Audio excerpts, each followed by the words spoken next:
Thank you, everybody. We'll bring this preliminary budget meeting to order for March the 11th.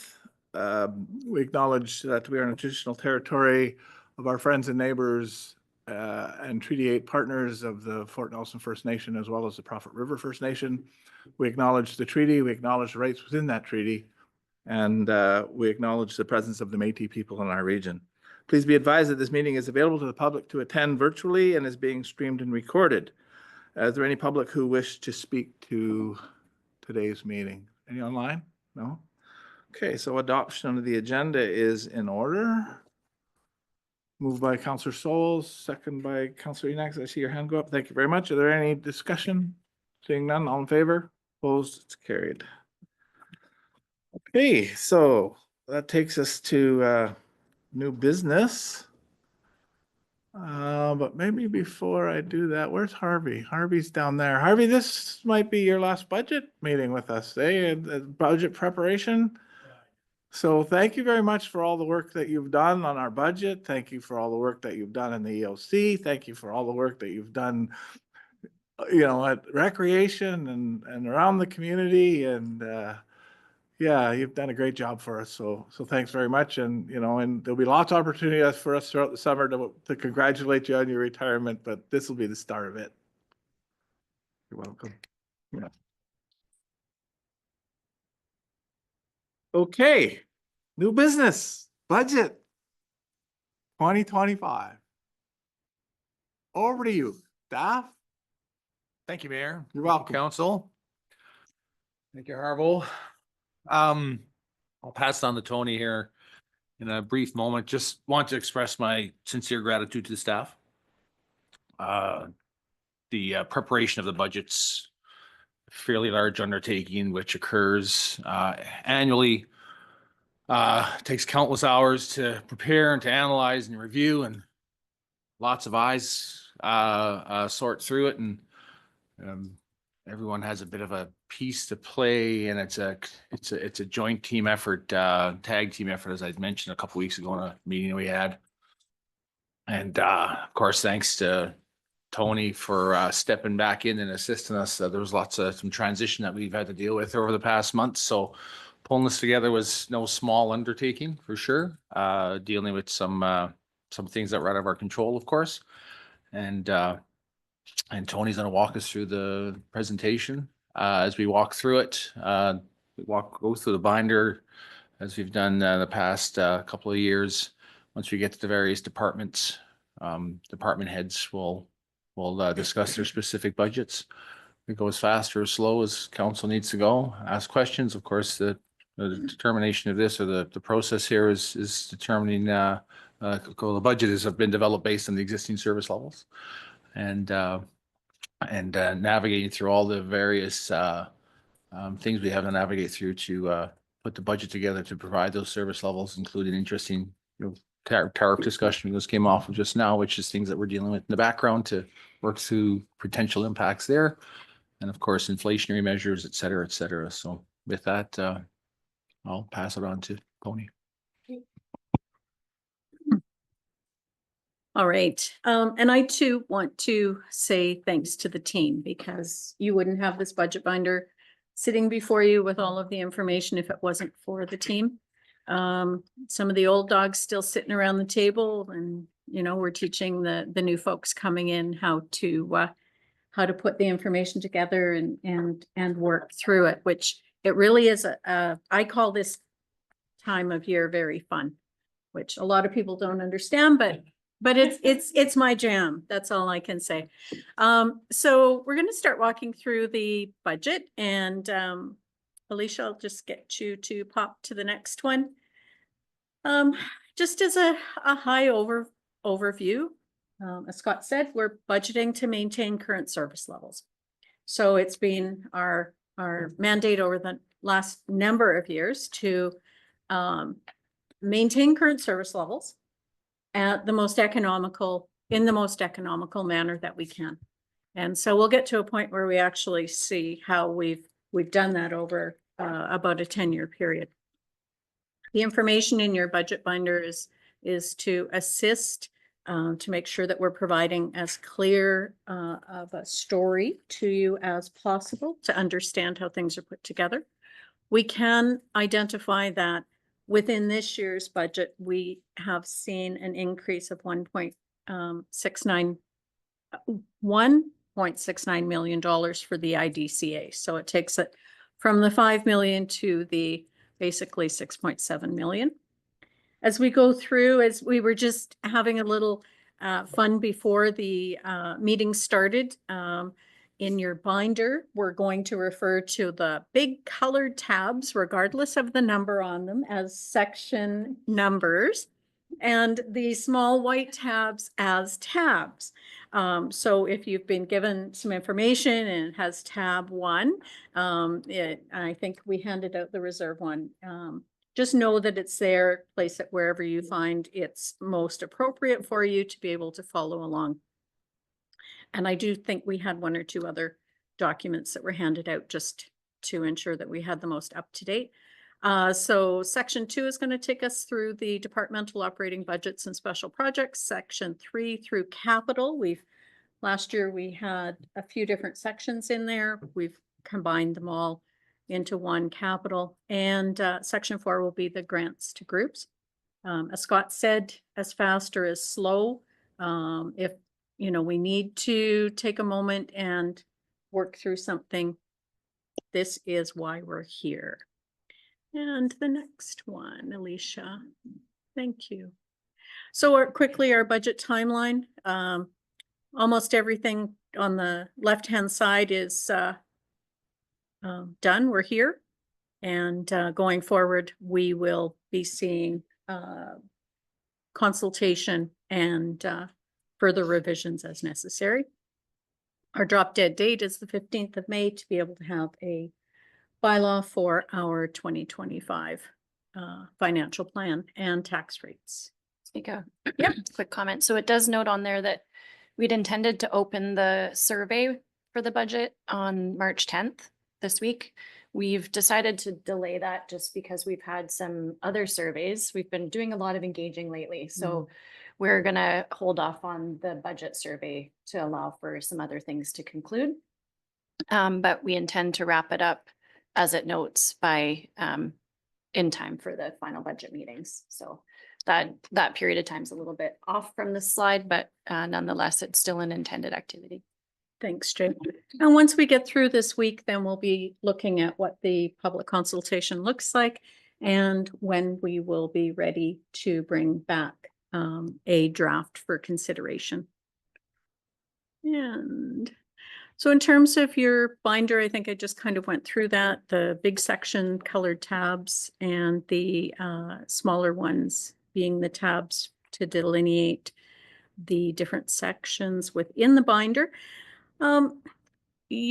Sometimes we refer to our greens and our pinks. Our greens are our operating pages, our pinks are our capital or projects. And when we get to the final budget presentation, those will be our decision points. So if we get to a green page, when we bring the final budget forward, that will represent decision points. You're going to see the CAO's message. You're going to see my message at the beginning of tab 1, although I didn't put my name to it. I realized that after. So I'm going to have to fix that for the next iteration. But we're going to dive right in. And of course, you may as well put the end of the story at the beginning. So everybody wants to know, based on what we've got lined up in the budget, what's our tax levy going to be? So the budget being presented to you today, we take a look at all of our expenses and transfers that we make to reserve funds and reserves. We take off that all of our means of funding and any transfers that come out of reserves or general surplus. And today's budget presentation will be looking for an additional $2.77 million in taxes, and we'll talk about that as we go through the presentation. So what we always want to know is, in terms of our tax levy, what's the trend? And so, thank you. So in terms of this one, we know in 2014, we were still at a decent point in the economy as far as Fort Nelson was concerned. We know that 2015, 2016, things started to move, right? Scott's pendulum was starting to swing. We know that we began looking very deeply into how we spent, what our economies were. One of the things that we talked about the other day was that, for instance, we had snow removal crews going out Monday to Friday. And we got to a point within those years to say, but we know we clear snow on Saturday. So how do we bridge that? And how do we have our crews work so that we are not paying overtime for a normal crew on a Saturday? And so those were some of the types of discussions that we had as we went through it. And we were able to see economies of scale. We went through some restructuring in terms of departments and staff within that time. And then COVID, of course, hit about the 2020 mark, and the increased costs that we saw for COVID were offset by grants. And now we're actually starting to get to that point where the economy isn't necessarily rebounded, but inflation is having our need to increase costs in areas. We know certainly that wages have not gone down since 2014, but we've been able to mitigate within the budget itself to maintain that. We do see it on the upswing at this point. So in terms of sending out our tax bills, we think about what's our assessed values within the Northern Rockies. And what we've got is we've certainly got the residential properties with our completed roll showing a $1.7 million decrease in assessment, a very small decrease in assessment for business, but a $27 million increase in assessment for industry. So that's our utility companies, that's our major and our light industry. So there is still an upward shift in the assessment for industry that we were able to secure when the Northern Rockies was created. So the shift, right? We see small amounts going down, smaller amounts going up. Overall, our assessment increased by 1.3%. That in terms of distribution of the tax levy that we're proposing in this draft budget, we would see the distribution in 2024, for instance, for residential, 6.9% of that went to our residential assessment. Going forward in 2025, there is a very small decrease. Now, when we start looking at sample properties and we start looking at, did my assessment go up? Did it go down? Do I live in area A, area B? Am I living in town? There's a lot of things that we will see going if you're really scrutinizing the sample properties. But in general, for the whole municipality, there is a decrease on the amount that we're asking the residential taxpayer to pay. The shift is also seen on the business side, and then that is being taken up by industry.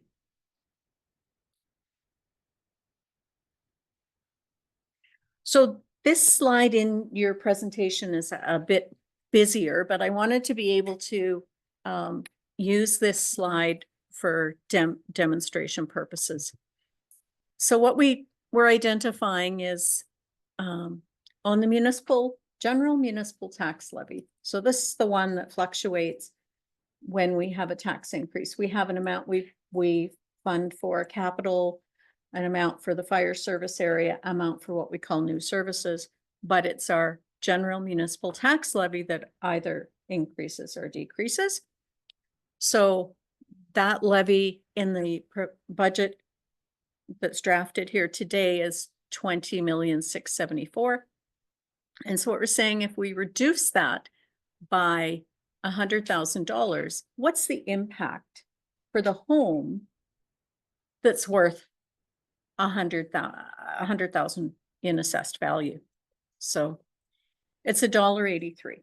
So if we were to reduce the whole budget by $100,000, it's $1.83.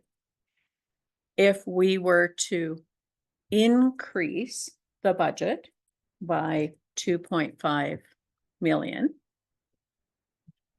or reduce it, I guess, by 2.5 million, the difference is $45 on a, Scott, that was a $300,000 house? It was $100,000. $100,000 house. Yep, on your assessment.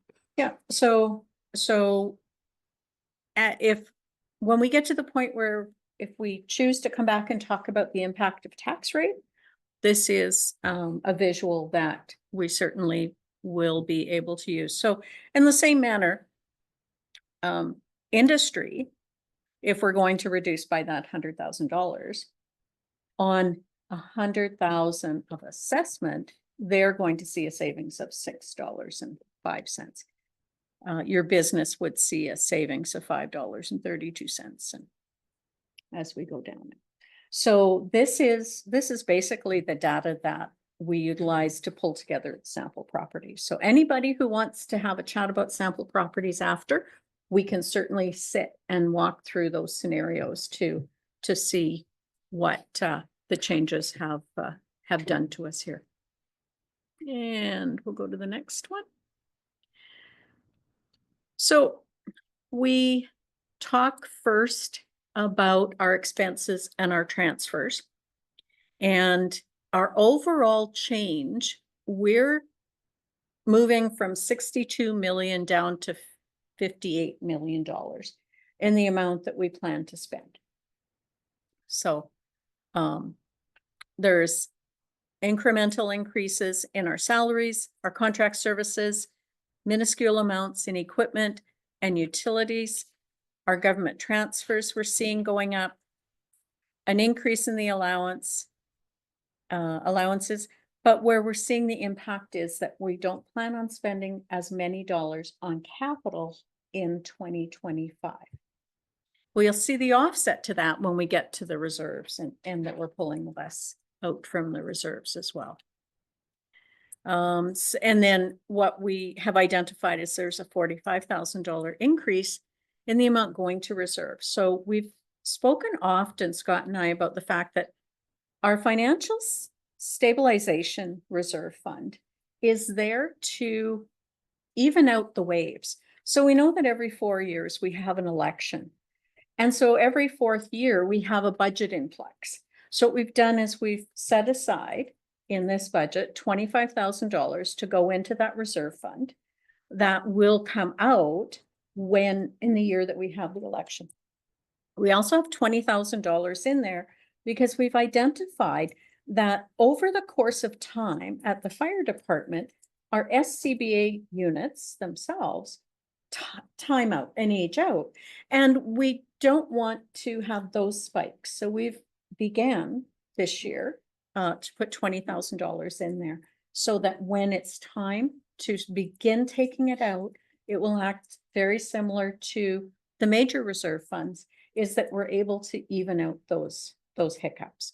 And I think it's really important that we're able to identify those things that are one-offs on a consistent basis and be able to, you know, like we do at home, put the money away until that expenditure happens and we slowly build it until we need it. So that's why we see the 45,000 in there this year. And Alicia, I'll get you to go with the next one. So in this one, we recognize that we've got some changes in our, on this slide, we call it property tax, but that's actually the interest and penalty that we're charging on. Councillor Kerwin? Yeah, sorry, before we move on, so at that last slide, yeah, at the, like at the explanation under interest, it says that Changes can occur in the interim. Receive notification from MFA that payments are expected to change beginning in 2026. Yes. So how do you see that impacting next year? So the interest is actually interest on our long-term debt.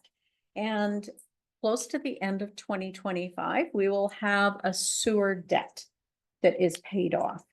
And it's one of the lower debenture payments that we have, but I think it's about a $35,000 impact.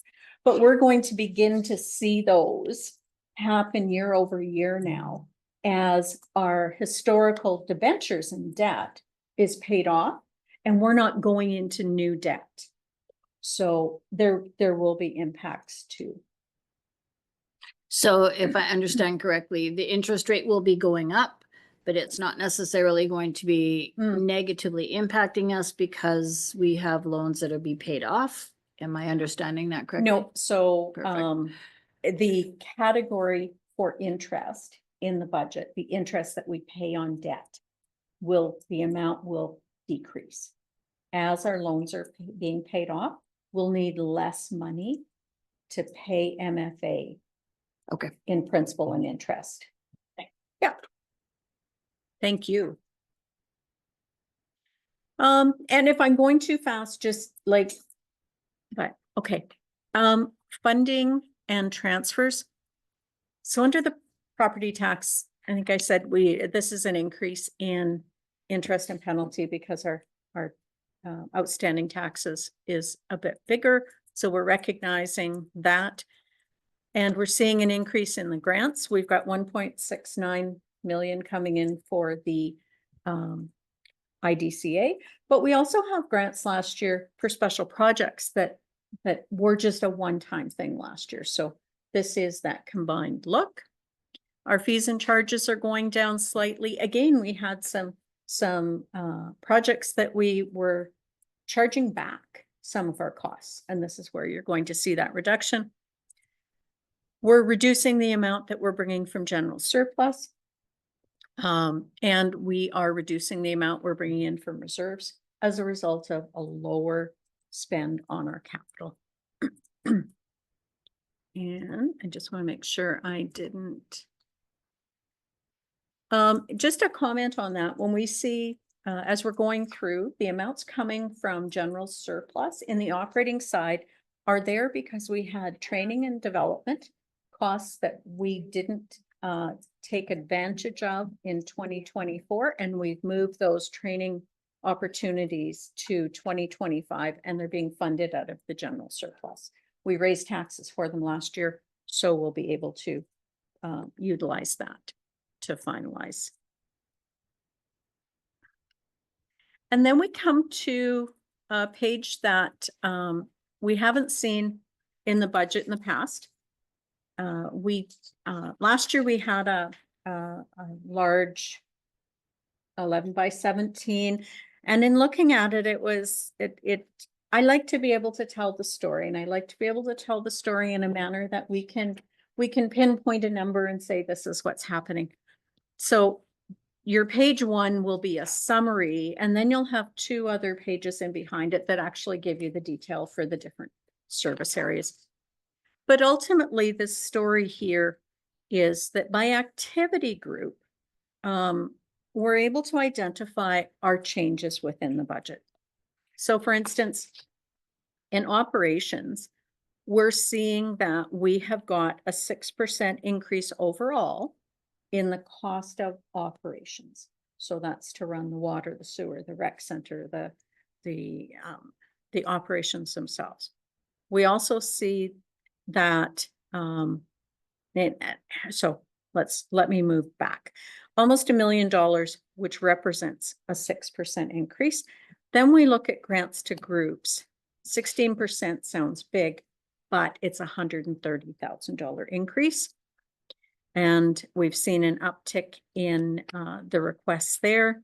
In our special projects and major maintenance, a 68% increase. And that can be shifts in whether or not it is a capital project versus a major maintenance project.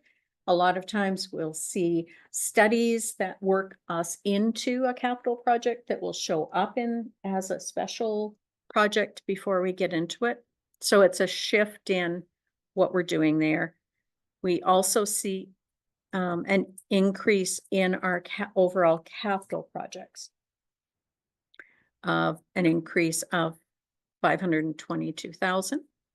And then when we start talking about what's going in and out of our reserve funds, the next section talks about what the total contribution, and I apologize, it says total NRM contribution, but it's the total contribution. It's not just NRM share that goes into the reserve fund. And we recognize that the IDCA grant that we get goes into that reserve fund. So the net amount that we need is there, which is 1.6 million less than the year before. Our principal payments on long-term debt, this amount will also decrease in 2026 as one of our debentures is paid off and we're no longer required to make that payment on the debt. And then we've identified at that point, we wanted to understand what our next net tax levy would be before we accounted for allowance for uncollectible taxes. So if we stopped right there, we'd be asking for $272,000, basically a 1% increase in the tax levy. But then we need to consider doubtful accounts, and we're looking for $2.5 million, bringing that up to a required tax levy of 2.77. So is there any questions at that point? We'll be able to questions, comments. We're good? Okay. So then, as I said, the page 2 and 3 takes us through that detail. You've had the opportunity to take a look at that if you wanted to break it out a bit more. And then we go to a budget overview by service area. And this one gives you the opportunity to compare each of the service areas' operations 1 year over the next. And this in the background, this is something we all do anyways. This pulls together capital, special projects, everything that those departments are doing. And then we're going to go on after that to our IDCA project summary. So we identify infrastructure projects and major maintenance sometimes that all relate to taking care of our infrastructure. And they belong to the group that identifies how we maintain our infrastructure, what we're reporting on to the province as a result of their influx of funds, how we're able to manage it. So what we do here is we like to be able to, say, here are all of those projects. And at the bottom of the page, be able to say, the bottom of the last page, be able to say that we've got $15.5 million worth of projects that relate to the IDCA. We've got $2 million coming from grants. We've got some money coming from our general surplus, and we have got $11.5 million coming from reserves. Our tax dollars outside of our contribution to the reserve funds is $1,127,780. So this is our opportunity to take a look at all of these projects and really identify that, yes, there are funds going in and out of the reserves, but additional tax dollars over and above that to go to work on $15 million worth of projects this year is just over $1 million. And I think there's a page that was handed out, and Scott, you had actually asked about this, and I don't know that you got the electronic version, but we had to do some work on our year end to be able to provide you this information. So it was a bit late coming to your binder. But we want to be able to identify what we're doing with our reserve funds. So in terms of the document that the page 2 of this document gives us an estimate of where we're going to land in 2024. Did you find it, Councillor Gerwin? No, she was on. She did. I was helping the mayor. Okay, no, I had no idea where he put it in. well, just basically, and we can get you another copy, certainly. But just the overview. And so what we do is we take this information and we determine where we landed last year, how much of our reserves we needed, and how much we're budgeting to use our reserves. So the red flag on the play here is that we've been doing a lot of sewer work. And when we do a sewer project, we identify that there's an amount for roads, there's an amount for water, there's some drainage. But the funds that we've been putting into the sewer reserve fund are going to be depleted by the end of 2025, given the completion of the projects that we have in here. So this gives us the pause to either during the year visit, as we talked the vehicle and equipment last night, to visit our service levels and identify how we're doing in terms of funding our reserve funds. And it just may be that we're going to hit that point where we don't need very many sewer projects going forward. And if that's the case, this is fine.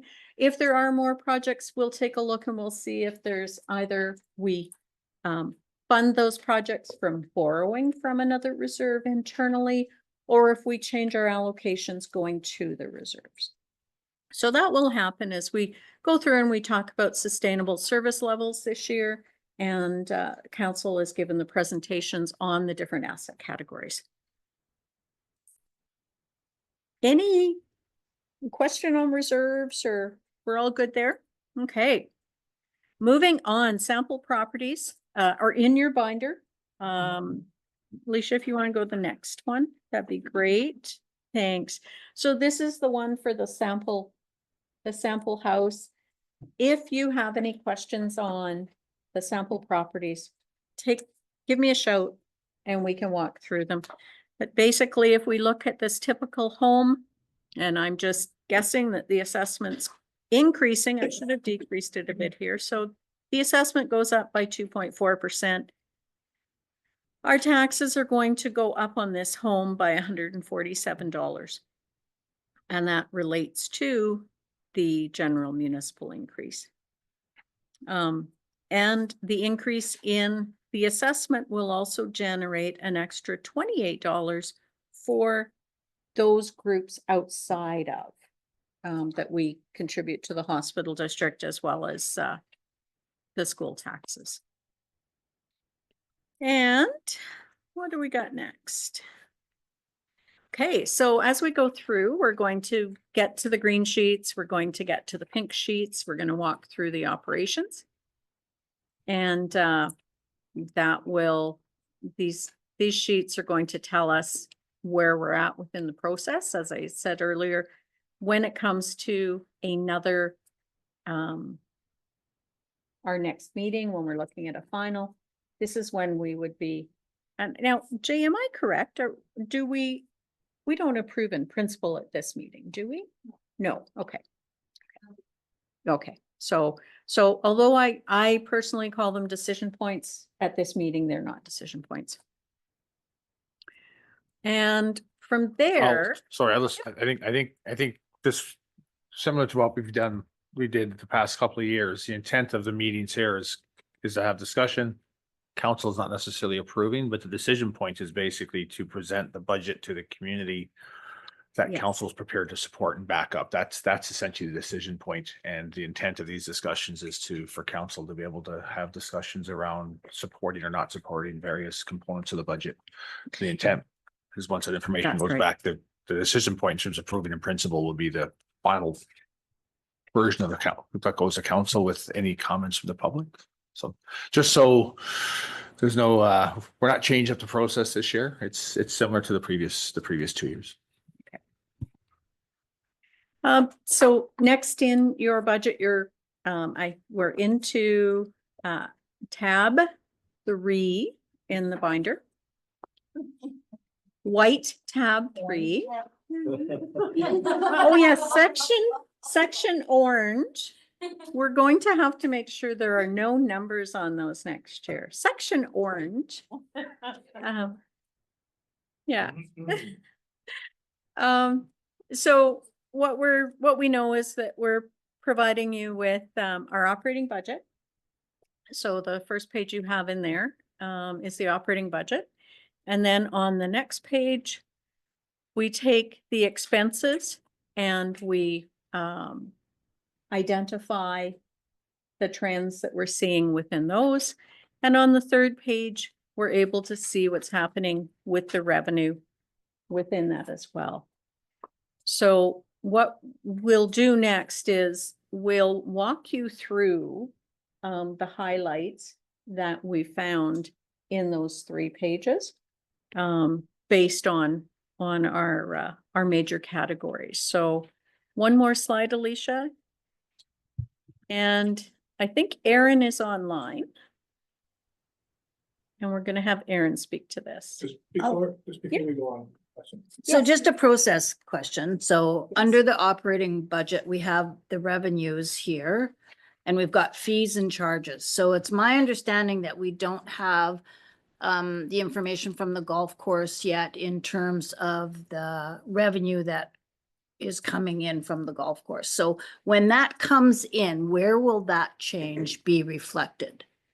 So the actuals will be reported after the year end is completed and at the annual report. Usually, yeah. So the annual report is what it'll show. So you'll see a more general version is when the financial statements are done, because of course your end information is done, but the annual report will outline the various, how last year went, or how last year the report from last year's activities, operational, capital, etc. In terms of this document, we project what the revenues are, which get rolled up into the revenues component. So overall, and if you're looking for a specific revenue number, we can provide that in terms of what the revenues were, but it doesn't necessarily, it just brings in the general revenues, right? No, my question is just like, so you have estimated what that revenue might look like and has been already included in here. So when the actuals come in, I mean, I understand it's not going to be a lot of money. It's not going to make a big difference in an overall $20 million budget, but I just want to figure out where it's reflected. So it's just reflected in here under general revenues, right?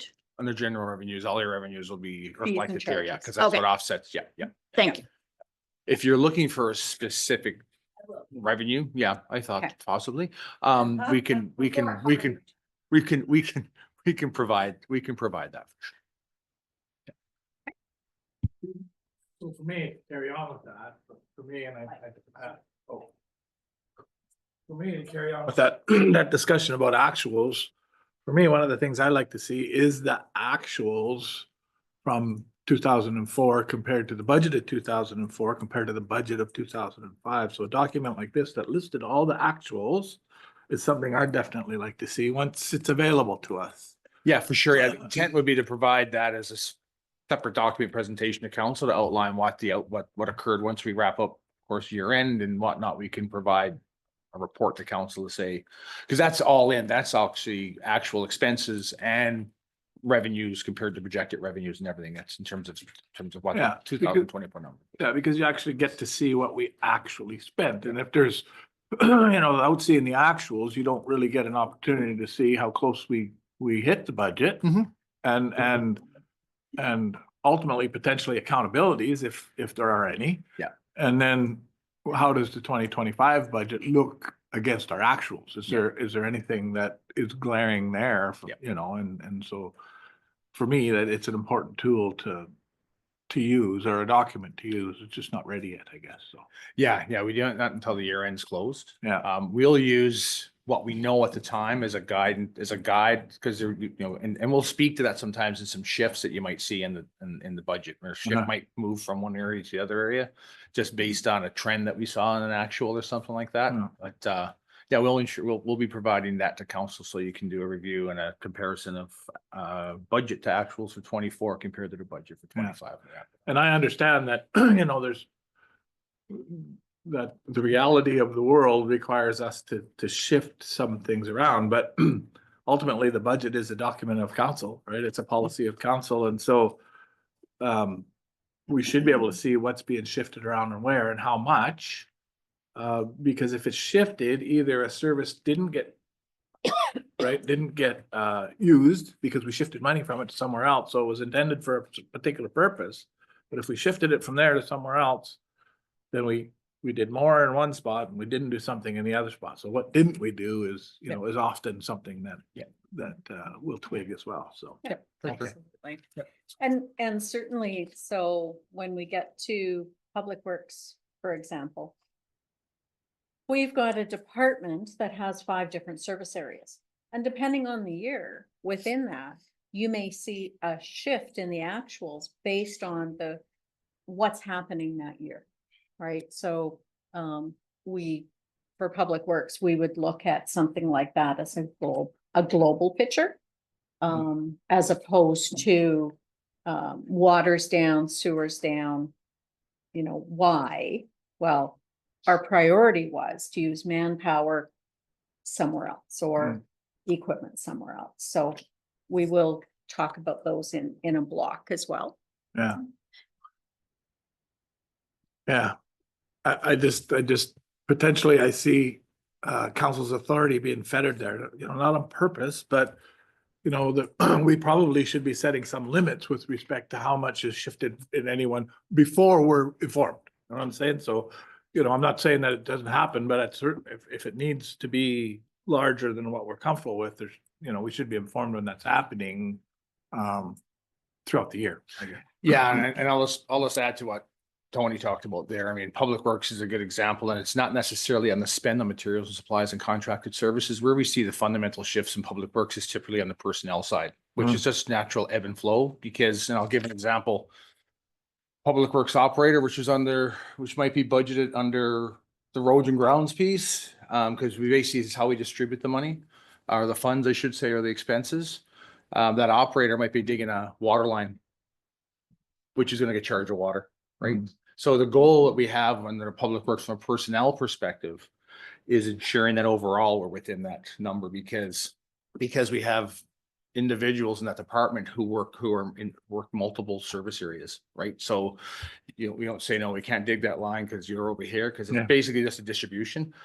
Where we really focus on doing what we can to nail down the budgets within those service areas is more on the service, like the contracted services and the materials and supplies, right? That's where we really keep an eye on, just because that they're specific, right? We're not charging a water valve to the road, or we're not charging asphalt to a valve or something like that, right?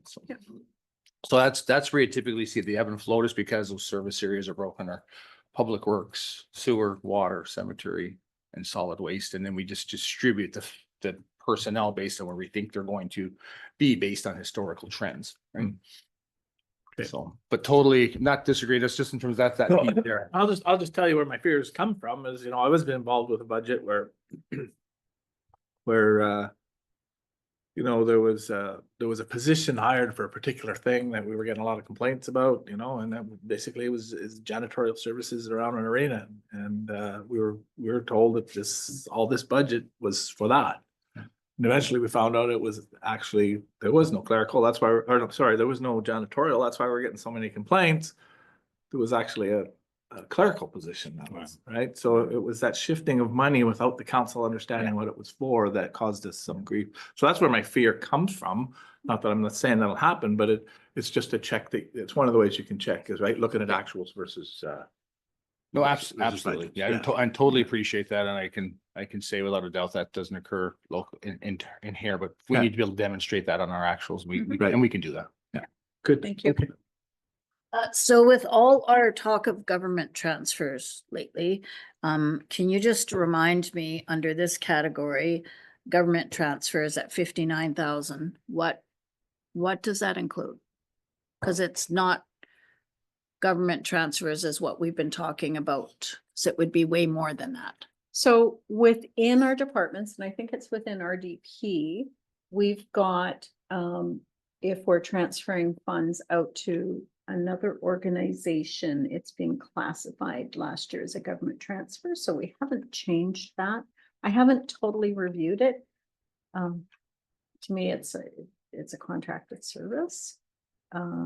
But so within operations, we're seeing, and Lisa, I don't remember which one we were, that was the community shuttle. Community shuttle, okay. So this 59,000 is the community. Of that. I'm not sure what the other four is. Yeah. Okay, but I certainly will pull the information for that number and provide it at a later point. Okay, thanks.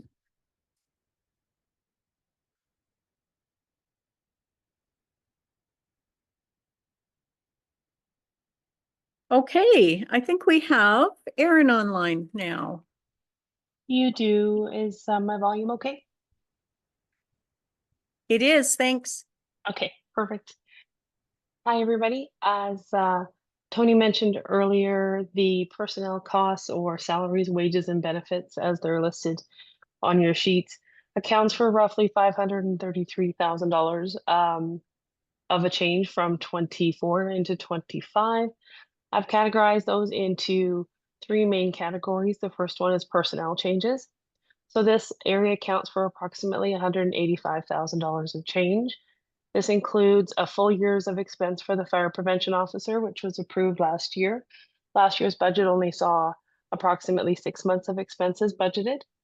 We have approximately $171,000 in succession planning costs. This includes for the Director of Recreation, as the Mayor mentioned earlier, who is leaving us about 7 months into this year. This also includes succession planning for 2 other positions that are leaving early in 2026.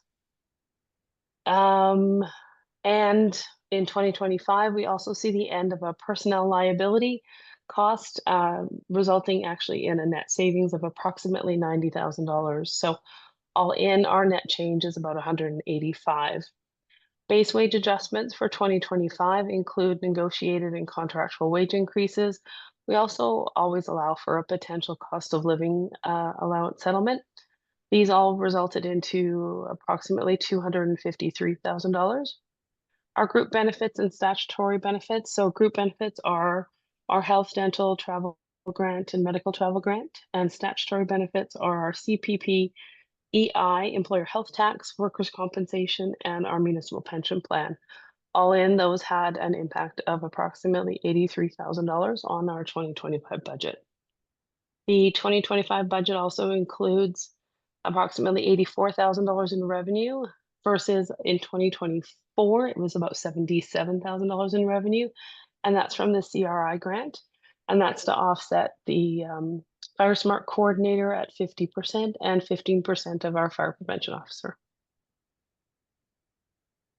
Were there any questions? I don't see any. Erin, thank you. You're Thanks, welcome. Erin. And I'm just gonna take a little trip back to the question that we had just before Erin presented. So what we've identified in terms of government transfers. So when our business facade program, so we get the funds and then we disperse the funds. So we identify that as a government transfer. We also have identified government transfers within the NEBC tourism marketing of $6,000. We have some government transfers within the green waste diversion that falls there.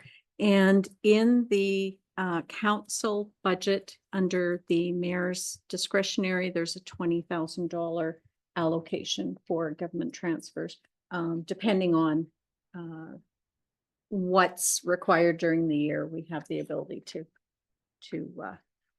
code things there. Yeah, oh, sorry, we can chat because everybody doesn't need to understand how my brain doesn't understand this, but because I'm just, the $59,000 amount doesn't match other ones. So, but we can Okay. deal with that, Okay. just you and I. Okay, that we can do. So So, can I just speak to the governmental transfer policy that, can I speak to the governmental transfer policy then that we're developing? Because that mostly is speaking to transfers to groups. It doesn't cover these. So in that policy, if we're gonna call these government transfers, we should probably identify them, I guess, in that policy. I mean, we don't have to do a lot with them, right? It's just identifying them so that when in the budget, when we say it's a governmental transfer, it's one of the different things in that policy. Yeah. and perhaps in our operating, there isn't a need to identify these as government transfers, is what I would. Right. So you could do that as well, I- right? And I think. Call them that's something the- else. That's the course we'll take. Okay. Okay, Thank you. I think, yeah, so government transfers is a financial term. Mhm. And council can call their government transfers program anything that you'd like to make it clear. Mhm. So Yeah. you know, that's we'll do that. entirely at your discretion. So however we manage it, It's just to take the confusion away. that's right. absolutely. Yeah. Okay, Because you'll have governmental transfers go lots of different places Oh. here. They're all different because they're different governmental transfers, mhm. but they're all called the same thing. Yeah. Okay. Yeah, exactly. No, we will reduce that confusion. Okay, so let's go to the slide right after personnel. And I'm just gonna touch briefly on this because you're going to hear about it from the departments as we go through. But essentially what we've got is we're seeing in our increases in contract services. Now, certainly, I'm not precluding the fact that we've also had decreases in contract services, but what I want to do is I want to highlight areas that we've seen major increases. So we know that we've got increases in our professional fees. So we anticipate increases in legal. Certainly, we've got some contract negotiations coming up. We know that we've got engineering fees in the solid waste area that are starting to impact the operational budget. And we need to recognize our real estate services. We're also seeing inflationary costs in software licensing. So it's that incremental inflationary piece there. We have got rental expenses at the Cameron Building where the fire department is right now. And at this point, the cost of utilities and taxes is estimated at $107,000 for the year. We have got a new condo coming online, although it isn't a large amount of money. We are seeing that there is increased operating costs there as well. Recruitment, we see a succession plan built into the salaries. We also see the need to be able to recruit for those positions. We are looking at an increase in costs for the golf course operations that Jonathan will speak to when we get to that section. And we've identified that our obstacle limitation services budget line that continues to show up as a special project really is an operational cost. We're spending $30,000 a year in addressing the clearing and those sorts of things. So we've operationalized that. It has shown us that it is not something that's a one-off. It's something that we're doing on a consistent basis. So adding that in to the operational side, we see that increase. No, Tony, yes, you mentioned with utilities, I didn't see much of an increase there. We're not foreseeing much of an increase in our utilities this year. no, actually, and Harvey may speak to it. We were chatting about it internally. What we're seeing is that our efficiencies are there and our actuals are coming in at such a point that we're seeing no need to increase. Good news. So, very good news. And it's not in here, but we just received the invoice for our municipal insurance. And our municipal insurance went up by less than $1,800 for the year. So again, another good news story. We did budget based on last year's actuals, and the invoice came in within, like I say, 1,800. So there are some things that we are seeing the line is being held on them. Okay, and then in terms of our equipment supplies, often I say between your contract services and your equipment and supplies, you may see some refining of numbers where a department might determine that they're going to purchase the equipment in any given budget year and utilize their own staff. So, sometimes we see that going back and forth, but we do recognize that in our equipment, given the increased call volume that the fire department's having, that we've got an increased need for our PPE, our replacing equipment, the foam that we're using, right? Chief is going to be able to speak to all that. We are seeing that we've got in our water service in 2023, we had about a $28,000 expenditure that didn't get into the 2023. The equipment did not arrive on our doorstep until 2024. So it ended up in the 2024 budget, and it was funded out of surplus. So we actually see a reduction on that line if we're looking directly at the water piece. We recognize that council has approved an expense for the gifts for the evacuation host communities, which didn't happen in 2024, so it will show up here. And there are some items in Public Works that have a minuscule increase to our materials and supplies.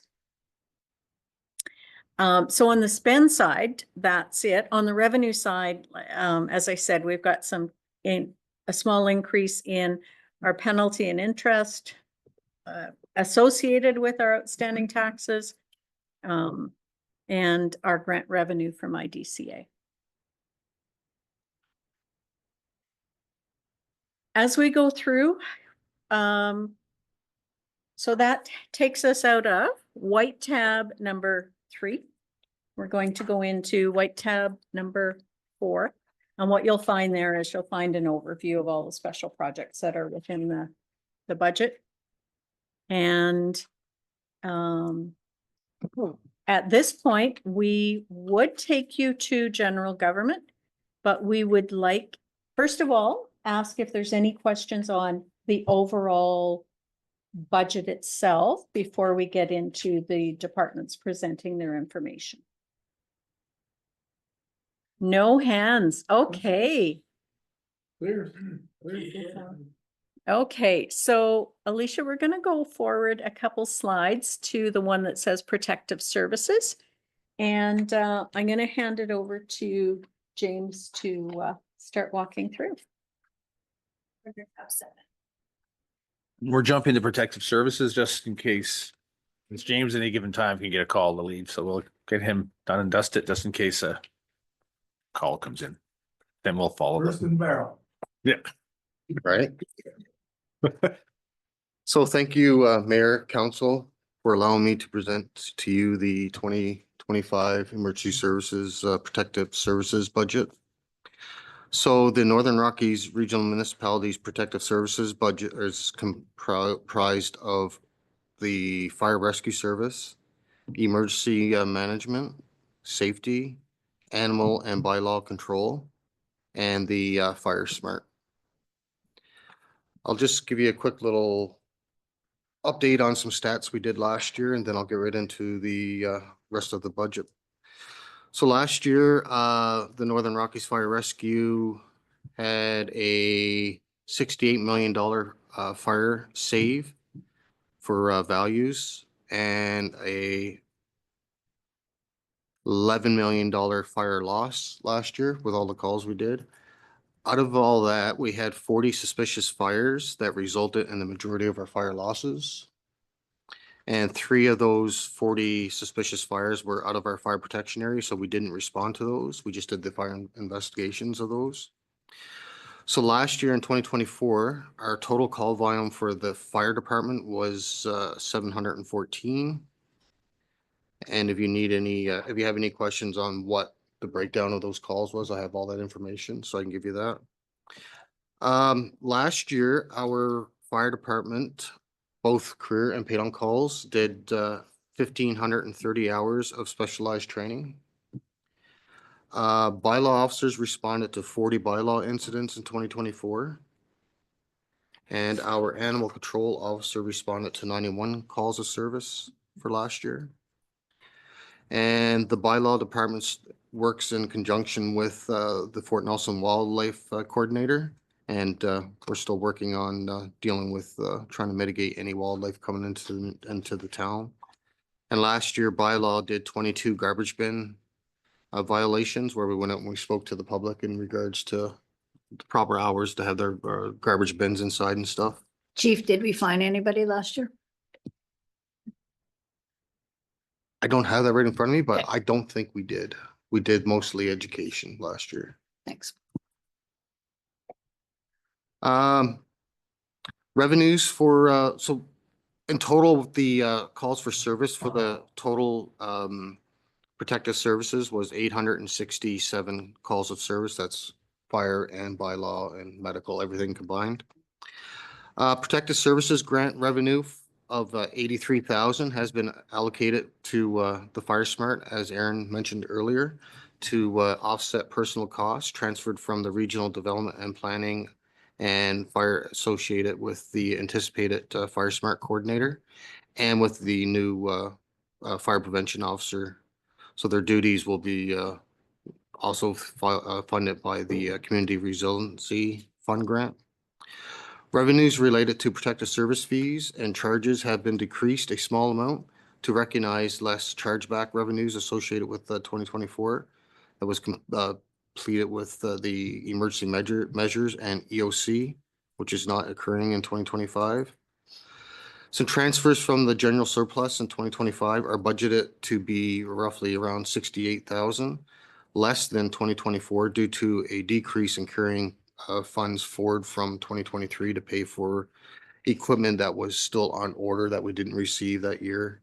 And with EOC, which is not occur, and then we have 11,000 of transfer from general surplus to cover for deferred bylaw training. So last year we didn't get the bylaw training done that we wanted to get done. So we're going to transfer that this year. The overall protective services expenses budget is roughly a net increase of 14% over 2024. And that's due to a number of factors. So we have our salaries and wages with the benefits for 2025.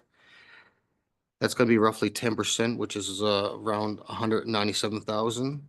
And that's due in part to having the full-time fire prevention officer this year that we didn't have last year. And anticipated negotiation with contracts coming up on renewal this year that could increase, wages and benefits. Same thing goes with the emergency measures salaries and wages and benefits increase amounts for the EMO portion of base wages for staff as well as scheduled EOC personnel that may be on call during the wildfire season. As was mentioned earlier, our contractor services, you're going to see a 22% increase, roughly 121,000 increase over the 2024 budget.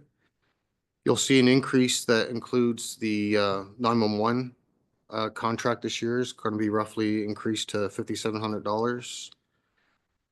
107,000 for the rental and charges for the Cameron building. You'll see a $10,000 increase on communications for critical fires for our communication system for the fire department, and a $7,600 increase to allow for additional EOC and fire training for fire staff training for staff. The equipment and materials and supplies. For 2025, you're going to see an increase of 25%, which is roughly 63,000 over the 2024 budget. And most of that is due to our increasing call volume with the use. We're wearing out our turnout gear a lot faster than what we had before in the past, and just wear and tear on all of our equipment and supplies, the apparatus, just for maintaining everything to keep it all in tip-top shape. And as mentioned earlier, utilities, you'll see a 0% in our utilities this year. Any questions on that so far? So we have a contract service with Fort Nelson First Nations for fire protection. Where does that revenue show? That'll be in total. Yep, it's in the total revenue line in the operating. Okay, thanks. Any other questions on that part? So did we just move to the payments? Yep.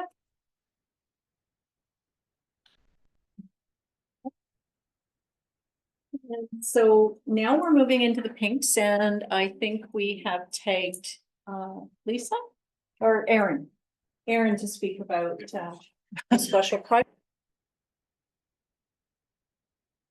Yep, it's me again.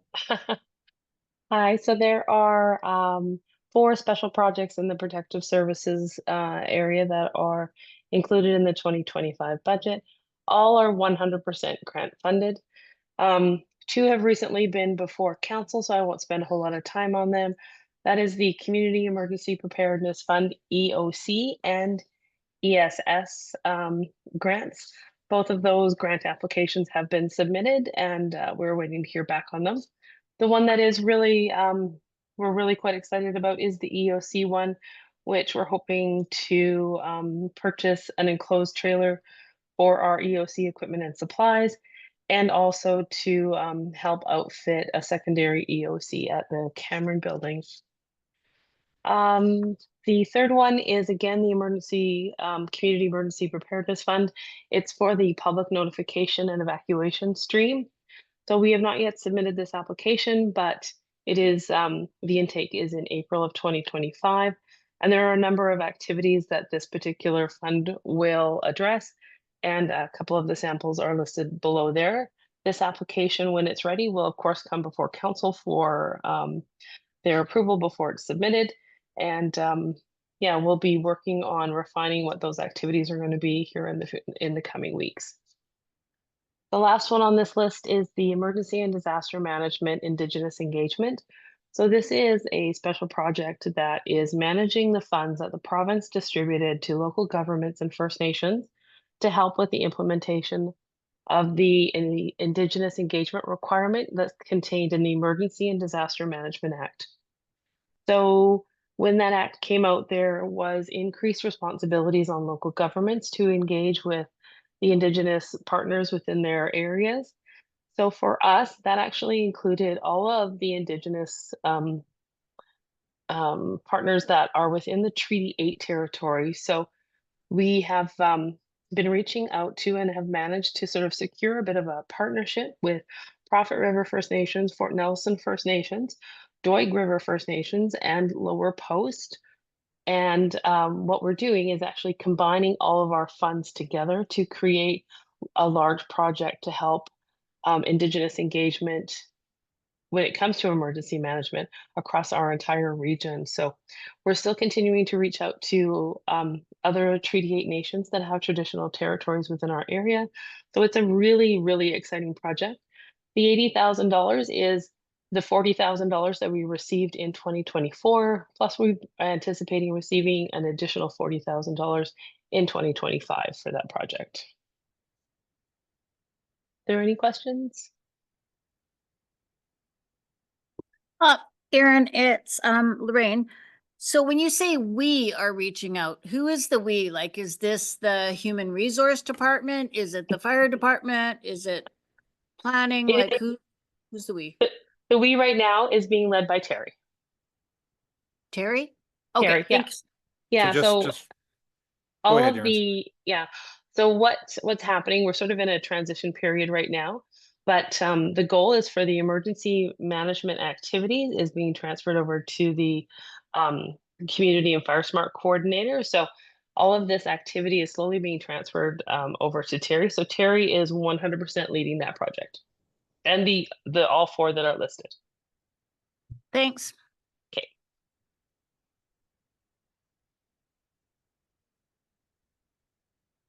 I forgot my mic. Sorry, Erin and That's all right. Kyle. So we did go through that based on the screen, and certainly there were pinks there that spoke to them. So as we get to each section, we'll ask council whether or not they would like to go off the summary sheet or go through each project itself.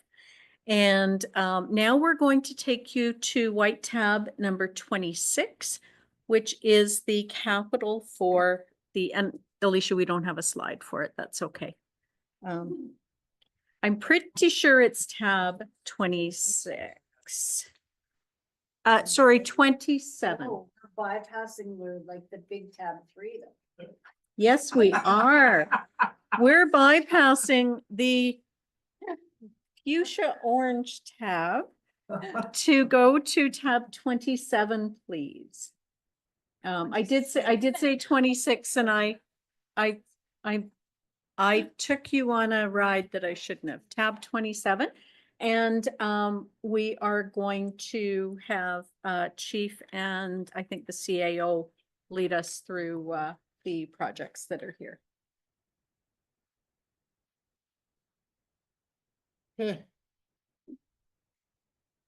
So the first project you'll see that we're asking for is currently we have a SCBA, so our self-contained breathing apparatus fill station at the fire hall. It's reached 28 years of service, so it's been in use now for 28 years, and it's starting to give us some minor issues. So with our location and being the only one up here in the north, if ours fails, we would have to ship our bottles south to get them filled.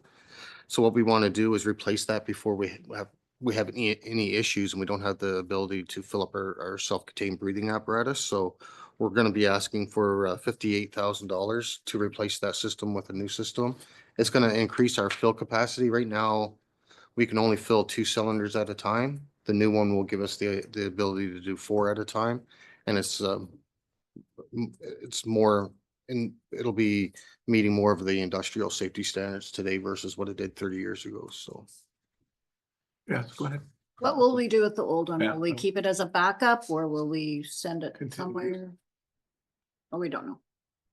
It could be kept as a backup, I'm sure. Or you could use it till failure, right? Like, yeah. Yeah. Which extends the life of Of your the new new one. one. Yeah. Yep. Yeah. Yeah. Use them both, right? Yeah. Okay, that's what my question was going to be. Where was it this? Never good. Not going there. The next one that I'll speak to is regards to new fire hall. So lots of conversations, obviously, with council and lots of work done internally. So the intent of these funds, which comes out of the building and reserve fund, is, we're currently in the process of developing the fire hall business case, which is going to help assist in determining if it's more cost effective to do the required code upgrades for the fire department, the existing fire hall, or if it makes sense to do them to purchase the Cameron building and do those code upgrades there. So in order to do those, we've enlisted the assistance of because of the end use of the building being a fire department or fire hall, we're required to have architectural oversight. So we've enlisted the assistance of James Emery with Airedale Architecture, who had been using as part of this program. So he's been well exposed to the community and the various buildings we have here and whatnot. So it made sense to continue using them because he's done the work on the Public Works Fire Hall building also as part of that code upgrade piece there. So these requested funds are be utilized for that engineering service for design for the necessary upgrades, so we can determine what the cost is to do particular upgrades, so we can present that business case to council in the future here, and so an informed decision can be made. Any questions on that one?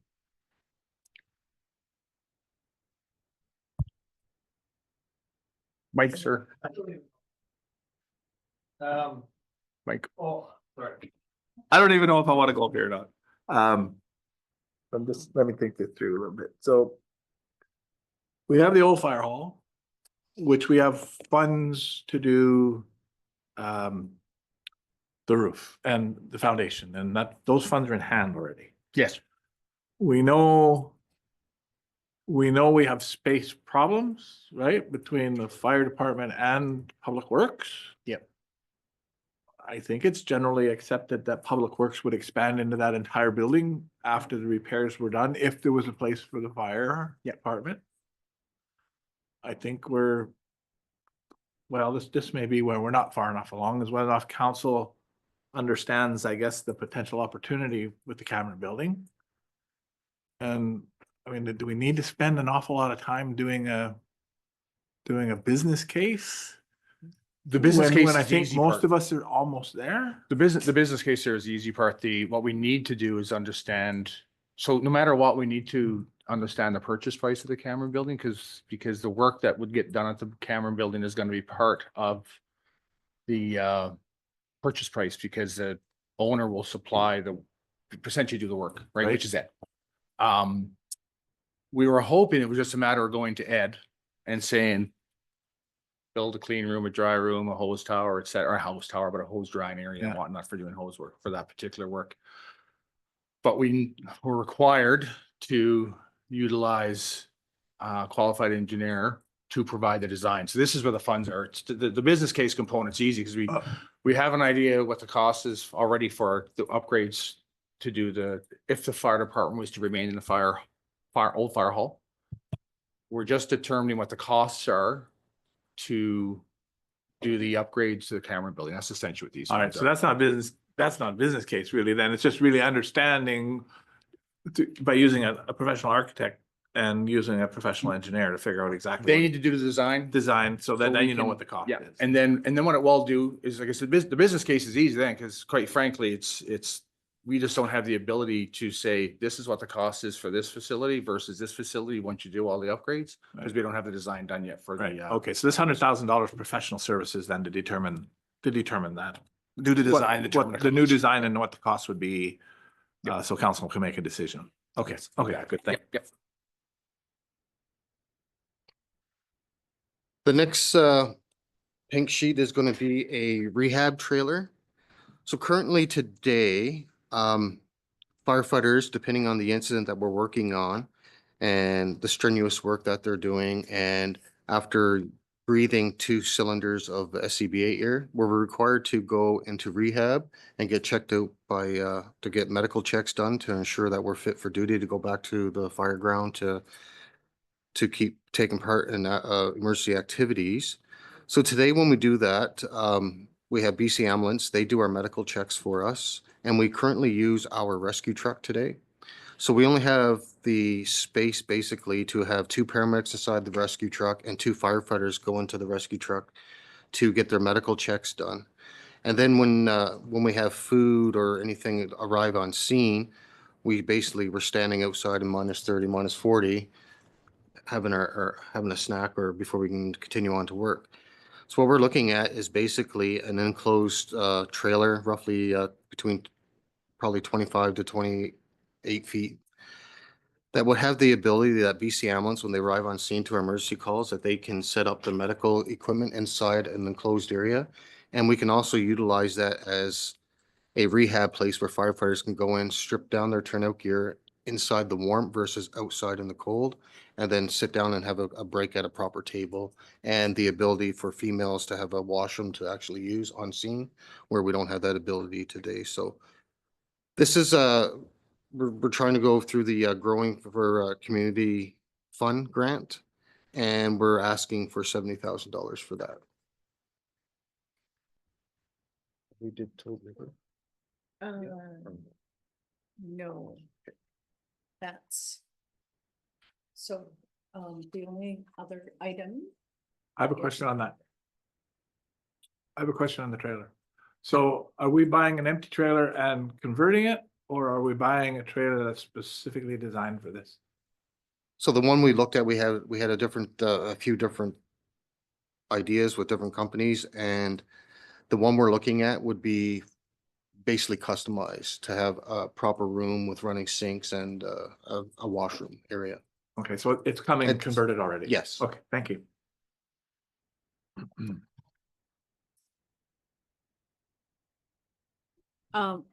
James also fielded the request from Toad River for the fire equipment that's in our grant to aid section. Do we want to chat about that now? It's under community, It's under community it's a group. ways away yet. It is Yeah. quite a ways away, Oh. so. Perfect, okay. August. Okay, no, that's good. We just wanna, We're, we just want to make sure if we did, then we would do that now, but we'll we bring can- we that can- forward We can hit later. it when we get to, it, I think. It's probably Okay, appropriate. perfect. Is this, is this a spot where I could bring up the fund that I was talking about? Like, cause we're having a discussion about whether or not infrastructure to help with fire, guarding the community is, infrastructure, or is it not infrastructure? Is it, capital that would be within So I think. emergency operations or fire or public works? So I think based on the general theme, I think under emergency operations would make sense to have the conversations. How it gets coded internally, we can figure out later, but I think if you want to have your discussion, because you're specific around the various, the potential fund to deal with some of the things your committees chatted about and discussed, correct? Right. Yeah, so I think, Yeah. I mean, if you want to bring that up now. that So would is make now, sense under now the spirit. time to at least have a general open discussion about. I think so. If you're fine with it, sure. Okay. So, the Wildfires Fire Smart Resiliency Committee has some ideas with respect to potential projects around the community. Chief, you were at the meeting where we talked about the pond, for instance. So in the event that that there was a wildfire encroaching on the community, and we also had fire curtain ability, so mass water pumping, and the committee's concerned that the wildfire service, is not necessarily committed to that form of firefighting or prevention of a fire that comes into town with respect to, these are huge, big water monitors with huge volumes of water. You've probably seen some of them that have been used around. But if you have that, you have to have a large source of water, various large sources of water around the community so that you can actually pull from those water sources and use them for this. And so that's one, so the development of large storage water bodies, whether they're man-made or whether they're sea rings or something like that, there's the potential for the committee to ask council to move towards that so that we've got these mass water delivery systems and mass storage systems. That's one. Talking about those holes. Yeah, so they're talking about huge big hoses with large pumps that can move, 6 to 8 inches of water to various large Mhm.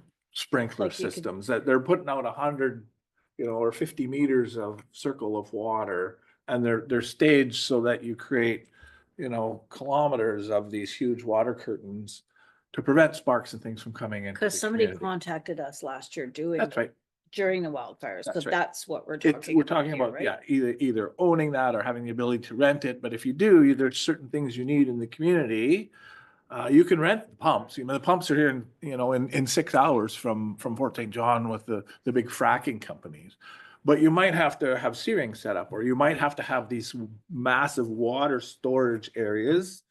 And so the committee is thinking about projects like this. Nothing is like defined yet by the committee, but they're talking about this. And so that's one, mass water storage and mass water delivery.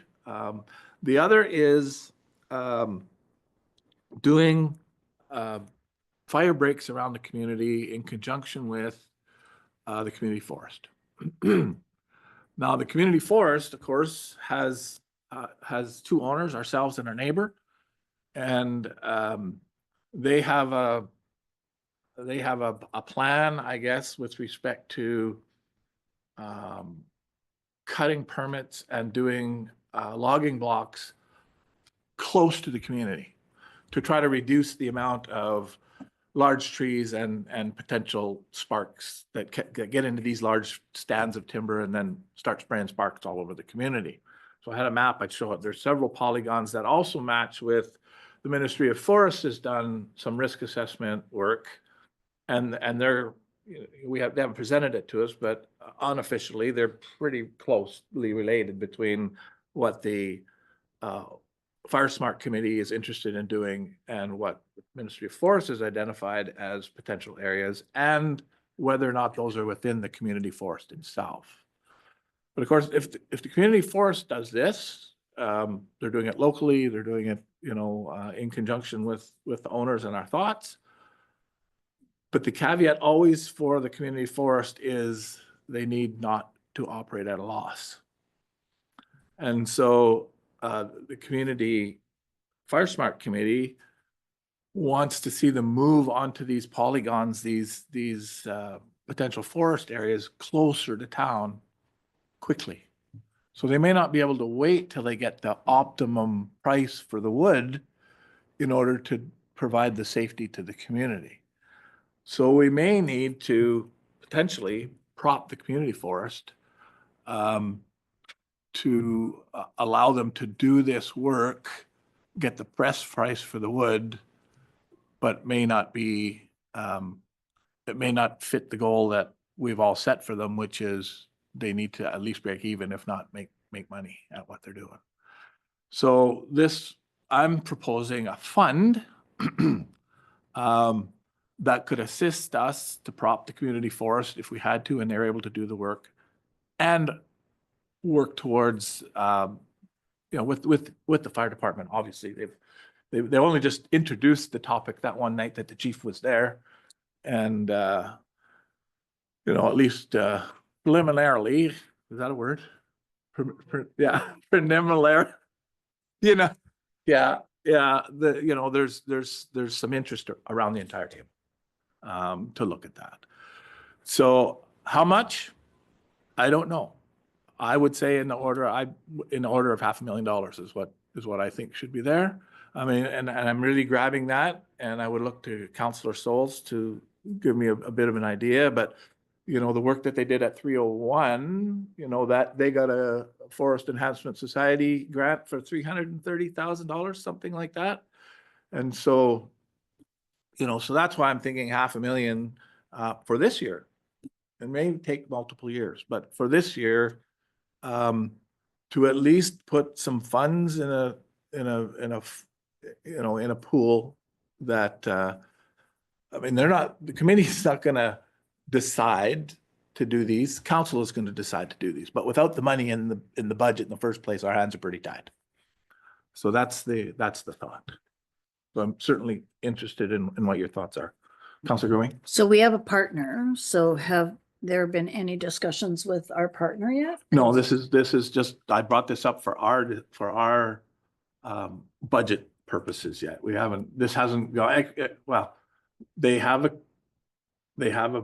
a member that sits on our committee, so I'm not sure if she would have taken any of this back yet, but there has been no official discussion with them with respect to the community forest doing this work. I guess I would feel funny about proceeding. And we wouldn't even be proceeding on a No. project where it's just like all very tentatively, maybe trying to $500,000, but it might be a no-go once we talk to our partner or whatever, because we can't just act alone. That's right. But we're having our budget discussions now. Yeah. Right, and if we don't set it aside, if we don't use it, we don't use it. But if it's not set aside, we don't have it to use it. And, by all intents and purposes, people think that this is an important year to get these things started. So that's why I presented here today as a opportunity or an option or something for us to think about. Counselor, So the $500,000, would this be an increase in taxation? This we particular- we would have to decide how we wanted to raise that, whether through taxation or whether there are reserve funds. I don't know that we'll get grants, but in time, but potentially, because we've already used up our access to the help me, we just, no, not forest enhancement, the ones at UBCM. The 40,000 that we're talking about, so The CRI funds? the CRI funds, we've already made application for those, our maximums there this year. Hmm. And I don't know of any other funds that might be out there. However, the community forest might have an idea where funds might be, and the First Nation might have an idea where funds might be that could assist with these. And so for the water storage for fighting fires or creating that water break. Yeah. Are you talking like permanent infrastructure that would be built, installed, maintained? Or are you talking something similar to the bladders that were kind of put along the highway last year, the I'm- temporary ones? Yeah, I'm thinking, the committee is thinking about a permanent installation. I wonder if, since that is infrastructure, maybe that would be eligible for IDCA funding in the future. Yeah, depending on the infrastructure and type of infrastructure, if it's, which would essentially be capital, it could be eligible, right? The question is how it fits in with the capital plan. I mean, the timing from a discussion around costs is good for this year because we're doing the sustainable service level piece, but in terms of just as a fundamentally, could we cover it or argue that it goes under IDCA? I'm pretty confident we could, It's just a question is how much of those funds are available for that without shifting funds from another area. That's all. So I think $500,000 would be more digestible if we had the pretense of expanding those funds with grant funding. So if you had $500,000 put aside, but you actually got $1 million worth of value or 50-cent dollar construction costs, I think that would be a better system to make a Yeah. decision for sure. Yeah, I think for sure you'd be trying to leverage that wherever you possibly can. It's just that you have to start somewhere. You have to put a pool of money away somewhere at some time. And, this is our only chance for this forest fire season anyway, to move forward with our partners. And so you're talking this budget, $500,000 this budget. Okay. That's what I'm. So 500,000 for both projects? No, The fight- but I see, don't, this- we haven't you- flushed out the value of those projects, right? That's why I'm looking, I don't know if the order of magnitude is enough. I suspect to get the logging done, it probably is. It's probably not enough to build a large water storage facility. Yeah, that would have to come, but at least it's a start to get it going. And then if we're able to, work with our partner, work with the community forest, work with the resiliency committee, work with public works and planning, then, maybe we're able to get some projects moving. Those are the two that the committee's talking about now. There may be lots of ideas that come out. I mean, there is another one that talks about once a logging block is cleared, that you use students to get down to the nitty gritty and you hire 10 forestry students, quote unquote, that are interested in forestry, and you move them through their careers. You give them education around understanding forestry, understanding firefighting, understanding how to get a job, all those types of things. So, that potentially can be handled inside the community forest as well, to do that junior sort of work, that labor type work that needs to be done, but at the same time enhances their skills in different. So that's been floated around a little bit too. So, but we're 6 meetings into our wildfire resiliency committee, and so these are just ideas that are coming up, but without any money, they won't be able to do anything. So that's why I'd like to introduce that, and perhaps staff can go away and figure out the different avenues we have to fund that, whether it's through taxation. I've talked to some people who feel that they are prepared to spend more on their taxes if they knew it was going towards firefighting or wildfire protection and mitigation in the community. Does it have to be all of it? Maybe not. If staff can figure out some of the other pools of money, I guess, that we have, that we might be able to to pull into this. Yeah. So I don't know where it would go from here. Scott, would you take it away as a opportunity to put it in? Yeah, I think, I mean, in terms of scope, I mean, I think, well, there's two components. It's what is the committee and council looking for in terms of specifics around the project, I guess, which you're talking about now, which is obviously extremely in the infancy. Yeah. I guess the key piece, I think from a staff perspective at this point would be providing options in terms of how you would, if you're looking at putting, because what I'm hearing is you're looking at putting a pool of funds aside to be able to access to do work to whatever that might be, if it's planning or executing a certain, whatever that is. Yeah, I don't want to call it reserve because it's not for the long term. It's really for the short term. Yeah, right? So- you're looking at basically creating an account with the fund in it essentially. That's right. So the question is how do you wish to fund it? Which it's taxation, potential grants.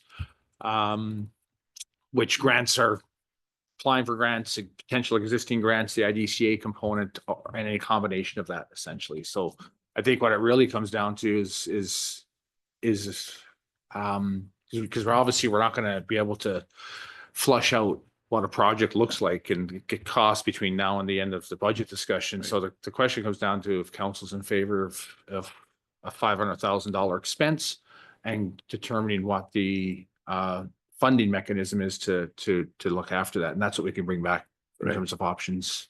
Yeah. to council. And as I said, the committee is only interested in putting ideas forward. The project approvals and delivery would be on us. Yeah. Right? So. So we can do that and just put some information together so council can take a look and discuss what potential impacts might look like from a financial perspective, right? I mean, if it's strictly taxation and the required tax levy, in the absence of any changes to the budget, goes up an additional $500,000. Yeah. And then any contributions outside of a tax levy, whatever, in part or whole, reduces it to whatever that number is. Yeah, and if we did the $100,000 increase that we talked about here a little while ago, that'd be what was it, $43? So half a million would be basically a $1.80 for the resident. It's Yeah. $1.83 times 5, essentially. Times And on five. $100,000 assessed values, that's what it is. On $100,000. So if you have a $200,000 house, double that amount. Business. And then business is more. Industry would Yeah. pick up the biggest part. But we could very quickly provide that analysis in terms of numbers, $500,000, here's what the assessment is, this is what the impacts are, and then some various options in terms of where you, how you might want to fund it. Thank you. So as we spoke about before, on our tax notices, is there any way that it could be a separate line to say that, call it the Community Fire Protection Fund? And could it show, or we can't do that? Mike? Oh, 911 is there? Mike. So we can investigate that. It comes down we just have to look at if it's a service area or not. And also where the funds get it, where we would tax those funds. Right. From a service area perspective, because right now, if it's included in our municipal levy, it gets distributed based on the various tax classes. So that's where, this Right. distribution of the taxes between what the resident pays versus business versus industry and heavy industry. What we just have to confirm, because we typically haven't set up service areas, is what we would need to do that if you would want to have a separate line item on the tax. Oh, I bill. see. That's all. Yeah. It would have to be a service. I see. Yeah, we think, right? So that's kind of speaking a little, but just, we'd have to confirm that because not quite sure, because we haven't done something like that, obviously, as an organization in quite some time. Because Right. typically everything goes under the municipal tax levy and gets distributed accordingly. Because I'm pretty confident that as council, you're gonna want the contributions to that, if it comes from taxation, to be distributed based on that, the current distribution that we have, right? You don't want to exclude anyone, No. especially considering the benefit the resident, the business gets from the industrial side, right? Yeah. Hey, Brenda, please. go ahead. I just wanted to say that we do have partners. So if this is something House is going to consider, I think reaching out to them ASAP, Who, I'm sorry? to FNFN, because they might have grants grants that they could go after on all of our behalf as well. Yeah, so we have a meeting on Thursday. If there's some positive news before Thursday, then I can talk about it. But if we understand what the process looks like, I think we'll have a better idea, right? In the Yeah. meantime, can you talk to the chief in the meantime? Just you, like, That's, well, sure, 2 days if he's around. I certainly can give him a phone call. Yeah. Okay. Just in regards to that, I think I've had people approach me as well, like through visiting at farmers market and other people too, that I think that it's actually a good idea to be looking at this even in principle, though we don't have the details of what it could look like. There's a lot of different options in how to manage it. But I think that we should, and of course, our budget as prepared so far is to maintain service levels as they have been. And what we're really talking about in doing something along the fire mitigation front is actually another service, an additional service to what is in our budget. The question that comes to us from our communities are whether or not they want to participate in they want a different service, another service. And I would say there's a resounding yes at this point from the people in my circles.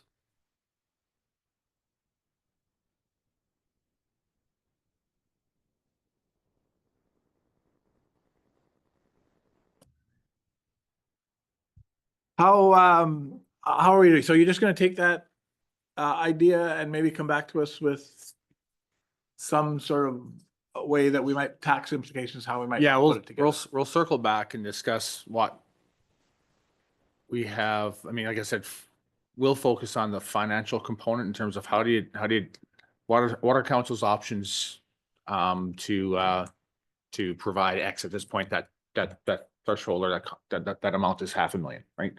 And obviously go up or down, but we'll provide information specific to based on what we've heard in terms of your thoughts around scope of work. What we feel that may be an opportunity for a grant, like a potential future grant, which I think are limited, especially given like when you look at CRI funding and things like that, the requirements and the requirements that we have, that the province has, that we have to meet, even just to apply for certain components of scope, right? We'll take a look at what we currently have from a funding perspective, to see if there's any, if we can make a match there. And then we'll say, this is what it would look like if we were to fund it completely and taxation. And then we can mix and match whichever way you feel based on that. And if there's external funds, if it's from a partnership perspective. And then, so we'll circle back as a team and put some information together. It won't look super pretty, but it'll be information. Okay. And bring it back to council for you to take a look at. And we'll endeavor to do that, because it shouldn't take a whole lot to pull some of that very initial information together. So we'll endeavor to do that. So it can be part of the meetings this week, these meetings this week. Okay, good, thank you. Are we done with the emergency operations? Okay, so I have a little note that says maybe we should consider a comfort break. So let's take 10 minutes. Let's take 10 minutes and have a bit of a comfort break. You should keep this. You'll have to keep my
All right, we are going to reverse it a little bit. We're going to go to the white tab, number 5, under the orange section tab, please. And we're going to talk a little bit about general government. So what we're able to talk to you about here is that we've seen some changes. Certainly, all departments have. We've seen some additional revenue for the penalty and interest. We're also, as I said before, we're also seeing some increases in the professional fees, the real estate fees, being able to use professional services for our collective agreement negotiations. And we also have costs in here for the satellite service for the 911 call boxes. So we're seeing an increase in those costs as well. We've identified that we've got inflationary costs directly related to software licensing. The recognition gifts that were approved by council in 2024 for the evacuation, and an increase in the uncollectible property taxes. So that's our highlight in terms of the operational budget for general government. At the end of the day, oh, and I'm on the wrong page myself, but when we look at the green sheet, the third page of it, we're seeing an increase in revenues by 1.9 million. General government takes in the allocation for the IDCA funding.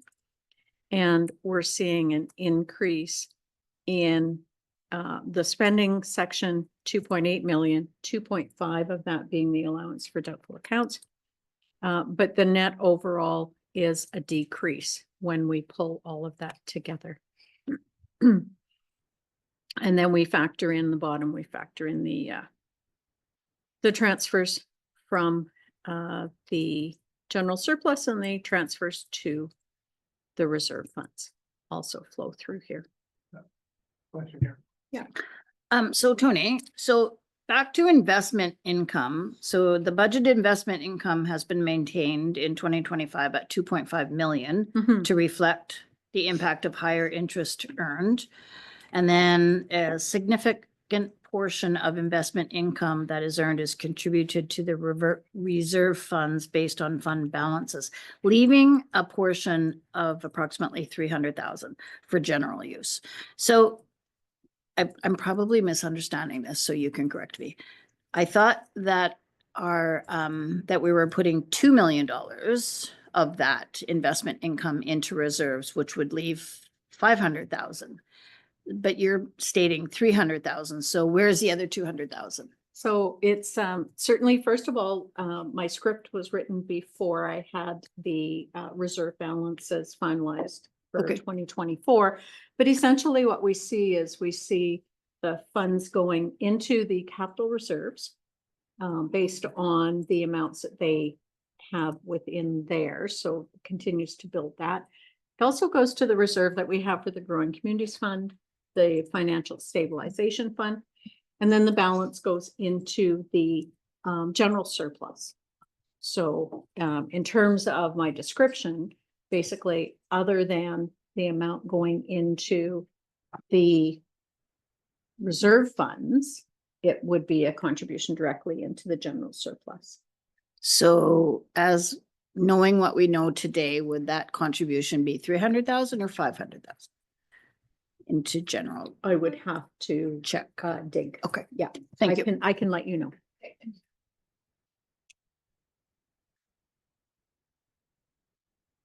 The increase in general admin, that's where the allowance went.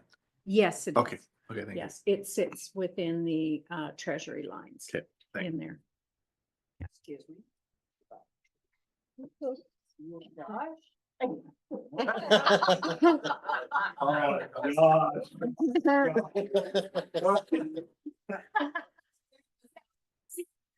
Yeah.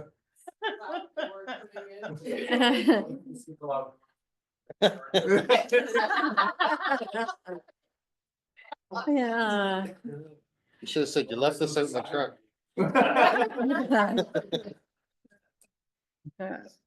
Perfect. Any other comments or questions on the general government operating? What we have also attached here is we have attached to it the assumptions that have been made in order to put together the council's legislative budget as well. So you'll see that within this section.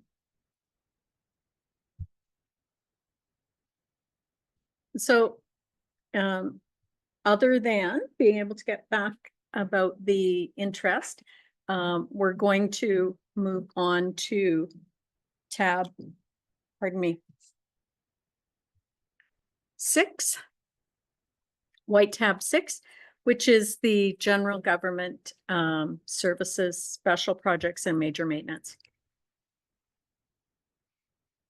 And in terms here, would you like to go through each of the pinks separately, or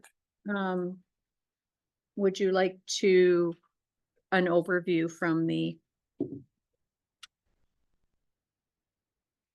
summary sheet?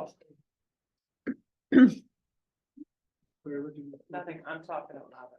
I'll shut up. Okay. So what we'll do then is, if it's all right with Mayor and Council, we'll start with an overview, and then if we get to a project that we would like to dig deeper into, please direct us and we can have that conversation.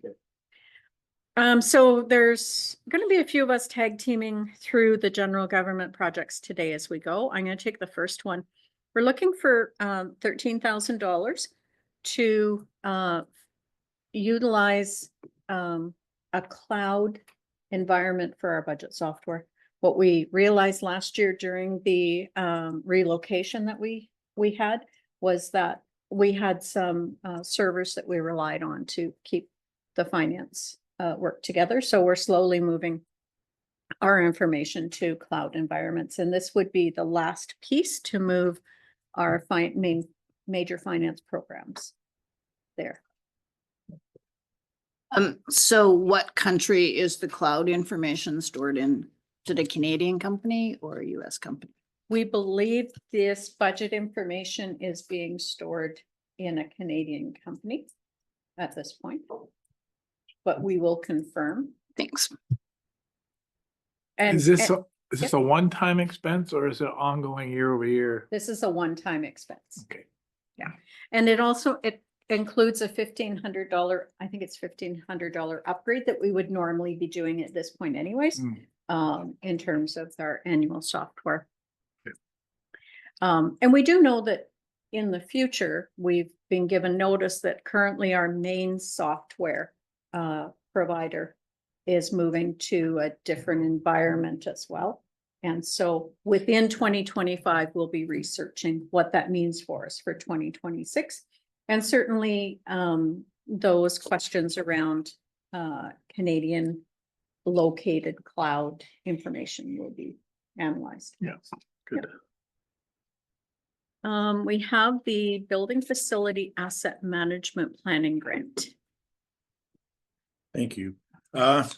This plan, or this budget, will help us build a renewal plan to define the annual contributions to the Building and Facilities Renewal Asset Management Plan. We want to operationalize all the information that's been gathered over the years in all the different departments, put it in one place, get everything that it flows down, and to be able to give us out what the renewal costs are for buildings, upcoming major maintenance, and that we can put those into the same as we have for our water and sewer plans and our road plans, which we currently don't have.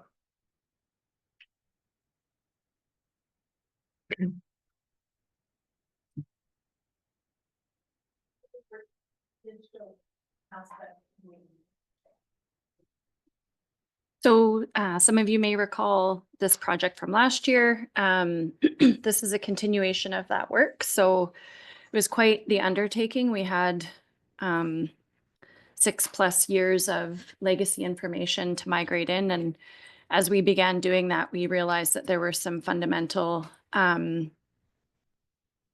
that were required to our GIS systems to be able to talk to CityWorks. So we're happy to report that we've been able to successfully migrate in our sewer and water data.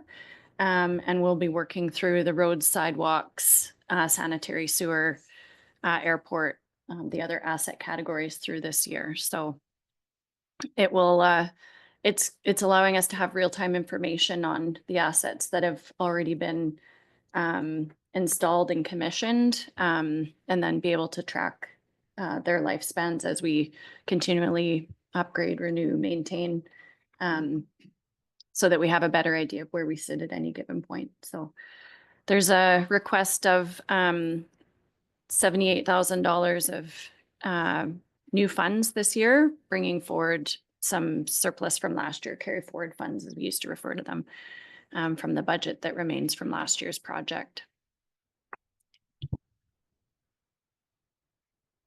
So is this a service that we're purchasing, like, or is this a project, or is this something that we're purchasing that will do this automatically? Or do we have to input it? That's what the money, I have a contractor inputting it or something, but.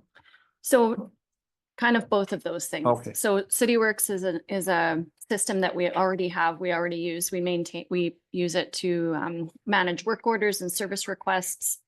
The side of the tool that we hadn't been fully utilizing was where all of our asset data is included in it, so that you're actually recording these service requests and work orders against the asset. So there was a bit of the utilization of the system needed to be improved to basically take into account all of our asset inventory. Right. So we're migrating that data in now, but we've owned CityWorks, or we have license for CityWorks for quite a long time. So it's not a new service. It's a tool that we're optimizing the utilization for now. So the project, the 97,000, is to have somebody to do that? Yes. Okay. Yes, but also we're leveraging the consultant's time to create capacity internally. Okay. So we're through this project, it's become a training and education opportunity for our staff to be able to take that work on moving forward with new assets that are built. Okay. The next project we have on the list is the Municipal Asset Management Program, the MAP program. And this is a project that's been carried forward for a few years now. And what it Can we get your mic, please? Oh, I'm so sorry, Counselor. So the MAP program has been underway for a few years now. We actually ended up putting a pause on it last year as we were involved with the fire season. And we received an extension to June of 2025 to finalize. But the essence of the project was to be able to take HR and succession planning, as well as document management, and create process maps and processes to go with it. So we aren't too far off from being able to finalize. We've done a lot of work with our HR system in terms of location of the process map, the file service, as well as documenting some of the gaps that we have so that we can attack them as we go forward. So it's all carry forward and or grant. The Northern Rockies communication strategy was a pre-approval, and I think we've all seen the results of that last week. And sustainable service levels. Yeah, sustainable service levels, again, it's a carryover project from last year. We had intended and hopefully have it completed and have more than just the vehicle and equipment piece presented to council by now, but the vehicle equipment portions actually was the quite simpler portion of the process. The other service areas get into significant detail around the specific service levels and various different options for revenues, types of revenues you bring in, user fees, et cetera. So we're in the final stages of that now. And again, we'll continue to hang our head on the wildfire season last year, but a lot of delays occurred were a result of the wildfire piece. Since this has been because part of the process was a lot of significant communication with the various departments, department heads in terms of how they provide the service and whatnot. So some carry forward funds, some additional funds required to finish it off for the year, and then council will see the final product here in the coming months through various presentations for each service area. And that brings us to the end of the general government special projects.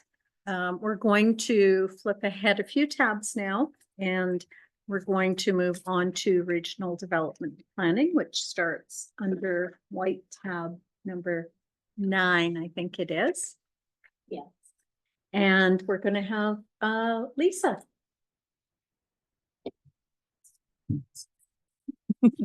Sure. Thank you, Mayor and Council. The Regional Development and Planning Department is comprised of regional development, tourism, planning, building inspection services, as well as health initiatives. The department successfully led or contributed to over 75 different initiatives in 2024. Some highlights from 2024 include the drafting of the new official community plan, which we should see wrapping up soon. Amendments to the zoning and rural zoning bylaws to meet the new housing regulations. The completion of an accessible parking plan, which you heard about last night at the Committee of the Whole. Completion of an interim housing needs report to address provincial requirements. And we saw the final sale of the residential parcels in the Toad River subdivision. So Yay. we've sold all of those lots. Related to economic development and tourism, we completed the Viewpoint Marketing Project. And we completed a local transportation plan known as Navigate NRM, which you're also aware of. And we've initiated discussion with the Northern Rocky Senior Society regarding a local shuttle program. The department's also heavily involved in immigration, as well as implementation of the tourism strategy. Related to community. Is that one of yours? All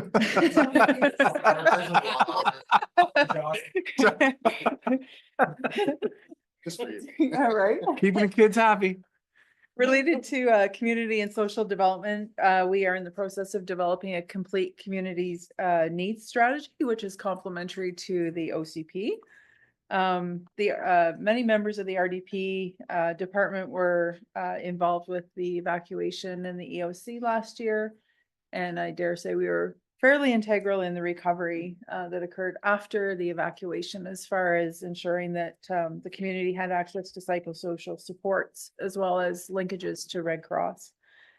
In relation to health, we're undertaking a Grow Your Own project, as well as a patient or medical care travel study in collaboration with Urban Matters. On the sustainability and climate action side, we did complete the Environmental Action Challenge, which was the contest to encourage green waste diversion in the community. Ongoing work is being undertaken to develop a community energy diesel reduction plan for Toad River, as well as we implemented the Food Cycler residential food waste program. And then in relation to community protection, of course, we have 2 committees. One is the Northeast BC Wildfire Resiliency and Fire Smart Working Group, as well as the newly formed Committee of Council specific to Fire Smart. So in addition to the number of projects undertaken in the department, RDP undertakes a number of day-to-day services that allow the community to develop, build, and essentially prosper. In addition to the projects and day-to-day work that we undertake, we lead, facilitate, and support or actively participate in at least 12 different community committees. We have 3 committees of council that are led by members of RDP, as well as committees such as the Human Bear Working Group, the Accessibility and Inclusion Committee, both at a local level and at a regional level, as well as the Community Health Plan Steering Committee, the Northern Rockies Roundtable, the Community Roundtable, the Youth Action Table, and the newly rejuvenated Seniors Working Group. The projects that I've mentioned are just merely a sample of the extensive and diverse work that's undertaken in the department. Our work is foundational, as you reminded me this morning. Our work is foundational to the various current and future projects undertaken by the municipality. But our priorities are really dependent on the direction that we receive from senior leadership as well as council.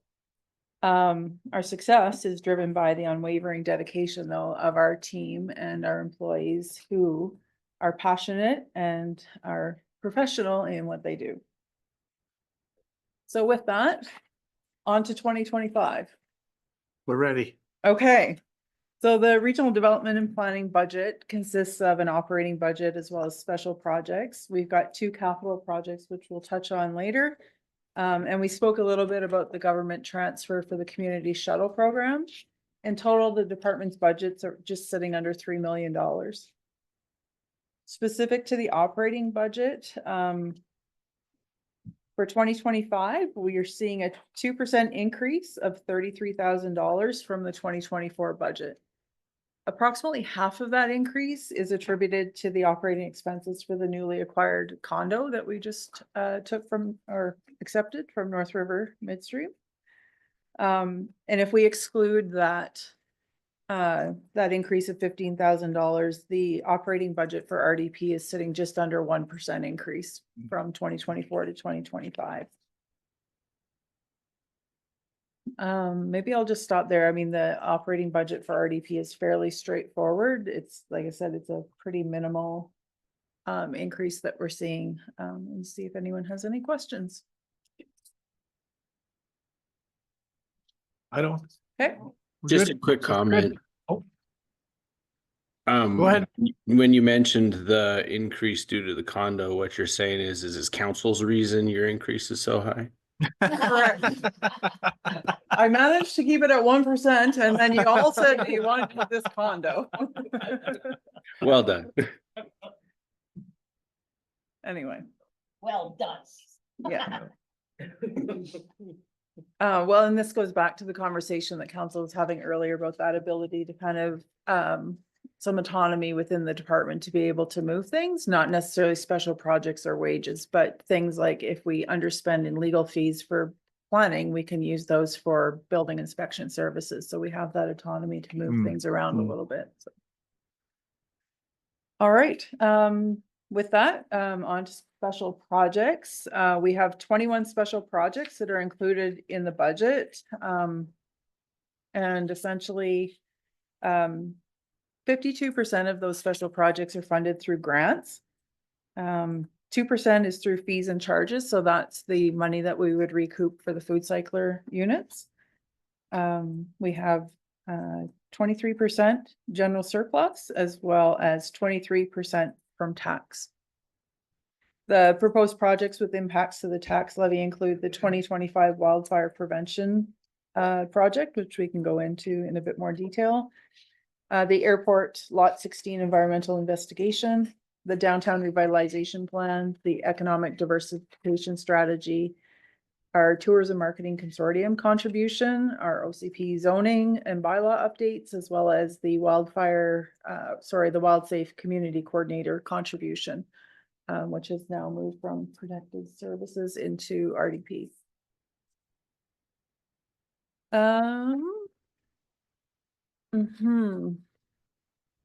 So I had intended on going through each special project, just really high level. I think council's aware of most of these special projects.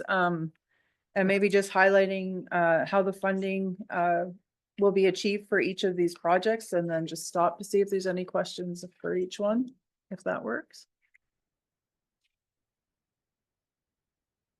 Yep. Okay. So our first special project is our 2025 wildfire prevention Fire Smart program implementation. This is the CRI funding, the Community Resiliency Investment Funding from UBC. We've applied for a grant of 116,000 plus the additional that will cover off wages for the fire prevention officer and the Fire Smart coordinator positions. So in total, that grant funding request will be just over 200,000. We'll probably make an adjustment to this before the budget is finalized. We may not need that $10,000 in tax request. That was to top up what we figure it's going to cost to develop a community wildfire resiliency plan. But UBCM has indicated that we can apply for a higher amount. Good. So we may be able to reduce that or to remove that tax. Any questions on that project? Nope. Okay. The next one is accessible planning and awareness. This is a $500 grant that we apply on annually from Spark BC to basically fund events that promote accessibility. And a request for 22,200 in general surplus, which is essentially a carry forward from last year. This project supports the continued implementation of the accessibility and inclusion plan, as well as our contribution to the Northeast Accessibility and Inclusion Committee.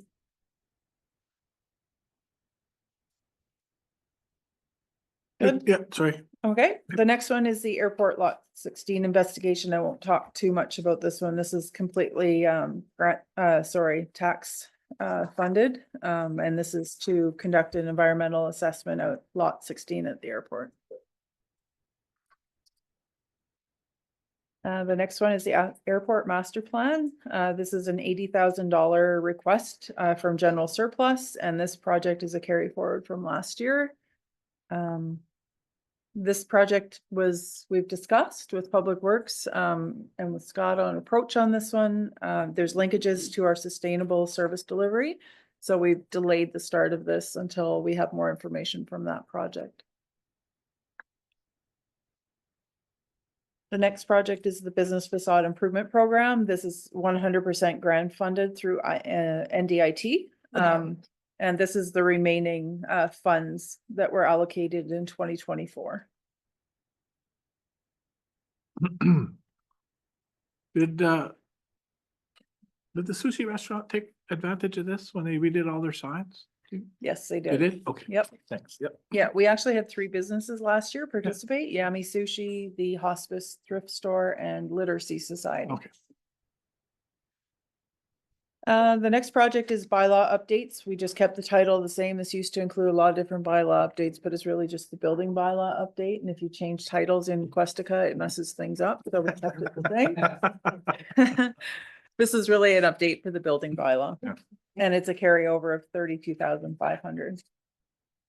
Sorry, general surplus. The next project is Complete Communities. So fully grant funded. We have approximately $105,000 remaining in that grant, which we are anticipating using prior to the end of the project. The next project is our downtown revitalization plan. So request of 21,835 to continue on with implementation of that plan. And to ensure that the community benefits from the cost to develop the plan and that they see results. This will focus on theming in the downtown areas as well as wayfinding signage. The economic diversification strategy, this was presented to Regional Council on October 15th, 2024. And this is the REDIP grant funding that's available through JEDI. And it requires a $20,000 tax funding from Northern Rockies to supplement the grant.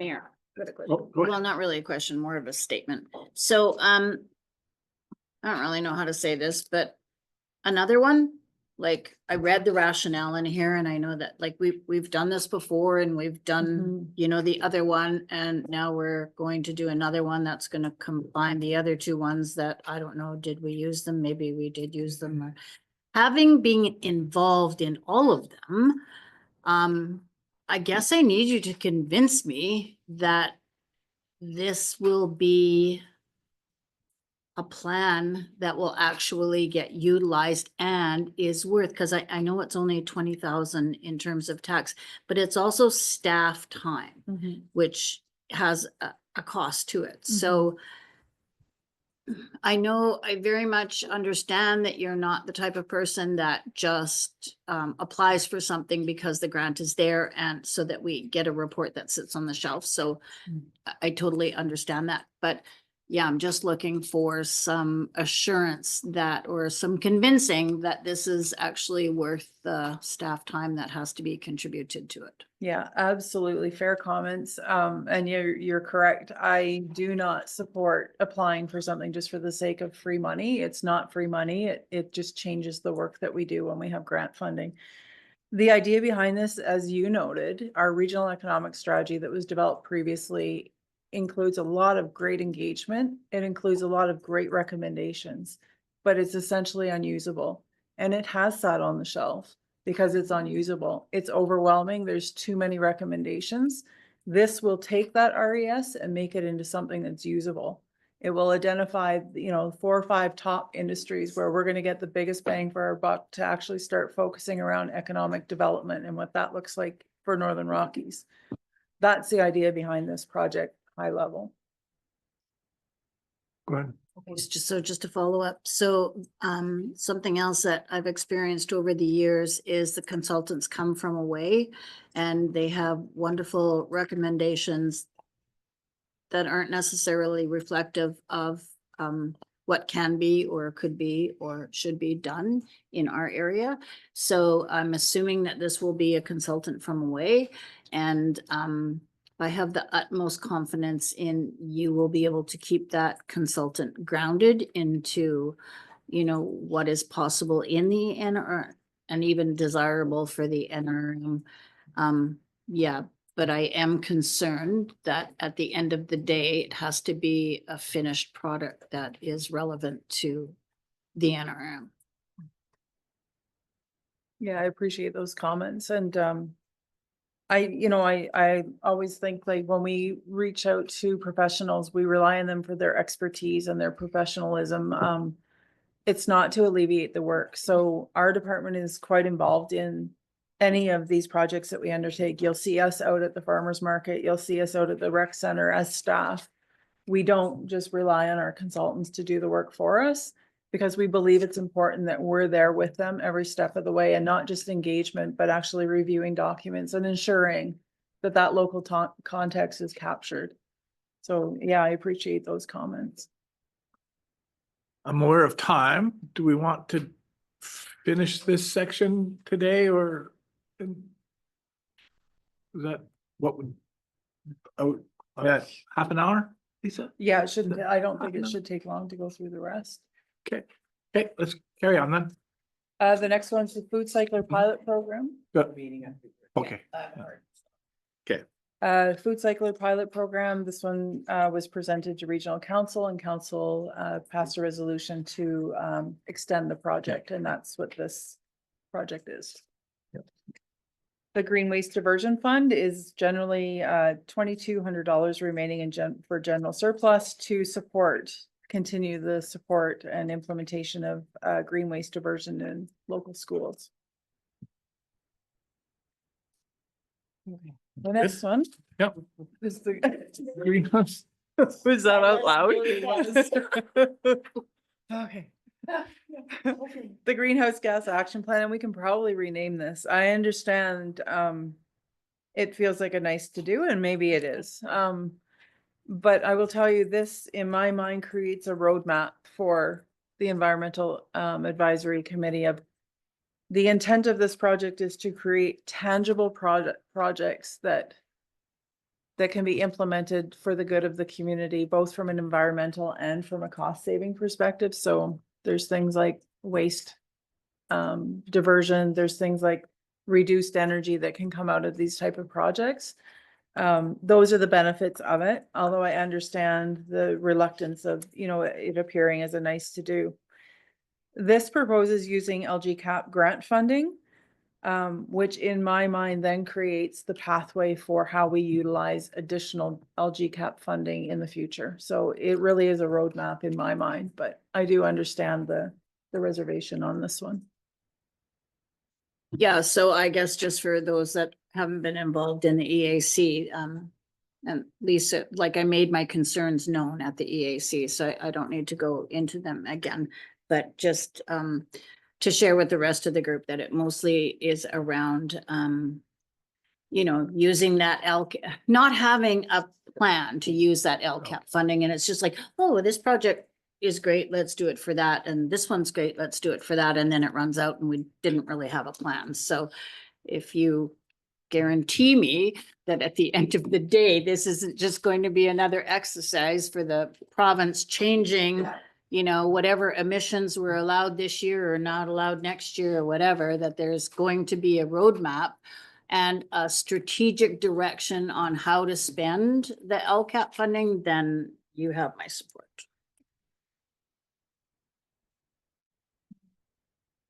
Perfect. Okay, thank you.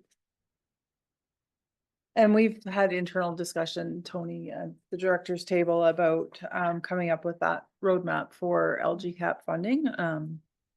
But I think this will help contribute to that as well.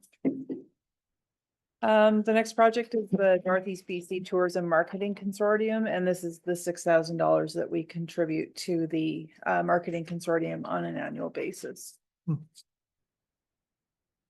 The Next Generation 911 Preparedness Project is 45,000 grant funded. And it's just basically preparing us for Next Generation 911. We're just waiting for addressing standards to be finalized, and then we'll proceed with this project. The Northern Rockies Environmental Action Challenge, this is actually completed. It was included in the preliminary budget just because we still had some expenses and things that we needed to finish up, which are now complete. We can probably take this one out. The official community plan zoning bylaw updates. This one is using up the remainder of the grant that we received from the province, or the funding that we've received from the province. We've got 55,761 remaining, and we're looking for additional $40,000 to update our zoning bylaw following the update of the OCP.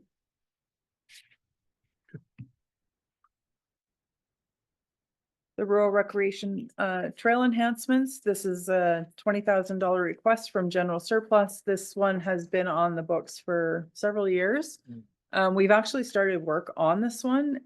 Frankly, it does sit at the side of the desk while other things are being done, but we have started work on it to do an inventory and a condition assessment of what we currently have for our trails. We just haven't used any budget yet. Our shop local program development and campaign is a $10,000 grant from NDIT to establish our own local program, and that will be completed this year. Should be able to leverage what's going on in the States right now. Shop local, shop Canadian. Yay, Canada. The tourism marketing strategy, this is a $30,000 request from general surplus. Basically, it's to procure a consultant to review this and strategize the setup of our current tourism social media accounts and develop the accounts to increase relevant content, audience, and engagement. And we're also looking at creating and running a digital media paid campaign to build our audience and put our ads in front of key audiences.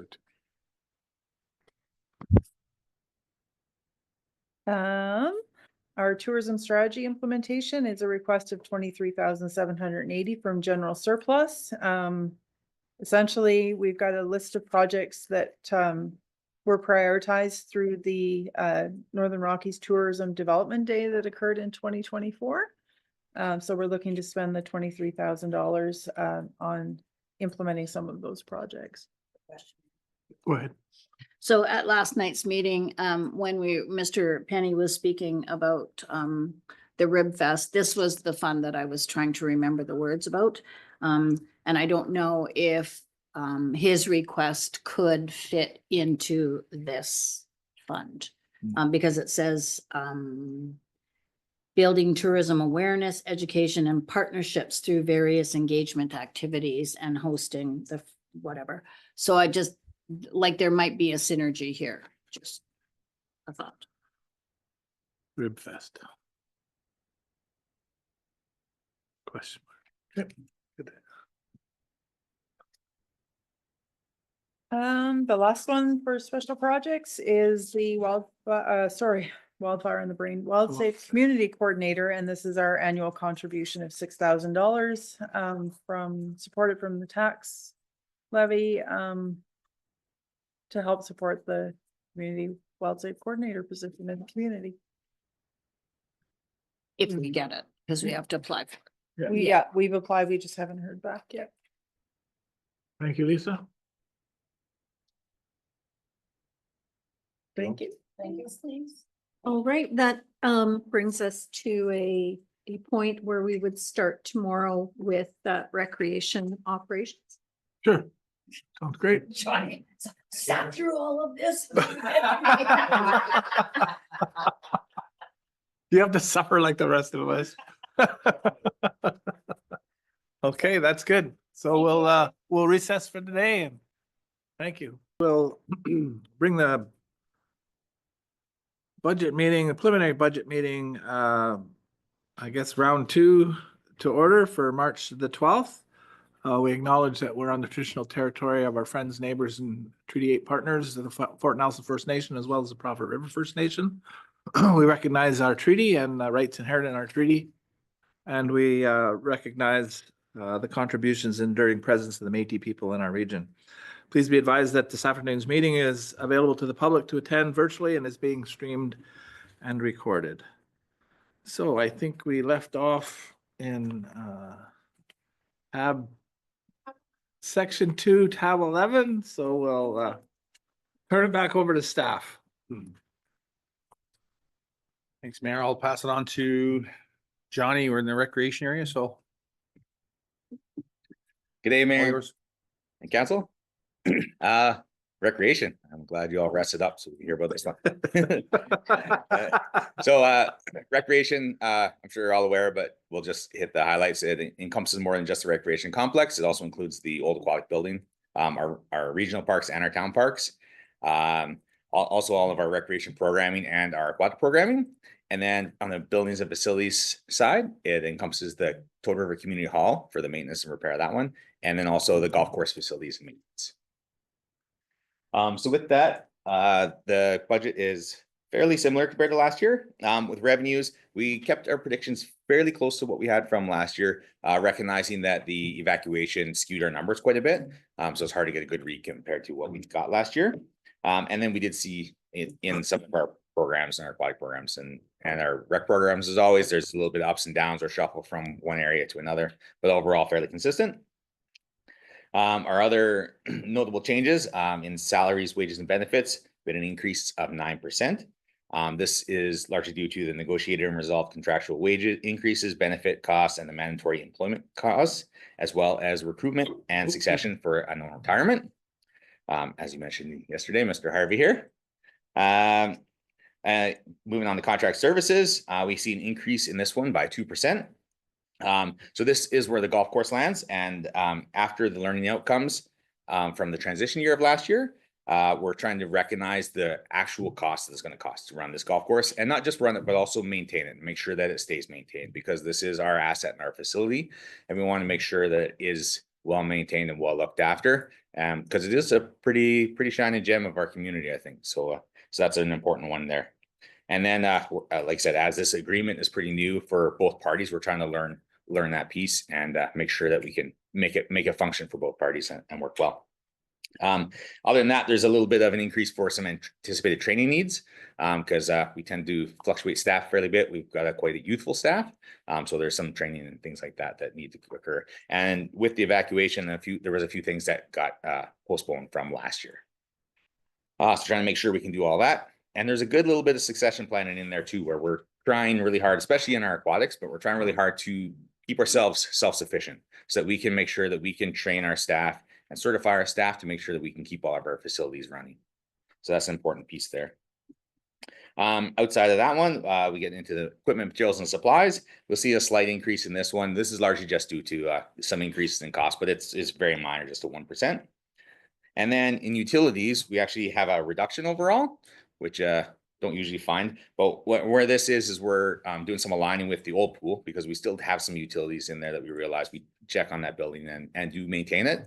But as we've gone through the winterizing process of that, we've been able to lower those utilities even further. So we're reducing those a little bit. The other part with that is that as mentioned before, and I believe it was Councillor Andrews mentioned that utility costs keep rising and we haven't gone up with that.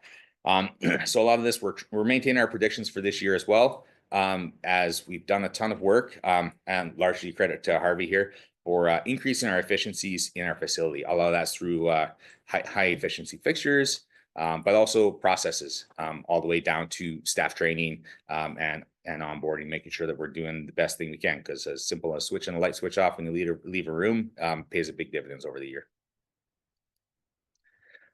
So that is my big spiel, but I'll open up for any questions. Councillor Going, please. Yeah, so just looking at revenue, and I probably asked this question last year, but I forget the answer.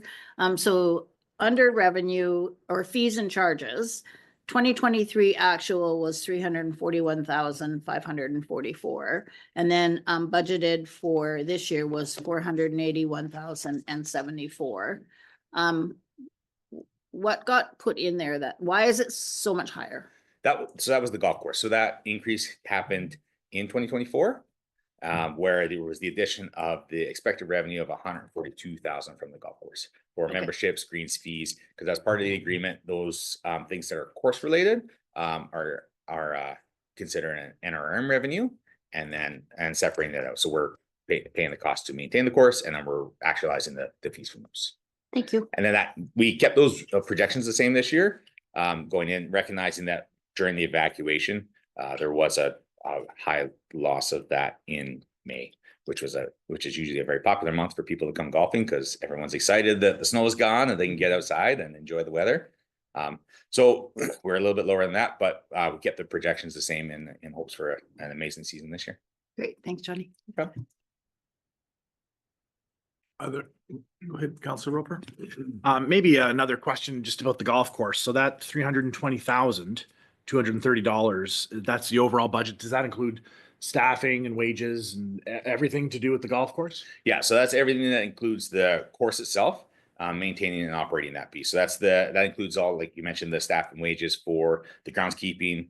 There's a percentage in there for because it's a partnership with the club, so they use some of their staff to take the fees for the greens fees or memberships, collect all those on our behalf. So that's factored in there as well. So that all the groundskeeping fees and all the expenses that would be part of the groundskeeping to maintain those grounds, and then also to take those fees on our behalf is all rolled into that. So what's the difference between how the golf course traditionally ran, say as a nonprofit with funding, compared to today with the NRM kind of taking a bigger role? What's the cost difference? I'm just curious. So I'm quite new to this part because I just jumped in here last year, but from my understanding, the golf course before the club ran the entire thing as a whole, and then they came to the NRM for an operating grant similar to, I believe it's the theater, library, two of those. I can add a little bit to that. So previously the golf course, one of the things, and I think Councilor Gerwing pointed this out a number of years ago, being that the golf course is a municipal asset. I mean, we own the golf course property, we own the clubhouse and whatnot.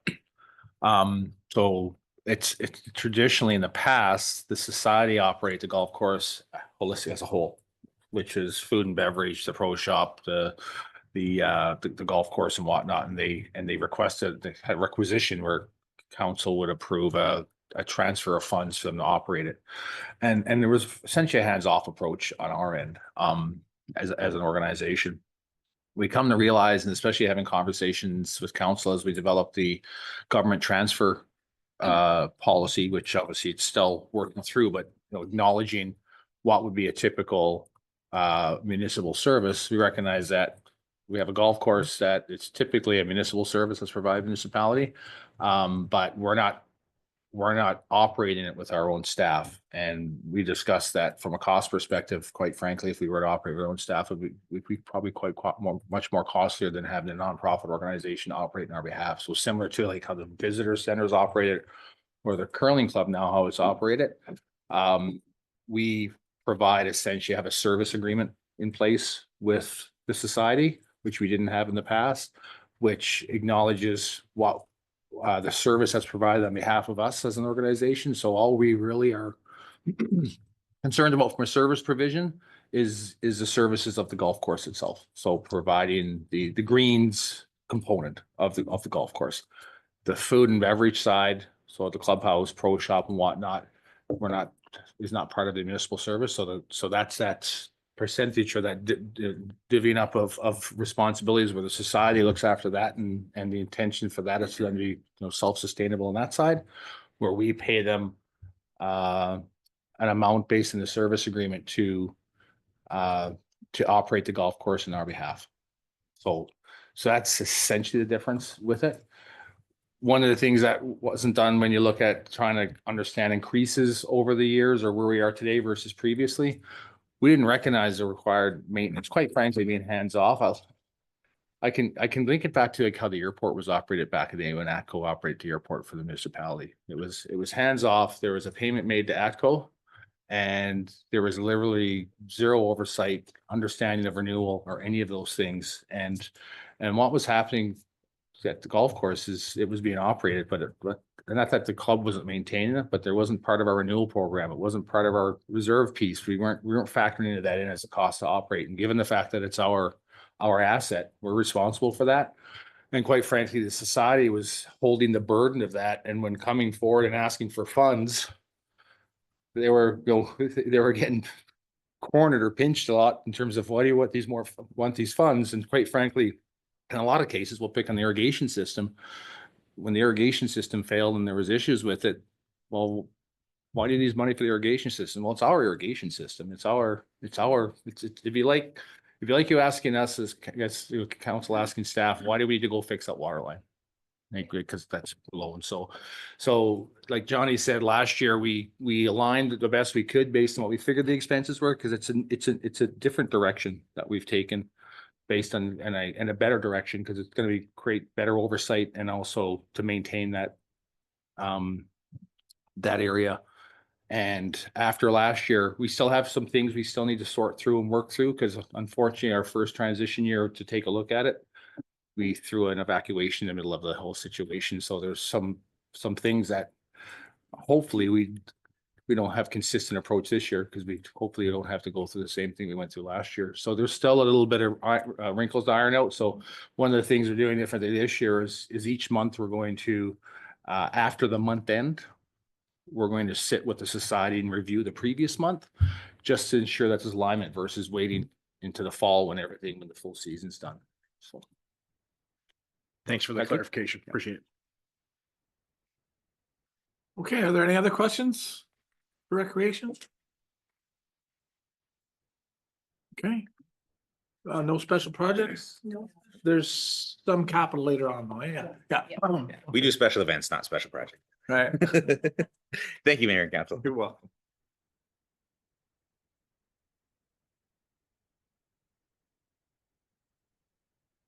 All right, from there, we're going to head over to the Public Works Department. And we're going to sit on this slide while Josh pulls together the whole department. So you're going to see various tabs to talk about operating the water, the sewer. But as I indicated yesterday, overall, the department is ran as a conglomerate of those various service areas. So we find it might bring a bit of clarification if we're able to speak to it summarized. I'll turn it over to Josh. Hello, Mayor and Council. So as you know, the Public Works Department is responsible for 5 different budgets. We get Public Works, water, sewer, solid waste, and the cemetery. So as a whole, that budget remained fairly unchanged. There was a slight increase in Public Works for, I think it was touched on in one of Tony's slides, some materials and increases for just shipping costs. So there was a 2% increase in that. And then we had a slight increase in contract services, and that was for some work in the Toad River area. Water, we saw a decrease, and that was due to that one-time purchase in early of 2024 that was recognized. It's a $85,000 decrease in materials and supplies. So we just moved that budget back down to what it had been in previous years of 3,500. So that's where you'll see that big jump in the water department. Sewer, you'll see a 5% increase, and it's just a slight change for increased cost of testing frequency, and that's just a regulatory requirement for our permit. Solid waste, there's an increase of contract services, just around leachate compliance, and we're doing a wholesome review of our vermicompost manual and some succession planning for that process, so you'll see an increase there. And then the cemetery, just a slight increase for some work to be done on that reflection kiosk that's located out of the cemetery. So that's, yeah, just a general overview of the operations budgets for Public Works. If there's any questions I can answer. The vermicompost manual, are we doing that in-house or are we contracting that out? We're using a contractor, GHD, which is our environmental engineering firm. So they built one for the Scale Shack last year as well. We did this kind of the same process. So we'll be utilizing Wilf's expertise. Oh, good. for Okay. that. So I wonder when it's done or whenever you think it's appropriate, draft form or whatever, could that come to the EAC for just their review? Not with the idea that we would change anything, but for their knowledge, I guess would Sure, be. my- absolutely. Thanks. And just council's aware, Wilf is departing, right? Hmm. Yeah, okay, so Wilf indicated very short notice, but he became of age and wanted to retire. How dare he? So What's up with that? Anyway. Yeah, pretty much. Yeah, I don't know. So we were fortunate to have Wilf help us with this, and as Josh said, I mean, we had some conversations internally because it just notified us into the new year. I think he's on the end of this month, correct? Yeah. Yeah, very quickly. So the intent is, because it is a landfill, it is part of the landfill operations overall. The diversion component is, it's gonna get rolled into the landfill contract eventually is what's gonna happen, as an activity. But it's important that there's a very well-defined manual in terms of how that service is provided. And Wilf, along with our consultants, are working through that. So there's detail in terms of how that works. And Wilf's not completely cutting himself free of the vermicompost. He just doesn't want to have the operational Tied to a day-to-day. So he's still willing to come back and assist and do reviews and Audits and inspections, audits if required. So he's still interested in it. He just doesn't want to do the day-to-day anymore, I believe. Okay, yeah, go ahead. So I just want to follow up on something that Scott said, so. No, so what I think I heard you say is that eventually it's just going to be contracted out to whoever is taking care of the landfill in general, or? Yes, yeah, because it's an activity within the landfill, right? So it's an activity as part of our solid waste activity. So the part of our solid waste contract. Yeah. Okay. And that's why it's important to have the manual. So because you have to do training, you have to make sure that they can actually do the job that we're looking for them to do. Yeah, because quite frankly, I mean, if it's vermicomposting or composting or putting things in the active phase, I mean, the contract for the solid waste contract, you're responsible from everything that goes from the transfer station, even today, everything that goes from the transfer station to the active landfill area, which includes the vermicomposting area. The only difference right now is that specific to the activities and how that vermicomposting piece is looked after was done by Wilf, right? So now that we're comfortable that it's operationalized, and we'll have it very well detailed and laid out in the contract, and in the manual, it's no different than the manual on how to operate the landfilling component in terms of the requirements from a ministry perspective in terms of how we manage that piece, because there's couple components is what Wilt's required to do, and also from a ministry perspective, what we're required to do to maintain our permit, right? So it wouldn't make sense to separate those into two separate contacts, given that small piece. It was important at the very beginning during the inception of the development of the vermicomposting, because it was a new process and program. Now that we're comfortable with the operational component of it, it's part of the solid waste operations, I guess. Right. Well, that does not make me happy, but we can chat about it in a more appropriate time. Is there any other questions for Public Work?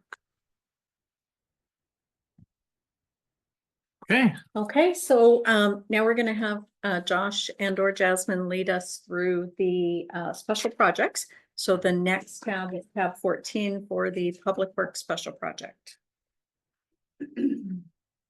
So we just have one within the Public Works Department, and that's community trail tree removal. So last year we had a pile of danger trees cut down, and there was quite a few flagged above and beyond what was in that initial assessment. So they were not fully removed from the walking trail last year. So we've created a project to have those all removed and cleaned up. And within that is money for another assessment for the walking trail, plus the money allotted for any falling that may be required for any trees that are assessed as danger. go ahead. So how will that process work? Will that go out for a bid, or is it something that can be done using local resources, or help me to understand? How Yeah, we'll reach out to 3 local companies. Okay. To acquire their services. Great, thanks. It's not the cutting, they're all fallen already, so it's more just removal and cleanup is the project.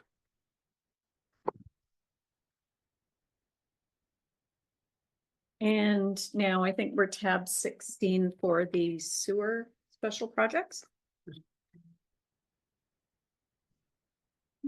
So we just have, So just a question for council. We had Josh speak to the departments as a whole, so I'm taking the liberty of skipping over the green sheet sections, which are operations, unless you had questions for us and we can work within them. So the next tab would naturally be 15, but that's operations. So we'll, if you're okay with that, we'll skip to 16. Okay. so the special project for the sewer department was the Muskwa River Receiving Environmental Monitoring Program. So this was an obligation that was required before we put in the outfall, and to have another process completed after the outfall was installed. So we're just following up on that. It wasn't completed within the first 2 years of that, so we're just completing it this year. So that's what that program's for. And then the water special project should be in tab 18.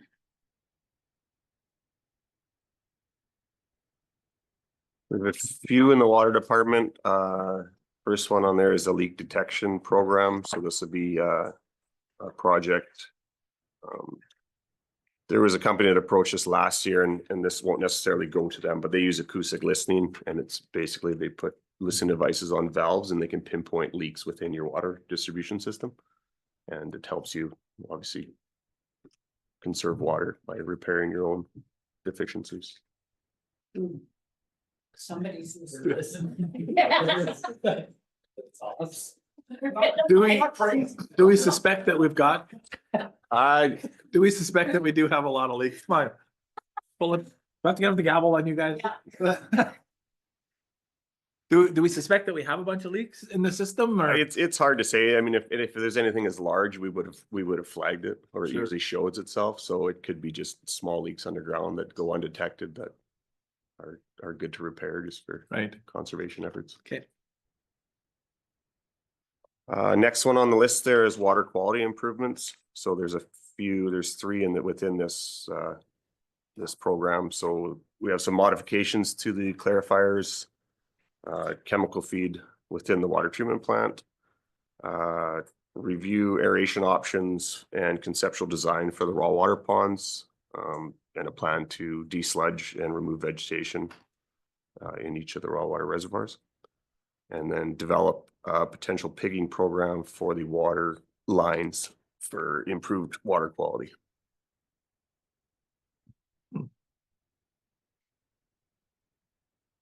Questions?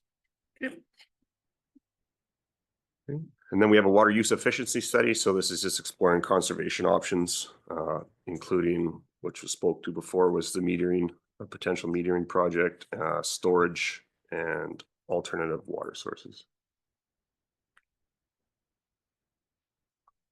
And then the last one in the water is a DAF under drain replacement.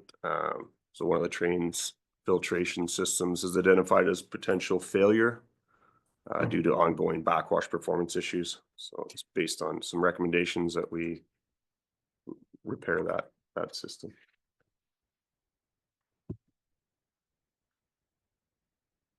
I'll just add, sorry, Mayor. Just, you'll see when you look at these, if they're IDCA eligible or not. And they all are, but they are taxed. And the reason for that is it's our contribution to the program. So that's how we flag it as part of the budget process. And of course, our reporting mechanism acknowledges the various projects and the contribution we make to the matching contributions so that we stay in line with the agreement. So just in case there's any questions, like they're all part of the IDCA program, but the reason why they're taxed is our contribution to the program.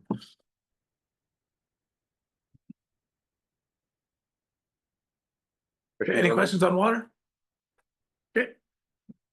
All right, so now we are over to tab 20 for the solid waste special projects, please. So we have one within solid waste, and that is installation of ground monitoring wells. So we have 5 in total. There's 3 going into the firefighting training area, and then 2 in the old landfill area. And those are just for exploratory and the continuation of monitoring our old landfill. Okay. And that brings us to the end of the public works section. The next section we are on is airport operations on tab 23.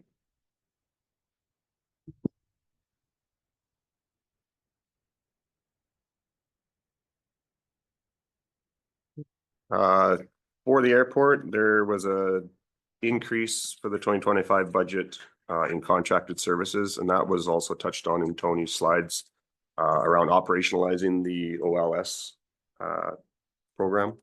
So that's an increase of 29,000, and some repairs to the terminal sump pump, which was in that $8,000 range.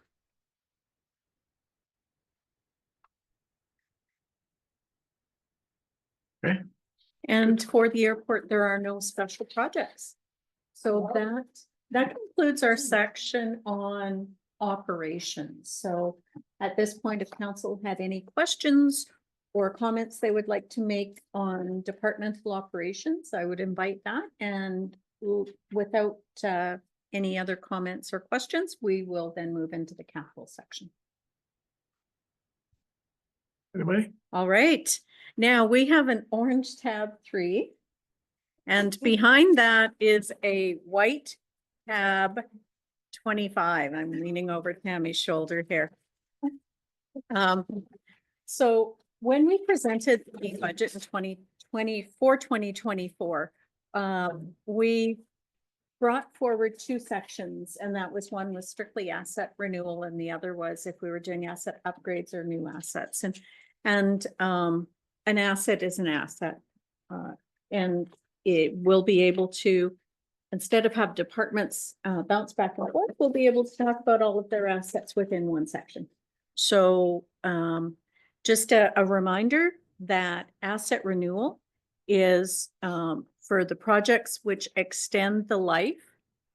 And generally they're funded through our reserve fund program. Asset upgrades, we're providing an enhancement or a higher level of service than what we had. If we put a few more bells and whistles on something, it could be considered an enhancement. And then if there's a new asset, we identify that as well. So one of the things that, as we go through this, we've got a project called a new fire hall. We actually are looking at that as renewal as a result of the decisions that may be made. It will either be the renewal of the existing or the move to a new location to accommodate the needs of, and that's still renewal. Because we had them in a spot. It's not like we're saying we need 2 fire halls. We need 1. And given the circumstances around it, we would be identifying that as renewal as well.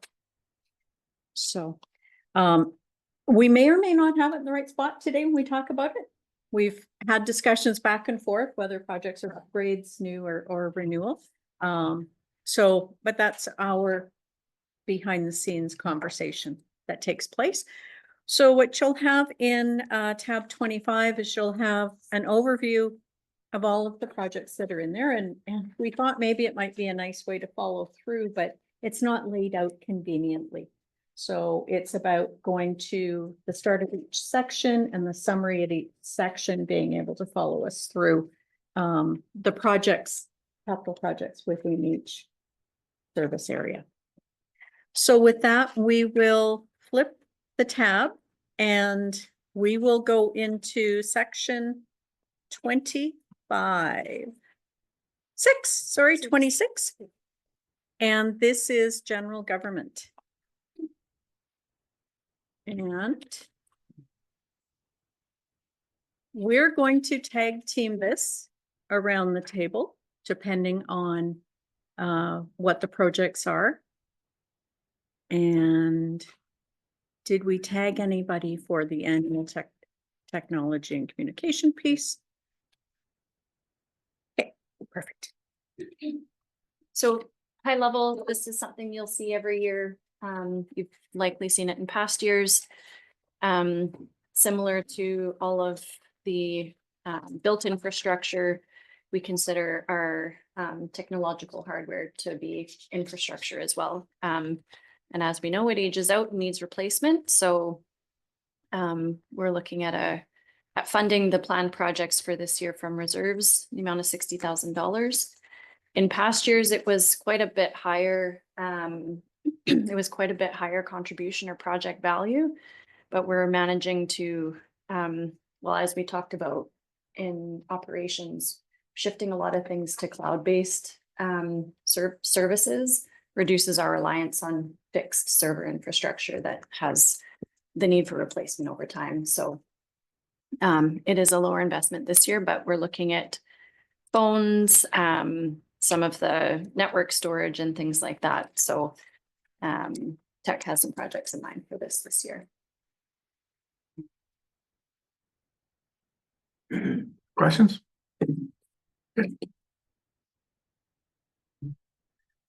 All right, the next one's the theater office air conditioner. This. Let them sweat. I'm going to say this is near and dear to someone's heart at the table, I'm sure. No, this comes as a part of as the building itself has shifted purposes and different things, and the theaters has now adopted that as an office. There's a change in the need there. Currently, that system, it operates as a service BC with the controls over there, and those 2 spaces are wildly different, both in operations and times a day and all that kind of stuff. So right now, poor John, as you mentioned, he oftentimes in there sweating because he gets the evening sun and he's surrounded by windows, and the service BC ladies are gone. So then he's got a control over there. That's a nice, comfortable side on that side in the dark that is not helping him out at all. So the intention here is to put a complete unit in there. It's a water cooled unit that'll go right in his space. It'll look after all the cooling needs in his space itself, and completely separate that from the service PC side. And that should be much more efficient, but also make him for a much happier customer. Wow. Are there any comments or questions? Okay, good, thank you. Okay, next on the list is the town hall layout efficiencies. I'll take this one because it's more linked to the greater piece of town hall. So as council's aware, for quite some time now, we've been working on what a business case would be to deal with this town hall from a renewal perspective. And of course, early on to the days, it was about getting a new town hall, and through, of course, lots of discussion and investigations. I mean, from a cost perspective, it doesn't make sense to move out of this facility. And of course, one of the big determining factors of that was the fact, once we did the arc flash study and determined that all of the electrical that doesn't need to be done, which was an original part of scope work, significantly reduces the cost to remain in this facility. That said, through the years, only minimal renewals was put into this building through the various years, basically to keep it safe, heat it, and keep the lights on. Any of the funds that we would have typically put in the renewal, I continued to go into the reserve fund through the years, which would have either looked after the renewal, similar to Tony talked about the fire hall, either look after the renewal of the facility or go towards a purchase or construction of a new facility. That said, knowing we're staying here, there's still lots of work and discussions that need to occur regarding what the phasing looks like in terms of renewal. There's another piece here later on that piece as part of the capital component. But specific to the functionality of the building and office space and layout, there's some definite inefficiencies that we need to deal with immediately in the near future. And these funds are to look after that. We have certain, people in the organization that should be sitting and have 4 walls around them. I'll pick on Miss Penny as an example upstairs, that there is just no physical space there's physical space, not appropriate space in the facility. That the facility has tons of space, just not laid out appropriately. So this is to start phasing and doing some immediate needs that we know need to occur to knowing that we're not throwing good money at bad because we're staying in the facility to incorporate that into the functionality of the building. So, any questions regarding that one?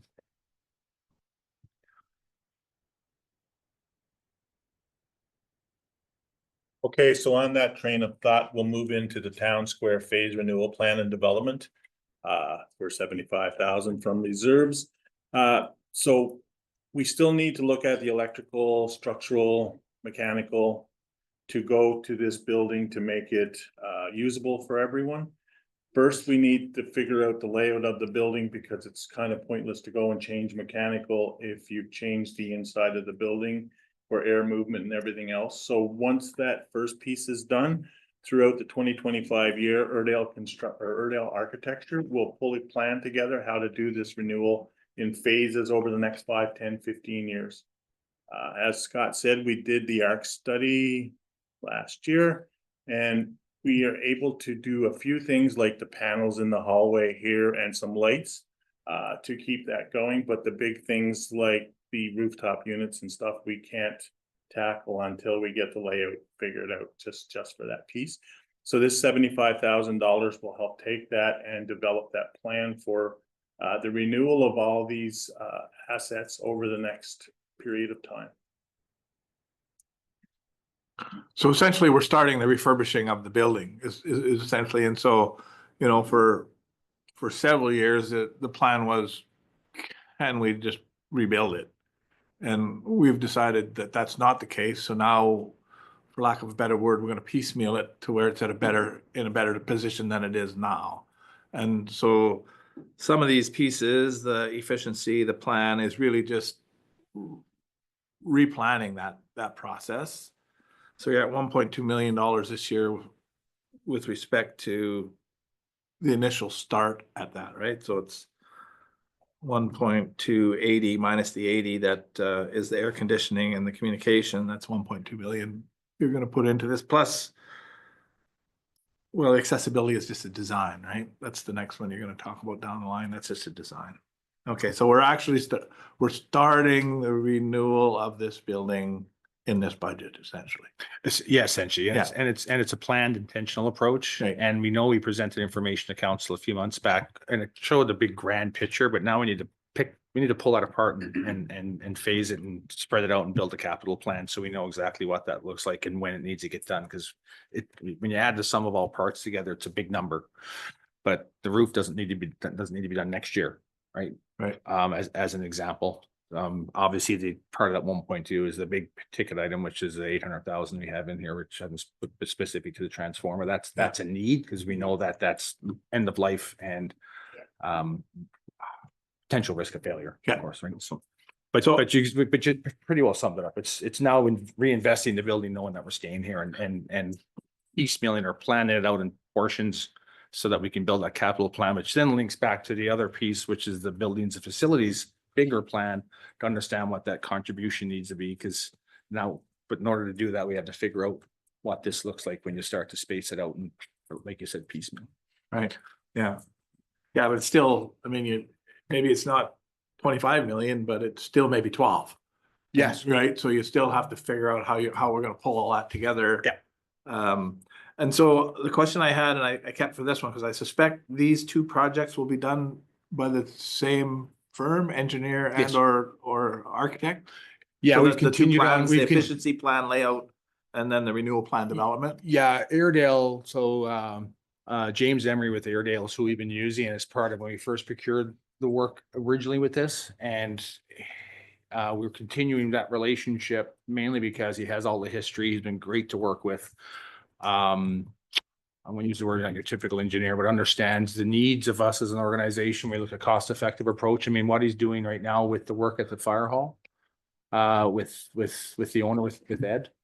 It's a great relationship because we need that oversight, but he understands that we don't need all the oversight that you would typically provide because Ed's providing a lot in his own. So Right. the relationship's great and he's been really good to work with the team here, and we will continue using him just because it's been he understands the needs and has been here with his team, and they've crawled through this building and crawled through through panels and looked at various things. So they have a good understanding what we're dealing with between here, Cameron and Public Works.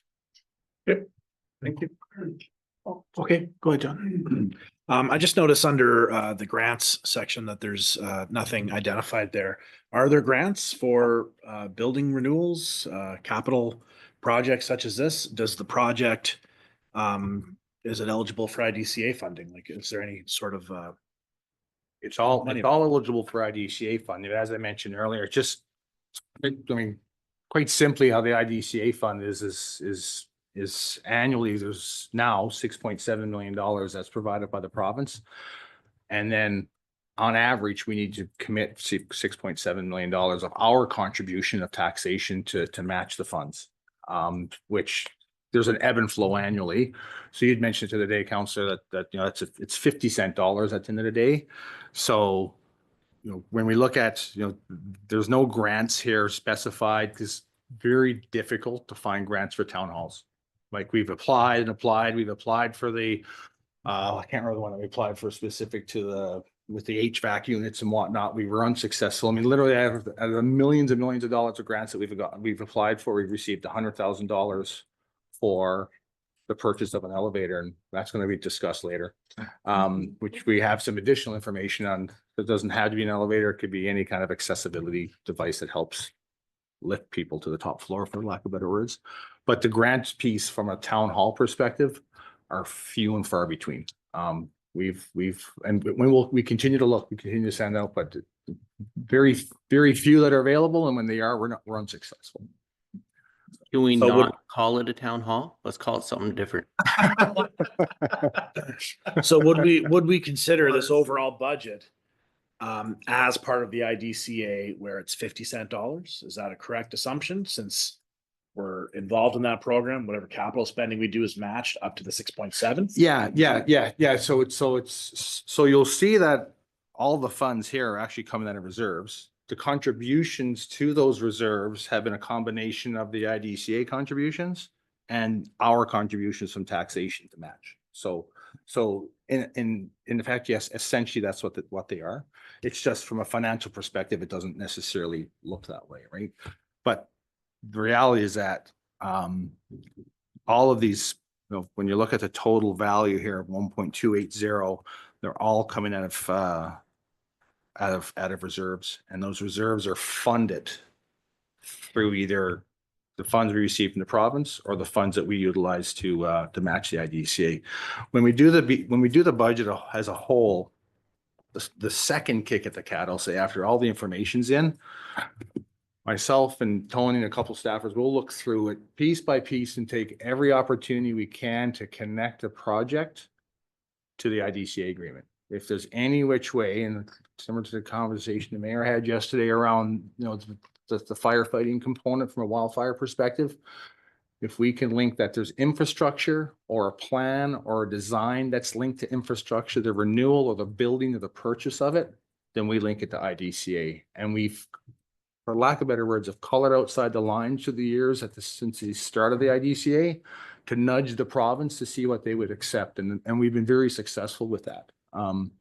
So that we can grab with our net as much as we can. The province likes to be able to say, these are the projects that we funded. And that's why we purposely do the flashy ones so that they have the ability to say, and again, we get great support from the province, but they have to be able to justify their recommendation of the payment of the IDCA, which comes in June, which this week right now we're working through that with the management committee of the IDCA to say we approve the recommendation, which I'd be crazy to say I don't approve the recommendation to get 6.7 million. But they've been good, but they need to justify it to the Treasury Board, right? Because that's who basically passes. That's the last sniff test of the program, right? But we cast our net as broad as we can to the IDCA agreement to be able to capitalize on whatever taxpayer penny that we collect. If we can divert it to that program, it's just to the benefit of us, right? So that we're not, which if we go back to the original intent of the program back in the day, we weren't, it was much more rigid, but we've been able to, like I said, nudge the province and work for the province, and they've been very receptive to some of those things. Like reserve contributions at the very beginning, the province said you must spend the money that year. And we said, you're forcing us to develop an asset management program. That's not how they work. It's a 25-year plan. Right. So then they question the amount. They have questioned the amount that we've put into our buildings facilities plan, but we've been able to demonstrate that we're not prepared to make a decision until we can make that informed decision. We're not just going to arbitrarily, because back in 2012, you said you were purchasing or building a town hall. No, that's not even on the table anymore. We need to understand. So those are various different activities we've done in the background to be able to manage the plan, the program, and the required accountability that we have in the program. So if they still required us to spend the money every year, it would be in the grant column, right? Because you would get the grant that year for that project, and so it would be in the grant column. But because we're able to put it in reserves, there's no specific grant this year, but it all comes out of reserve from that granting process. So. And if you look at the statement, the 6.7 or $5 million we've received previous to that, and the 10 million annually at the start of the program did show up as grants. Yeah. Right. Because it's a government grant. At the end of the day. Yeah. Okay. Yeah. Go on ahead. That was a good conversation. Thank you. Just to finish that conversation up, sorry, it's just to add to that conversation, it's showing $75,000. Last year, there was a $400,000 line attached to that. We spent 52,000 doing things like getting the camera work done for the sewer relining, which is the project you see this year. We had to do civil work for the transformer. It came from that monies. So that 75, that could have been a 352 carryover, is now 75. We may need to use a little bit more money than the 75, but it won't affect taxation because it is coming from the reserves, if that helps as well. What you'll actually see, sorry, yes, we caught this like Monday, yesterday. We didn't recognize the fact, considering we had done it last year, that we need that pool of funds to deal with some of the incidental stuff that occurs throughout the year that we don't necessarily have quite figured out yet. Doesn't impact taxation. as Harvey said, I think we started off with a $500,000 budget a couple of years ago that came out of reserves, and we've been slowly picking away at it. That's where we're able to put the design in or investigations, which we need to, which in some cases we don't have completely flushed out yet. So the budget that will go to council, the updated component will have a higher number here. It won't impact taxation. It just pulls more from that reserve, which essentially is funds that we didn't use last year anyway, that we had budgeted for it, but it'll sit in here. If that makes any sense. Thanks, Harv. Yeah, okay. Okay, so then we're moving on to the sanitary lining. Again, just saying that we just done that camera work again, I think in January of this year. The report came back with what we need to do to fix the main line from the theater down to where it goes into the sewer outlet here. For the town square building, it encompasses Service BC and the branch lines. And so it gives us a welding component to the pipes that they put a chemical in, and it seals the pipe joins up, and any leaks that come in that would cause erosion underneath those pipes. And once that piece is done, then they go in and reline all those pipes. We had to do a couple of other things, like we have to put in grease traps up in the theater to catch the grease and the butter that goes down those lines to hopefully mitigate this in the future. So those lines will stay much cleaner and pristine as we move forward. Right. Is this connected with Grace Manor at all? Grace Manor's work should have been done last year, I think, Councillor Gerwing. It was a project that Sean had undertaken. They got the work done because there was, anyway. They they have got it more worked. trouble. Yeah, but they still have more trouble now. Yeah. Mm-hmm. Okay, we'll have to find that Will you piece out. Yeah. connect that? Yeah, no, and Sean's doing dialogue with the generator piece. or Yeah, but I transformer know that piece, so we there's, can- yeah, We can add that piece to it as well. yeah, because if we already, there might be some synergies there, right? If we For already sure. have people under the building, why? I think the thought was though that that piece was done, but if it's not, this is the Yep. time to be doing it when we bring those people up from Fort St. John. or- So I'll leave that with you, or do I need Yeah, to yeah, do no, anything? that's good. I'll mention it Okay. to Sean after, Thanks. if that's okay. I can do it that way. Well, that was gonna be part of my question. Maybe it's way in the weeds and too technical, but when they're relining a line, does it actually change the inner diameter, which then potentially changes the whole entire engineer design for what you're flowing out of the building? So what happens first, Mayor, is they go in and clean all the corrosion and Yeah, stuff that's yeah. there first.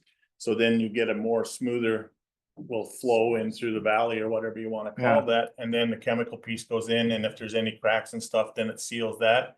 Then that's done. And then the diameter on that thickness is very small. So if it's a 4-inch pipe, it doesn't restrict it to 3 3/4 or something like Okay. that. It's still just a touch under the 4 inches. Okay.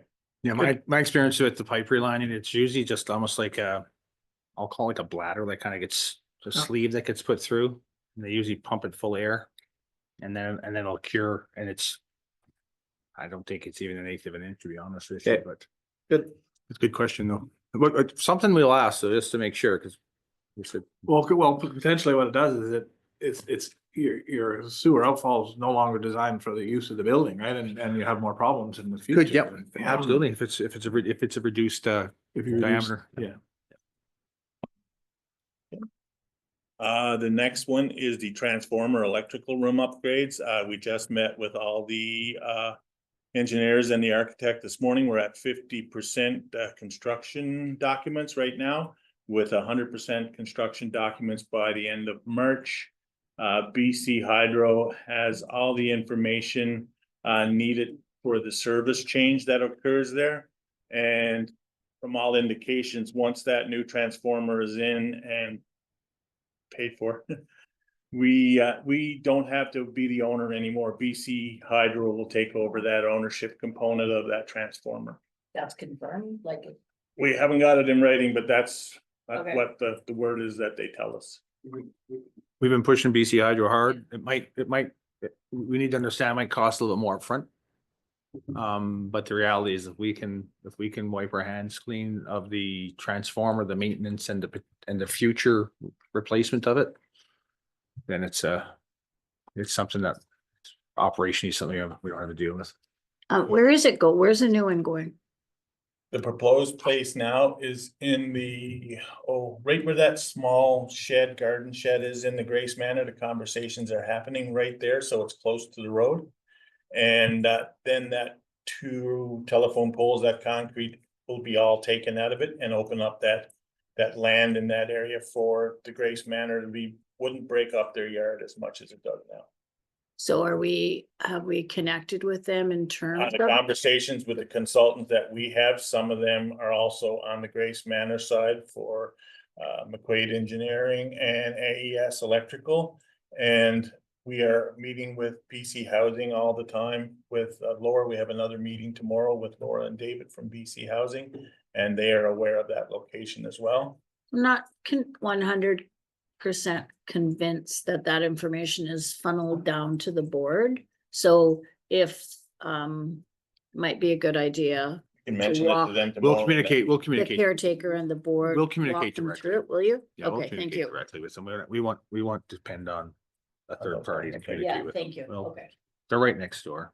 And I think Sean's been pretty good on passing on whenever there's. I'm some pretty, information. I thought Sean was having conversations, but we'll confirm. For sure.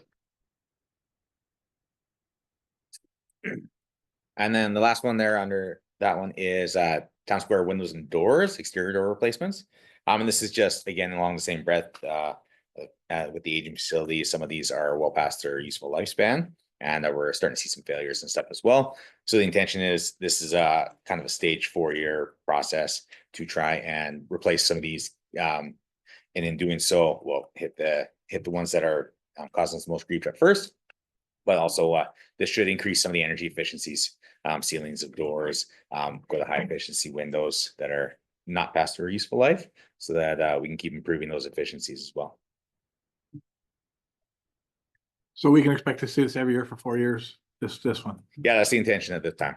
And we should maybe indicate that it's a phased kind of a thing. Okay, yeah.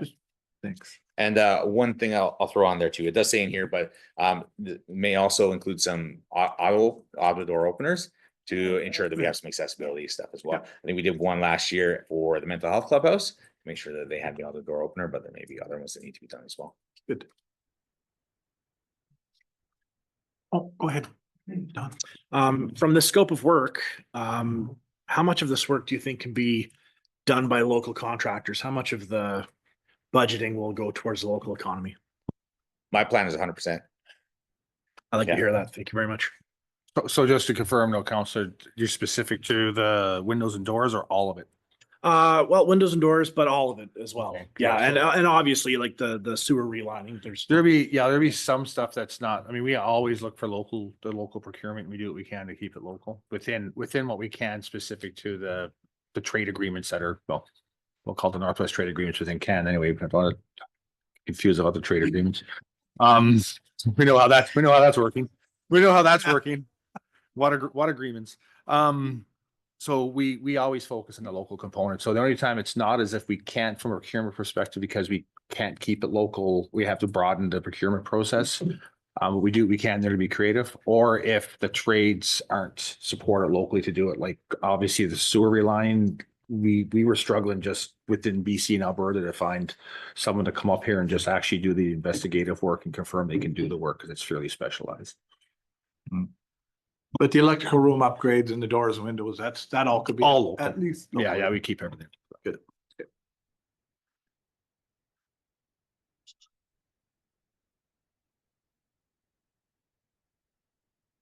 And one last one for the accessibility.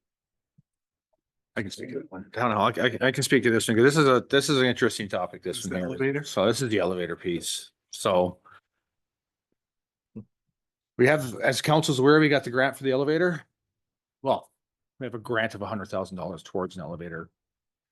It's looking to be $1 million plus to install an elevator. When you factor in all the impacts, the mechanical impacts being it'll change layout around corporate services and whatnot.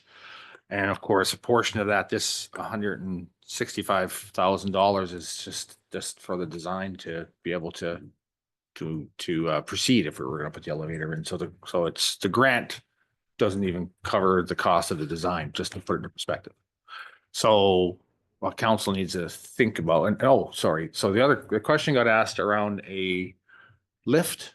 Chairlift. A chairlift, which, we've been able to confirm that one can be installed. I don't think we have a firm price yet, Herb. No, they just said any lifting device. But in terms of, we don't have a design, or we don't have No, any piece of no, that, because we haven't we- gone we didn't forward get with into that that piece yet.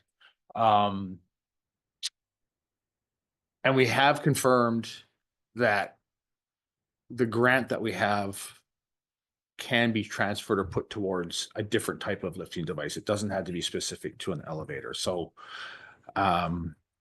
there's, more attached to this project, because obviously if it's $165,000 design to do an elevator, then it's not that you're committed to doing one, but then at the end of the day, that's what this looks after, right? So it's more discussion, I think, future discussion with council to determine how we want to proceed from an accessibility perspective with this facility. Because from an affordability perspective, $1 million is a lot of money to put an elevator in for the use it might get. But at the same time, we're basing our direction and what we've been doing based on previous council direction in terms of the accessibility component for this facility. So I think if you reach out to suppliers of stair lifts, you'll find that they'll engineer it when you buy it. Right, as part of the purchase, so the 165,000 could go towards the purchase price of a stair lift. And if that's what we end up doing, then we'll need a ramp as well, because there's two sets of stairs up, right? There's the winding stairs, and then there's that next step, so you'd have to put a ramp in as well.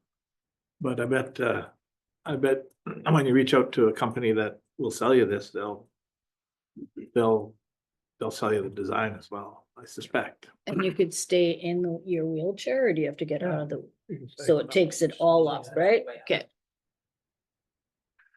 So I think, I mean, what council may want to consider is in principle approving, I mean, the reality is the budget can be amended because all this is coming out of, well, this is not coming out of reserve, this is coming out of tax. Council may wish to approve the budget, but not necessarily specific to a design for an elevator, and we can bring information and report back to council to have a more fulsome discussion in terms of what those next steps are from an accessibility perspective with the facility. Because I mean, at the onset of the discussions around town hall or a new facility, it was around, this grand idea of having a full-on accessible complex front to back, top, up and down. And there's some very, I'll call it easy wins when it comes to the washrooms and certain spaces for the facility, door openers, emergency, I mean, things that are, this room, for example. But there's other areas that I'll use where my office location is, mine and Aaron's and Tony's is, that's probably just a chairlift to get you down a flight of stairs, like those 3 stairs there, for example, because the ramp's not appropriate there in terms of the grade. But if you're looking at making it completely accessible in terms of floor heights and all this other stuff, it's just significant costs involved, significant costs. So it's ensuring that whatever we do end up doing, it's aligned, obviously, or council provides that direction. It's aligned with what that accessibility feature and accessibility direction of council is, right? So I think there's more discussion that's required. Well, and it's got to fit what did we call it before? We called it the layout, right? Yeah. So it's whatever your layout, it's got to fit in with whatever that eventually might be. So, yeah, I think approving it in principle so that it fits. We're just looking to make the upstairs accessible to people who can't climb stairs. Did I hear two? Okay, go ahead, Tom. Just a quick question about the grant for the elevator. Do we still get the grant if we end up putting in some sort of lift? Is that the same? Yes, so In the principle? 100, yeah, so I think you just confirmed that today, right? Yeah. However, then we confirmed today that the 100,000 we have for the elevator, we confirmed originally that we could purchase an elevator and have it installed, but there's no sense of having them sitting over in public works yard if we need it over here. Yeah. But we wanted to make sure, because we're up against a bit of a deadline when it comes to, because the deadline is the end of this year, correct? But then we went back and confirmed that we are able to, as long as we can provide the documentation to support what we're doing, of course, it's a due diligence piece. We can utilize a $100,000 grant to put it towards the purchase and installation of a lifting device, which would include a chairlift. So if we don't do the elevator, we will save that $165,000 on designing. Well, yes, specific to design for an elevator, and to the mayor's point, that there. I can't speak to say what we would need to design or not from a chairlift. I mean, but it's obviously a lot less, the scope of work is a lot less than, you know, from a mechanical, blowing out walls and whatnot.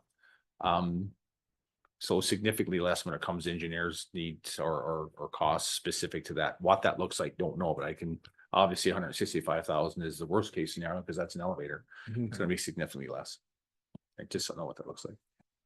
Okay, sorry if I'm confused, but if we have $100,000 grant, where is that grant showing up? Cause it's not showing up on here. Because this is just a design. If we said there was $1 million, if we were purchasing and installing an elevator and it was $1 million as a round number, we would show $1 million expense, 900 taxation, 100,000 grant. This is just the design, this 165. So we are not talking about using $100,000 grant to offset this. We are this pink sheet is No. us. No, 100, what I'm saying is we could use the $100,000 grant as part of the purchase and installation of a chairlift instead of an elevator. This piece, the 165,000 is specific to the design of an elevator. No. Pardon me? In So order- what this pink is asking for, is $165,000 through taxation. Yep. Okay, thanks. For the design of an elevator. For designing an elevator. But if we don't do the elevator, this 165,000 does not have to be here. No. Yeah. I just saved 165,000 bucks. Or we Well, might you may- find that wait, that what- 165 covers the entirety of a lift. It could. But that could make next year's budget. Just like, we're not there yet, right? Is the grant in hand? Do we have the money? Not that I know of. Okay, so the money comes after you do the work. Okay. Yep. Okay. So we didn't save $165,000. But there's a potential for us to pull 100,000 into this. There's potential for us to put 100,000 in that grant. Yeah, if what we don't know what the cost of the chairlift, what the cost of a chairlift is. Yeah. We know that 100,000 would offset whatever that cost is for that chairlift. If the chairlift costs 165 grand, then you're $65,000 out of pocket to put a chairlift in and 100 grand from a grant. We don't know what that is yet today.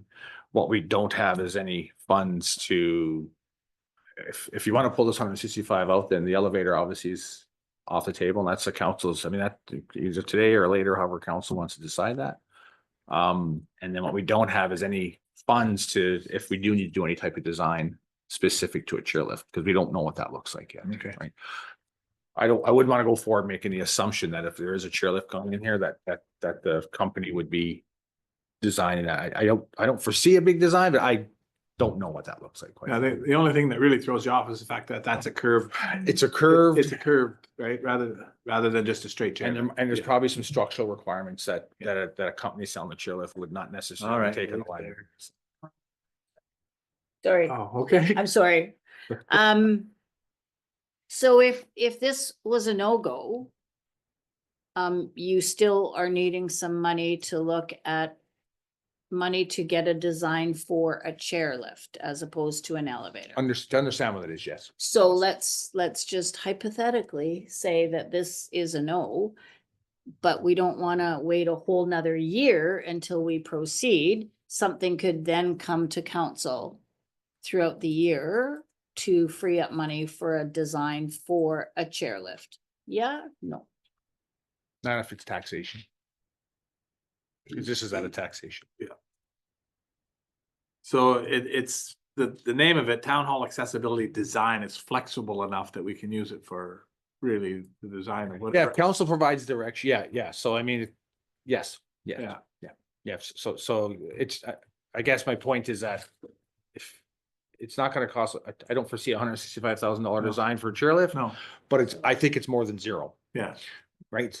What that is, we're not sure of. We can, you know, put a placeholder in there and hope, we just don't have those numbers as of yet. And council hasn't given us, besides, there was some sticker shock when we talked about the elevator back at the last report.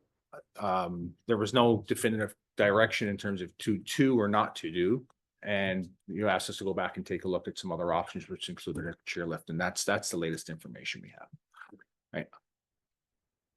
To access the 100,000, unless we were successful in the grant application, we have to have something done before the end of this year.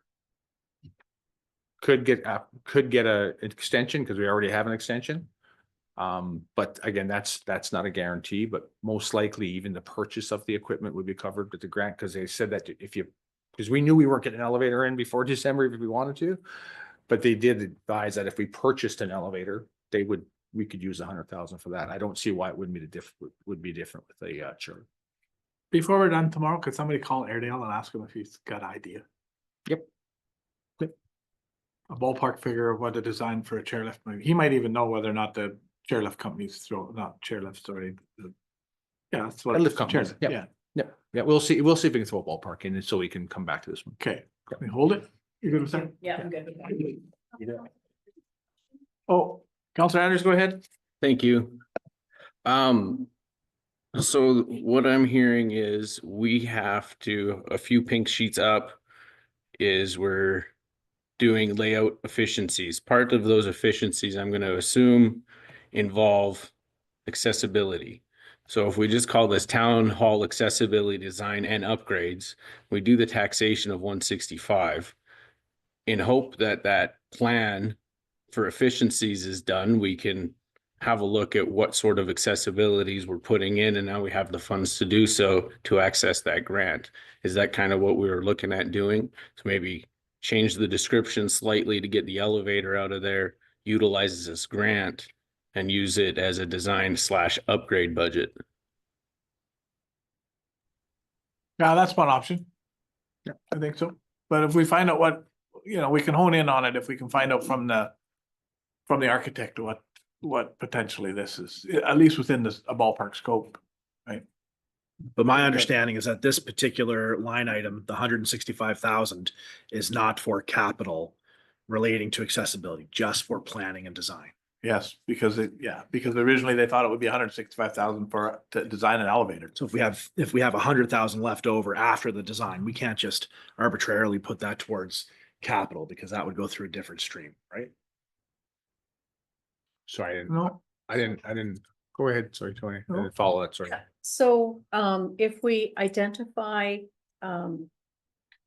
if of this 165,000 raised by tax dollars, if we only spend 65 by the end of the year, the balance gets transferred into a reserve.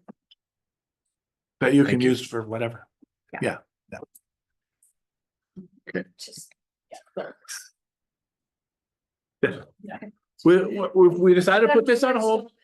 Yeah, we decided to put this on hold until such a time, but we've all got our thoughts, or we're developing our thoughts. So, okay. Yeah, that's why we'll see what we can get back from Airedale. Let's see if they can give a ballpark number. And then part of that moving forward, not part of these discussions, is we'll have to have a good fulsome conversation to understand where council wants to go from an accessibility perspective if we do end up doing a chairlift and what some options, so we can understand scope of work, because there's no sense looking at certain designs for the facility, especially looking up upstairs, for example, if council from a cost perspective and scope isn't supportive of it either. Yeah, that's what's going to do in the chair. Stairs when you have so many. But anyways, no, we'll go. I have some ideas. Okay, we are 28. Yes, so yesterday we did tab 27 for protective services. So regional development and planning has a few projects under tab 28. Good afternoon. The first project is the Mountain View acquisition, the condo that we've just acquired from North River Midstream. And this project is specific just to the renovations and upgrades that will need to be undertaken to get that ready for rental.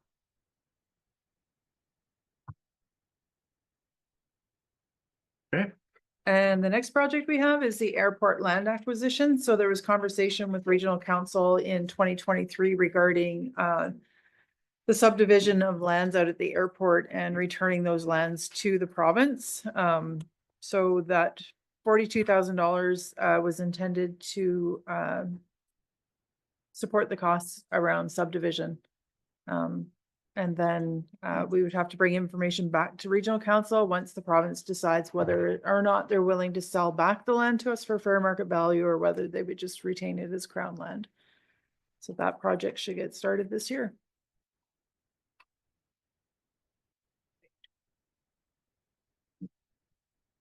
All right, thanks, Lisa. Great. The tab 29, we're going to hand it back to Recreation to go through their projects, please. Thanks, Tony. So the first one here for recreation is this one is our HVAC renewal. We're good? You're there? Yep. Oh, okay, okay. I saw some flip and I wanted to make sure we got there. Yeah, so this one's HVAC renewal. This is again another one that is a bit phased and a bit far reaching, but the start for this one is replacement for 3 of our boilers that we have in the rec center facility. We have the intention for this one is 2 in the pool, boiler 8 and boiler 9, and then also 1 in our east mechanical room, which is boiler number 7. Last year, 2023, sorry, we replaced boiler number 2 in our west mechanical room with the first one, which was replaced with a new style of boiler, or a different style of boiler. This one is a fully condensing boiler, which is higher efficiency, and it's also fully modulating. So combining those, we get better efficiency out of the unit, plus we can reduce some of our greenhouse gases. The intention is that we can go ahead with replacement of some of our others. The reason we want to do 3 this year is last year going into the winter of 2024, we had our local contractor rebuild 2 of our pool boilers. And with the design of those, we've been seeing increased failure rates, or a higher failure rate. And he gave us the expectation that we should be good to get through the season. We also have the DHRC that's running to help supplement that. So out of the 3 boiler system, those 2 are in the roughest shape. So he expected we would get through the season fine, which we've been doing quite well, actually. But the intention is to replace them now, knowing that they are in need of it, and then that way we can prevent breakdown repair going forward. And part of that project will be, or part of the thing is that the old equipment that we take out, we will take those pieces of equipment and utilize the parts that we hand off of them to maintain the other systems that we have. Because a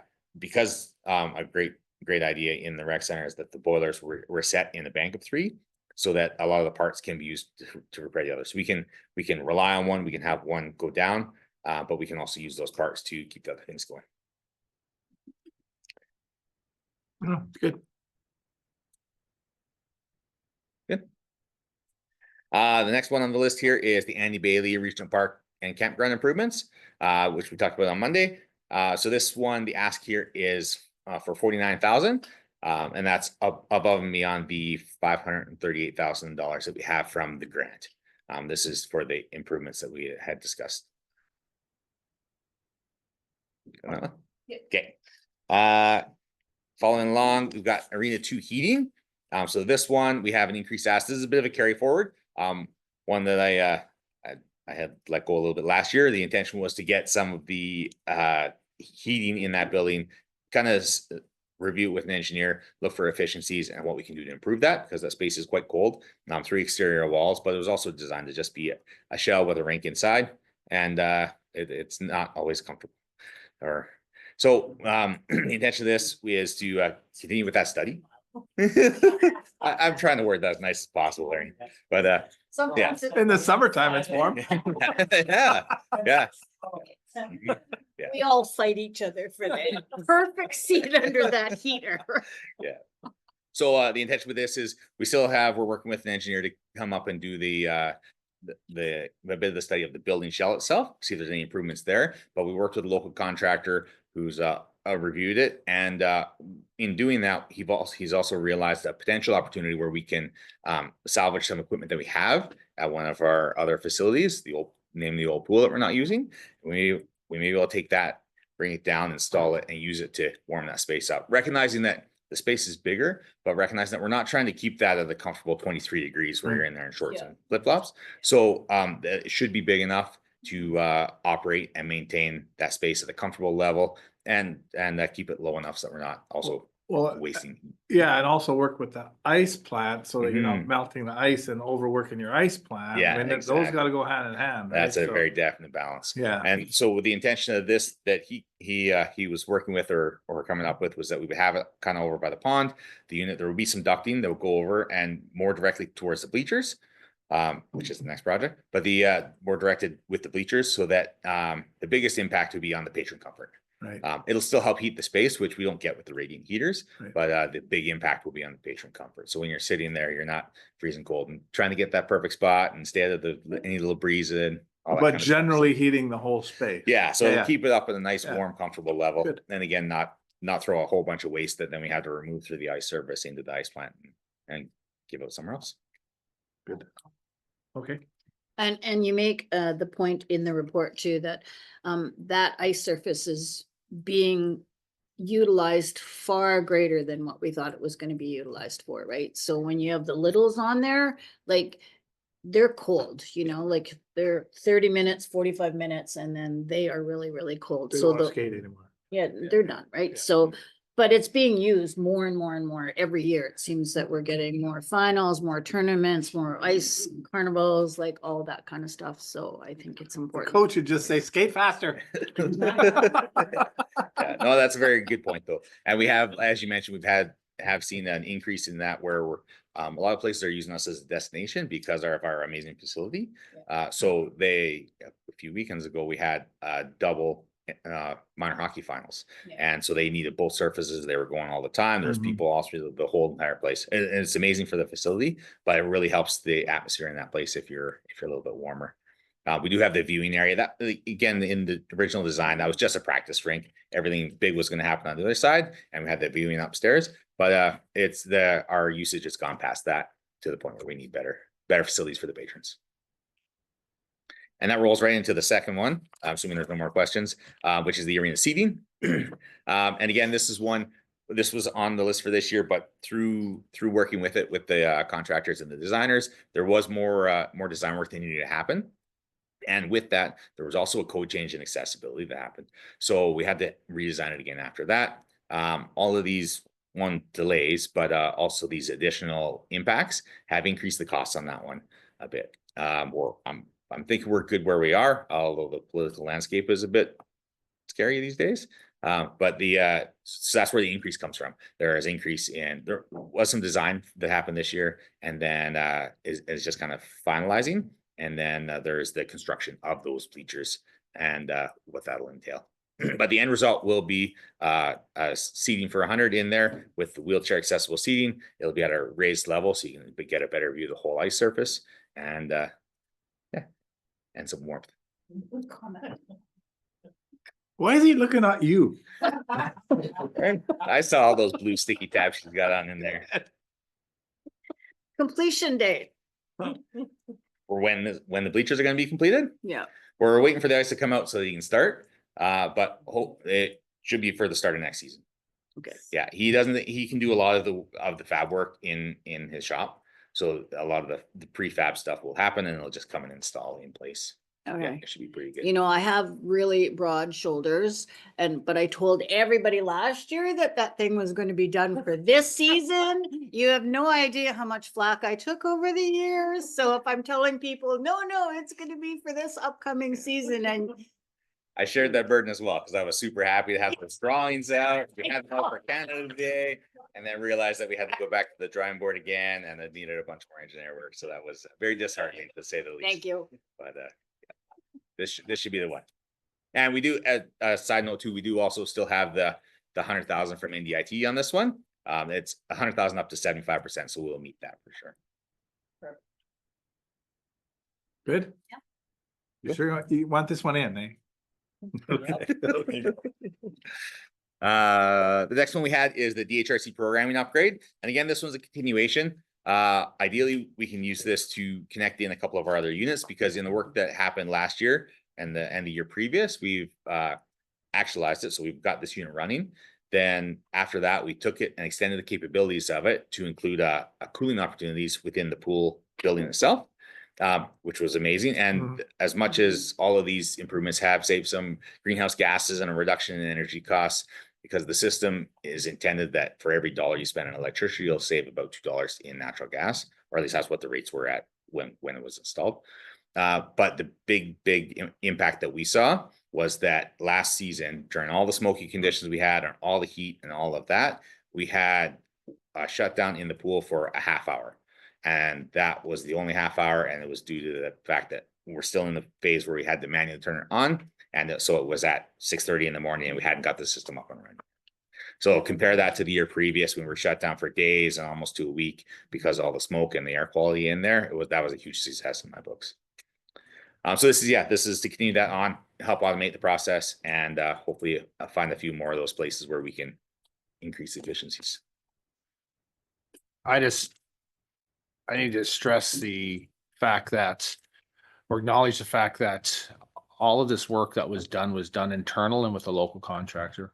When that facility was designed and built, it wasn't designed and built to do some of the things that it's currently doing. I'll pick on the pool. There's no air conditioning in the pool. So if you recall 2 summers ago, you sent emails out to council advising that the pool is shut down because of temp and humidity. And, through conversations previously with engineers, it was, determined that there was nothing we can do. The system just can't do it. And just with determination with, our local electrical side, Shane Watson and his group and internal staff just doing experiments and trying things and thinking this should work. I mean, from a mechanical perspective, this should work. Let's try it. No different than the discussion Johnny has had around the old pool HVAC to bring it down potentially into the new arena.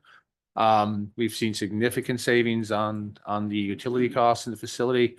This particular stage, as Johnny said, or phase didn't necessarily see the same savings because of the AC piece, but the controls and the ability to run that facility last year with the heat we had, the smoke, and be able to seal that facility and they'll still able to run the pool because we have requirements around where the heat and humidity is in the pool and the pool deck. It's just absolutely incredible that the work that was done locally and just can't acknowledge it enough, to be honest with you. Hey, Johnny. That's not me. That's to the credit of the great people that we have working for us. So Yeah. good. So the expansion of this project, will that help the smell of smoke in the lobby? No, so unfortunately, right now that piece of equipment is within phase 3, so it's in the penthouse of the pool addition, and currently we can only connect to that. My end game long-reaching goal is ideally I would either have this system connected through or else take a similar system and put it in each of our mechanical rooms and try to reduce our reliance on boilers and natural gas for that, recover more heat from the ice plant that is just a waste, and do the same kind of things where we can do that. But currently we don't have that capability because the lobby stuff is handled in a completely different part of the building. So it would be a lot of pipe work and flow to get over there. Okay. I'm happy to bump this number way up and try and do that for you if you want. But no, but all jokes aside, right now that's not feasible where we're at.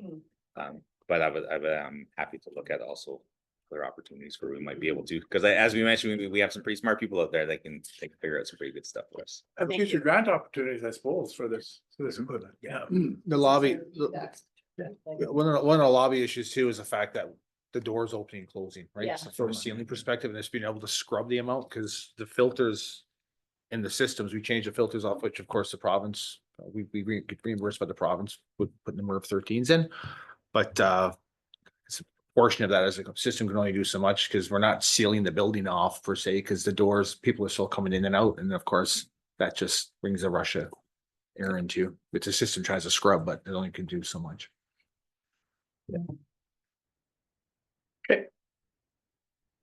Okay, and then the last one we have on there, this is the recreation backup power. And this is just a straight carry forward from the project last year. The generator is there and in place. So we're just finalizing that, getting that thing up and running. And then once we have it all commissioned and whatnot, then we'll continue with the connections of it as we try to maximize that system.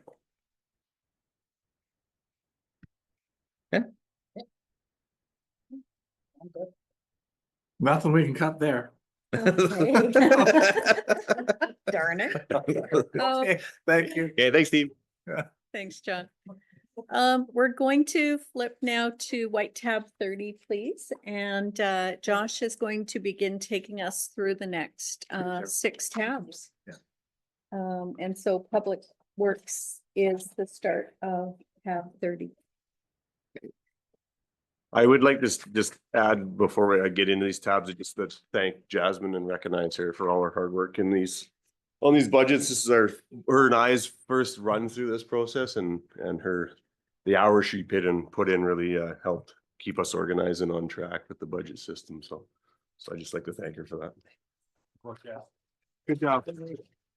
We'll see how well it turns out. Yeah. Should have done it at the end, maybe. Maybe should have waited. For yesterday.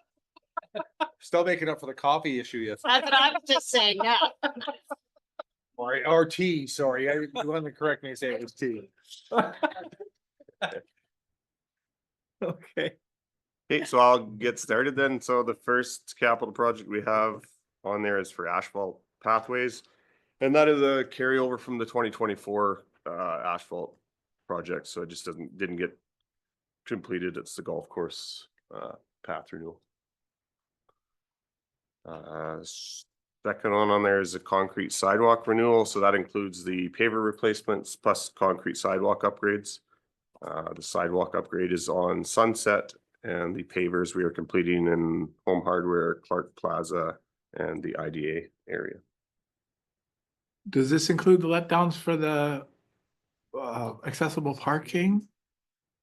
For the ones in those areas In that were those areas? highlighted, Yeah. that we will be taking Okay. care of those as we go. Good.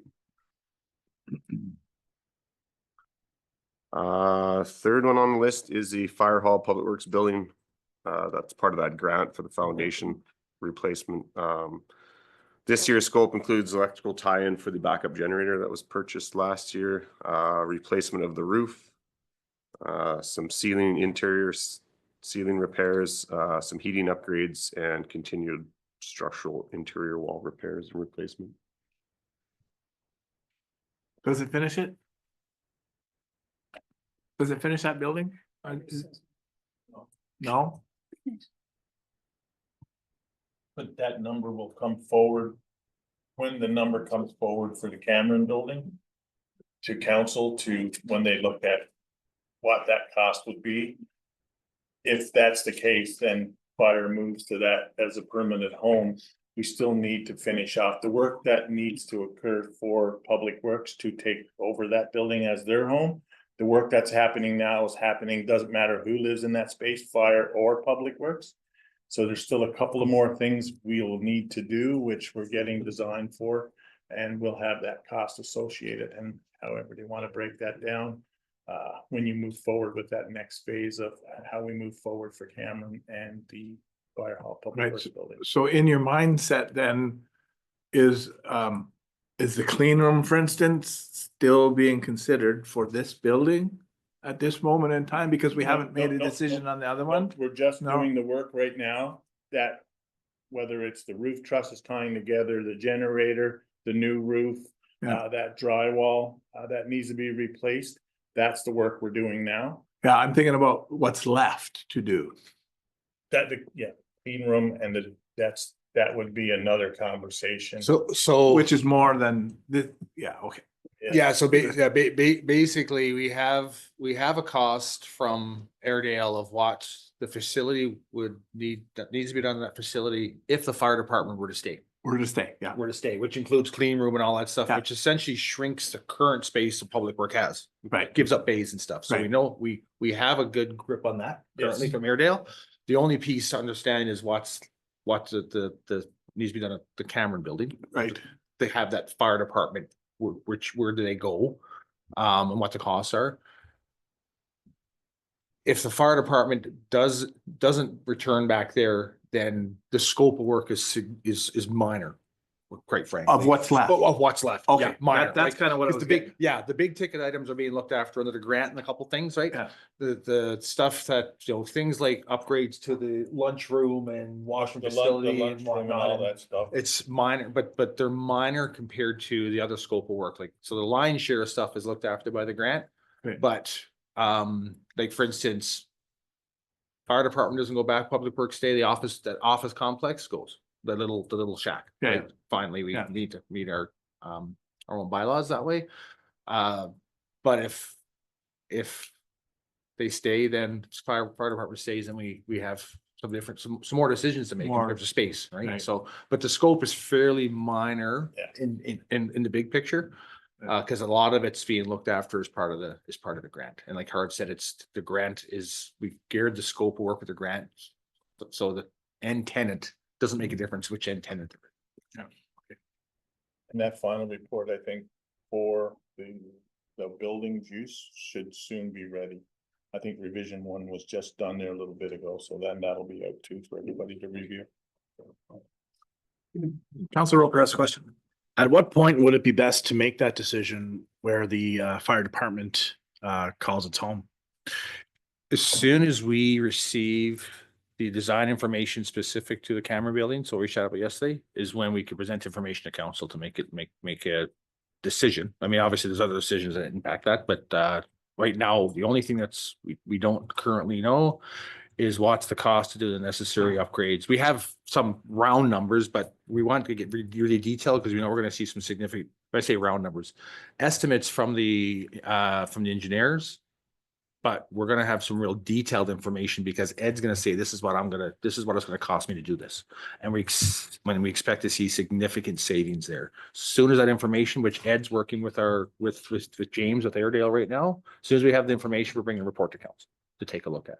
Thank you. So I'd like, Before the end of budget season? I don't, oh, hard to say. I'd like to say yes, but again, we're limited to, I mean, Ed's extremely busy too, so he's been doing lots of stuff in the background, him and Derek. We're pushing really hard. Yeah. Like, we're pushing really hard to get that number as soon as we can. And Ed is working with his team of engineers that build all the buildings with him to get those numbers to us. And James certainly understands the urgency of having this out and the understanding the budget season is here. And hopefully they will get that number. So every day we're talking and doing and trying to get that to happen. Just so it gives council that opportunity and it gives some security to the fire department and to public works on their future as well. So. Yeah. Okay. Any other questions? Nope.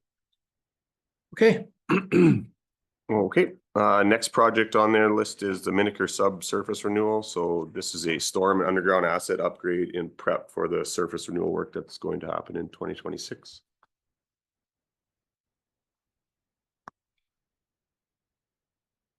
Good there. Yeah. Good. After that is Ananda Bridge. So that's the bridge in Toad River. There's some work around the abutments for riprap. There was some applications completed last year, some environmental permits. This year's sourcing riprap and procuring the contractor to place the riprap. It says completed prior to spring of 2025.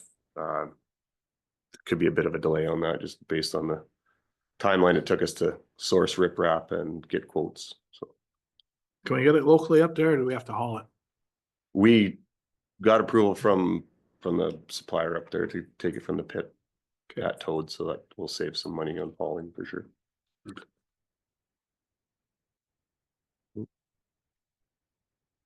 Next on the list is the Public Works fleet. So looking at purchasing 2 vehicles to replace an aging fleet. One out of the rec department, which is their 2006 3/4 ton pickup. And one at the airport, which is used for runway friction testing, which is will be downcycled and not disposed of, but it's run its course. How's that done? You just race down with the pickup and hammer on the brakes? Yep. I want that job. Cool. I wouldn't believe it. Literally, that's how that works. There's a system set up in the cab of the pickup. Yeah. That connects to the tower. They race down one side, the runway to a certain speed, I think 50K or 50, Yeah. whatever it is, spike the brakes. It calculates what the friction amount value is, do it the other way. And then it sends a number, a formula and a number to the tower, which then based on the type of aircraft coming in determines if there's enough friction on the runway. And it can be done multiple times a day depending on the weather. We do go through many sets of tires and brakes and required to disable ABS. So, Yeah. because you can't run ABS because you have to lock. Yeah, you physically have to lock the brakes up. It's a fun thing. It really is. Yeah. Entry level or retirement.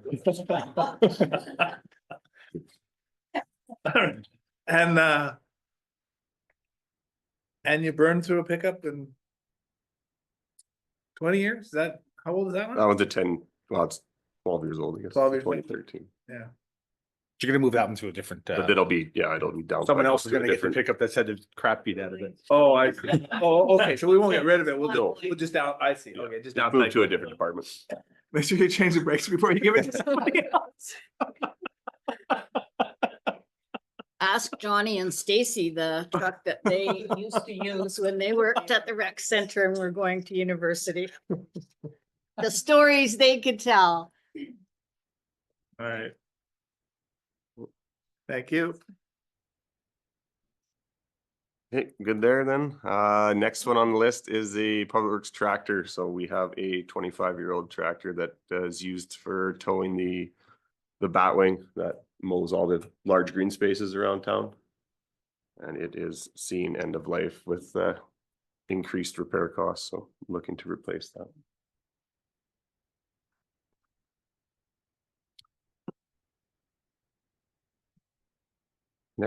Next is roads renewal asphalt. So we're doing a bit of a smaller program this year, but repairs to 52nd Avenue East between 44th and Heritage and 55th Street by 44th Ave, which is the landfill road. And then the roads renewal gravel is a 2025 program, which will be primarily focused on the McConaughey Creek area. Yay.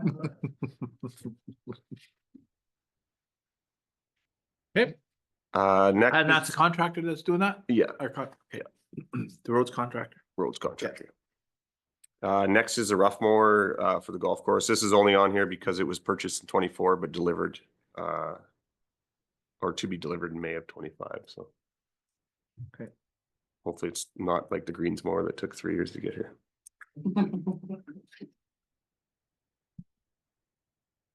After that's a skid steer renewal. So we have a 2004 skid steer that the recreation department utilizes quite regularly for snow clearing, sweeping, fence pole installations, brush cutting, and whatever else they can find a use for that. So looking to purchase a new one for that unit or for that department.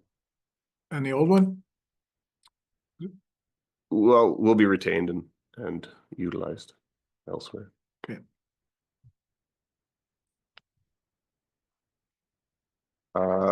Also for the Public Works Department, looking for a small area tractor.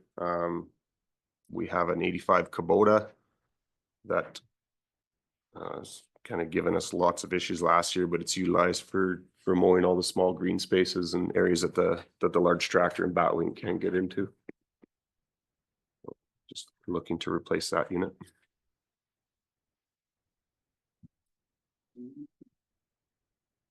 Right. After that's surface drainage and stormwater. So this is just general rural water, rural area ditching around Radar Road, Radar Crescent, Whiskey Jack. So it's basically our rural roads area, and some out at on the Tetsa River Road going into the campground and the gasoline alley. So it's just ditching, it's not culvert work? No, that's just ditching. Okay. Jasmine will touch on accessible parking.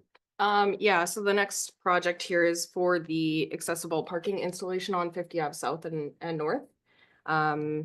This is a budget being carried over from last year over into 25. We have applied for a grant for this one. It's the Enabling Accessibility Fund, which we're still waiting for. We're still waiting to hear back on the outcome of this one. So we have followed up. We're expecting to hear back hopefully any day now.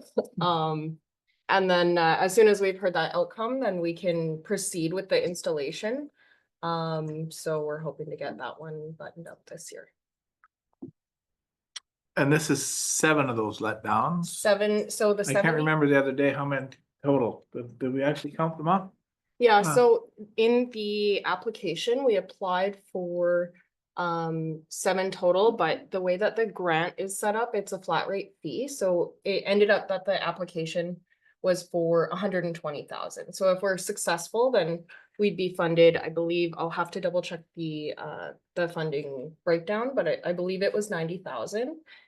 In the event that we're not successful, then we would still have the 70,000 to utilize for the 7 letdowns that were initially proposed. Right. Okay.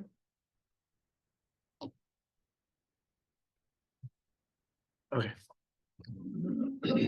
Good on that one? Yeah, I am. Anybody else? Yeah, Question? can I go back to something? Sure. So just going back to the like equipment that we're thinking about purchasing, can it all be serviced locally? Or would any of it, like, I don't know what kind you're buying or whatever, but it was a question sent. That is usually a requirement in our purchasing agreements that it has to be able to be serviced locally. Okay, great, thank you. Yeah, the skid steer, the rough mower, the tractor, yeah.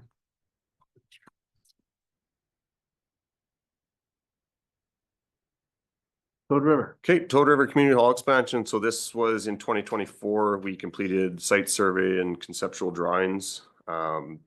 And we will just continue to work with engineering consultants to explore grant opportunities and finalize detailed design for that. Budget's at 150 and 50 of that was carryover, so it'll be 100,000 of that will be new. So question. Yeah, go ahead.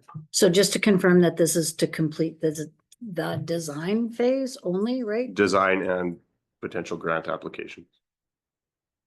Okay, thanks. And have we determined whether the well water system is in this or, right? Because there's, what are we doing with the water system there? At this point, Did we it's finish not, that? it's not in that design. Right.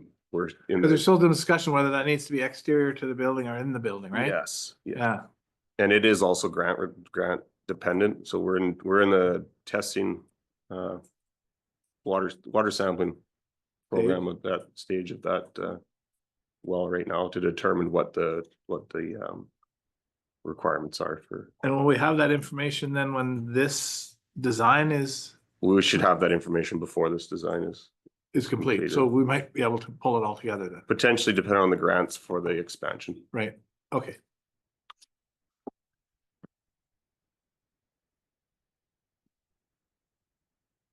Next on that list is a greensmower, and this is the one that was purchased in 2022 and delivered in January 2025. So that's the only reason you see it on that list. It was paid for in 2025. Right. I have to admit, when I read this one, I'm going like, how could they need another mower? Like, how many times do we have to talk about the greens mower? Like, oh my gosh. And then I read it and I went, oh. The same one. You know what I thought? I thought about how many sheep it would take to actually have this and they have a, you get a sheep and a shepherd and they fertilize as they go and they have a sustainability built in, you know? Have you ever tried to put on a green that a sheep's been on? Yes, But it's a bad idea. the airport, like that, we're buying a mower for the airport or something, right? That might be inappropriate. And then we could chart that on our greenhouse gas project, Lisa. They Yeah. need us for the methane. We have Yeah. a fence up, we have a fence up around the airport to keep wildlife out, not to bring wildlife and keep them in. Details.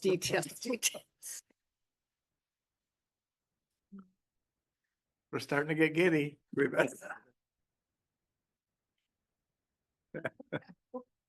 Are we okay to move on? Museum, please. Yeah.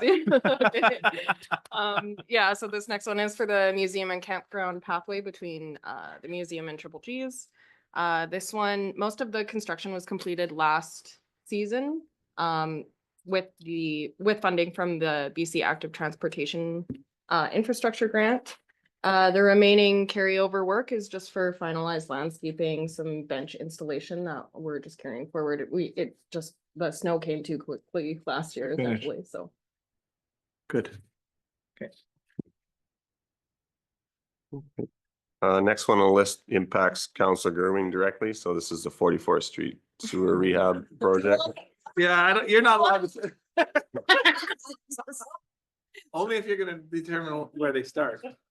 So this is the last block to be completed from 53rd to 55th. So at the end of this season, it should be completed and paved. So Councillor Roper has been enduring this, but I would just like to state that my prediction of a rough road came true. Like you can't even barely drive down that. Anyways, it's bad. Can you go around? If it makes you feel any better. Yeah. But so- Councillor Roper cannot. Cannot, yeah.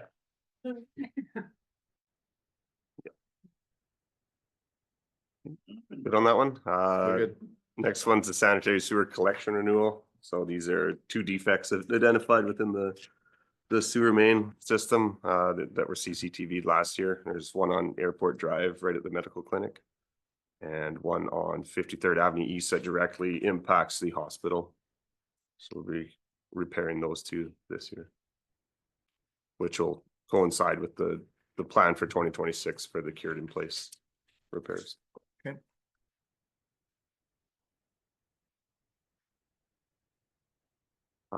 Next on that is wastewater treatment plant addition of screens to Headworks. So in 2024, we decided to utilize the second trough that's in the Headworks building. So we procured the screens and put a down payment on them. They'll be delivered this spring for installation this year.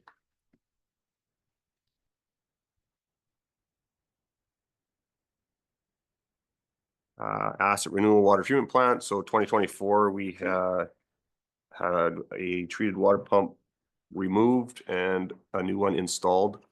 So this project is to rebuild the one that was removed, install it as the backup pump, and rebuild that pump that gets removed to have a critical spare on site. What's a new pump worth? I don't recall offhand. I believe it was around 65, but I can confirm that number. Sorry. Just wondering. Okay. Probably more expensive this year. If you can get one. If you can get one. Canadian. No. Next on that is condition assessment water distribution. So this is assessments of NRM's water distribution assets. So the treatment plant, booster stations, reservoirs, pump stations, and flow meters, and update the management and renewal plan. And then we have the raw water treatment feasibility study. It was completed in 2024 and grant funding was received in 2025. So it still appears as 2025 revenue. But the study's done? Yeah, so it should not be on the list. The project itself is completed, so it'll be removed from the next iteration when it comes forward.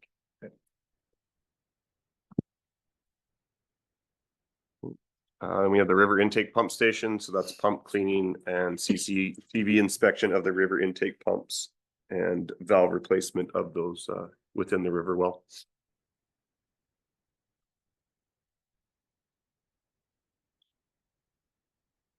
With that, river well pump renewal. So this is a rebuild of the river pump. It's been in for 4 seasons now, I believe. It's just an ongoing renewal to just eliminate the risk of critical pump failure. And then there's a river well booster station line replacement. So there was 350 meters of ductile iron pipe noted between the river well and the booster station that will be replaced this year. What are you gonna replace it with? Just PVC. PVC? Yeah.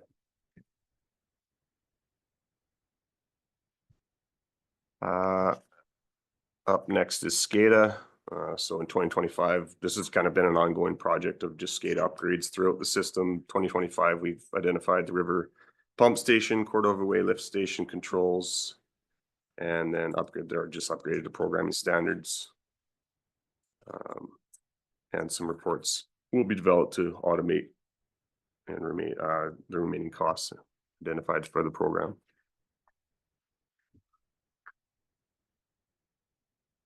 Next is the water service line assessment planning. So this program will establish a focused investigation and data to populate a risk-based service failure and a deterioration model.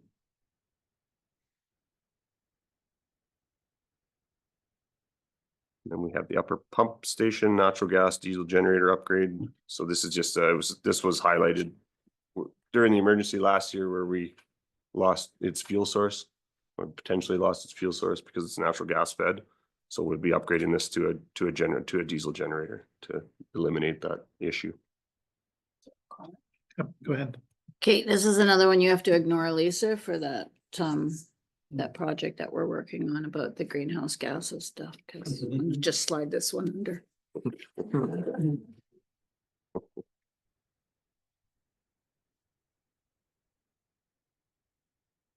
Next on the list is a Toad River water supply.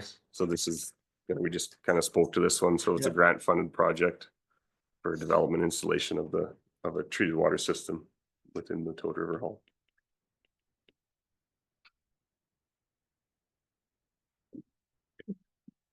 Then there's the water treatment plant common filter head. So this scope will include preliminary design to the clarifier outlet and filter feed upgrades, and it'll include a 3D scan of the water treatment plant to create a baseline for any future projects.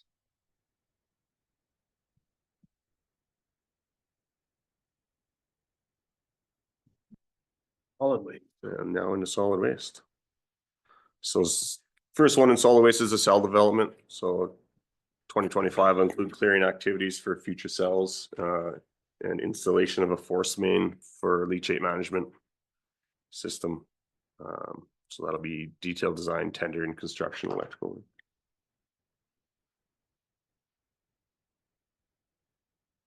Next is just a small fund for landfill road stabilization. So 2024, we utilized a lot of material that came out of the 44th Street project to stabilize and upgrade a few of the roads within the landfill. So this just a small bit of funding to, in case there's any spot repairs that needs to be completed. Sacrifices appreciated. Can we just go back to the cell development?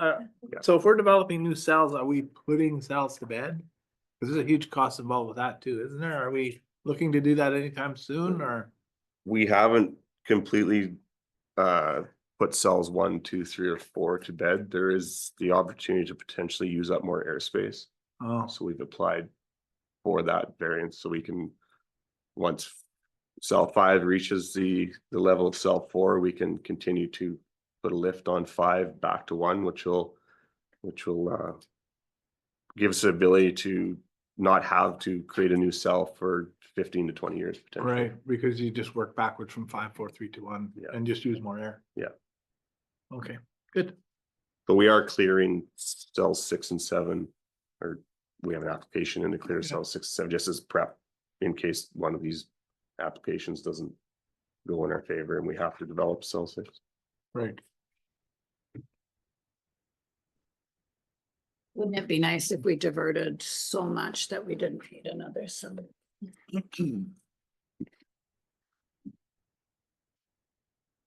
Yeah, okay, good, thank you. The cemetery expansion falls in there. It's not a solid waste project, but it's next on my list. Is that right? It's Cemetery is next. So Okay. solid We waste. Okay.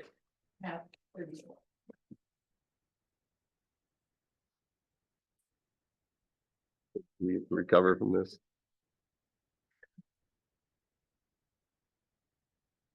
So we're good for that one. That's just a plot and road layout for phase 1 of the Fort Nelson site, the expansion that we did above the current. So it was backfilled and and the topsoil was spread back over top last year. So this year it'll be just a plot layout and road survey for the expansion essentially. And then some survey and at the Toad River site.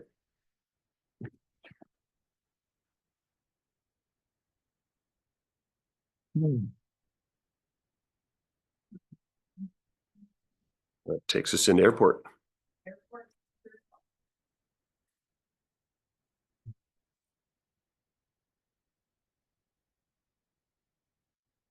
Airport, we have ACAP runway condition reporting equipment. So this is the equipment Scott spoke to that is in the vehicles for friction testing. Right. So it's just a purchase of a new friction tester. 100% funding for that. Yeah. Okay. As long as we have sched flights, Right. we receive ACAP funding for anything to do with the main runway and anything for maintaining the main runway. So you'll see the next one too with the airport lighting systems, you know, the design and whatnot, it's all part of that. So it's why it's so important to maintain some sort of scheduled flight service in the community. Right. So the next one, as Scott alluded to, it is also ACAP funding. So this is just an application that took place in the spring of 2024.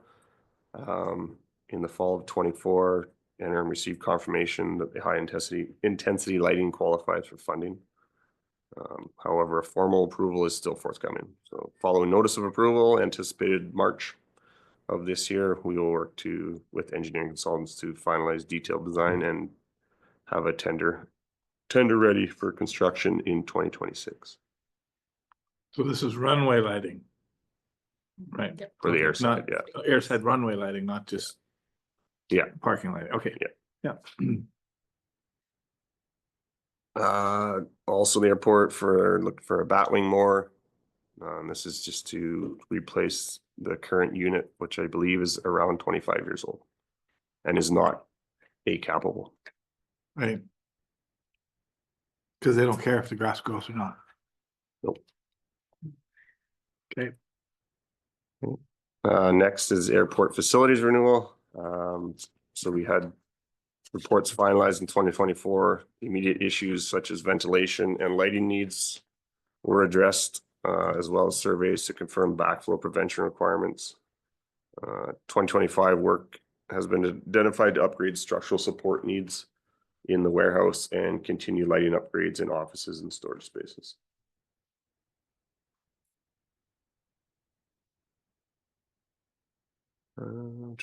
Airport I&I reduction. So the monitoring equipment was reestablished in December of 23. So 2025 scope includes review of the current monitoring program, summary of the data, so recommendations for any future monitoring can be made. For those who don't know what I is, it's inflow and infiltration. Yeah. Inflow and infiltration. Right. So it's to deal with rainwater infiltration into sewer systems.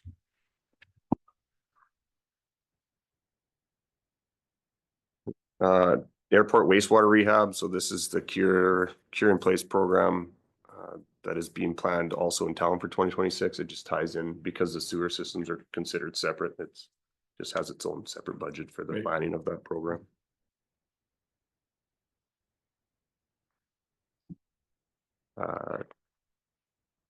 Next is the pilot rest station, which I believe we've touched on, and that's BCAP. Not sure that needs any more. And then last for the airport is the sanitary sewer lift station. The airport lift station, it has 2 pumps that have been used since 2021 that pump septic to the ponds. Currently, there is no backup pump, so these funds will allow the pumps to be scheduled to be rebuilt on a 3-year cycle to mitigate risk of failure.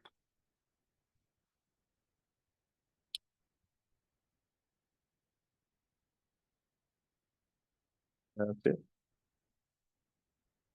Well done. Well, thanks everyone. That takes us through the capital section of the budget.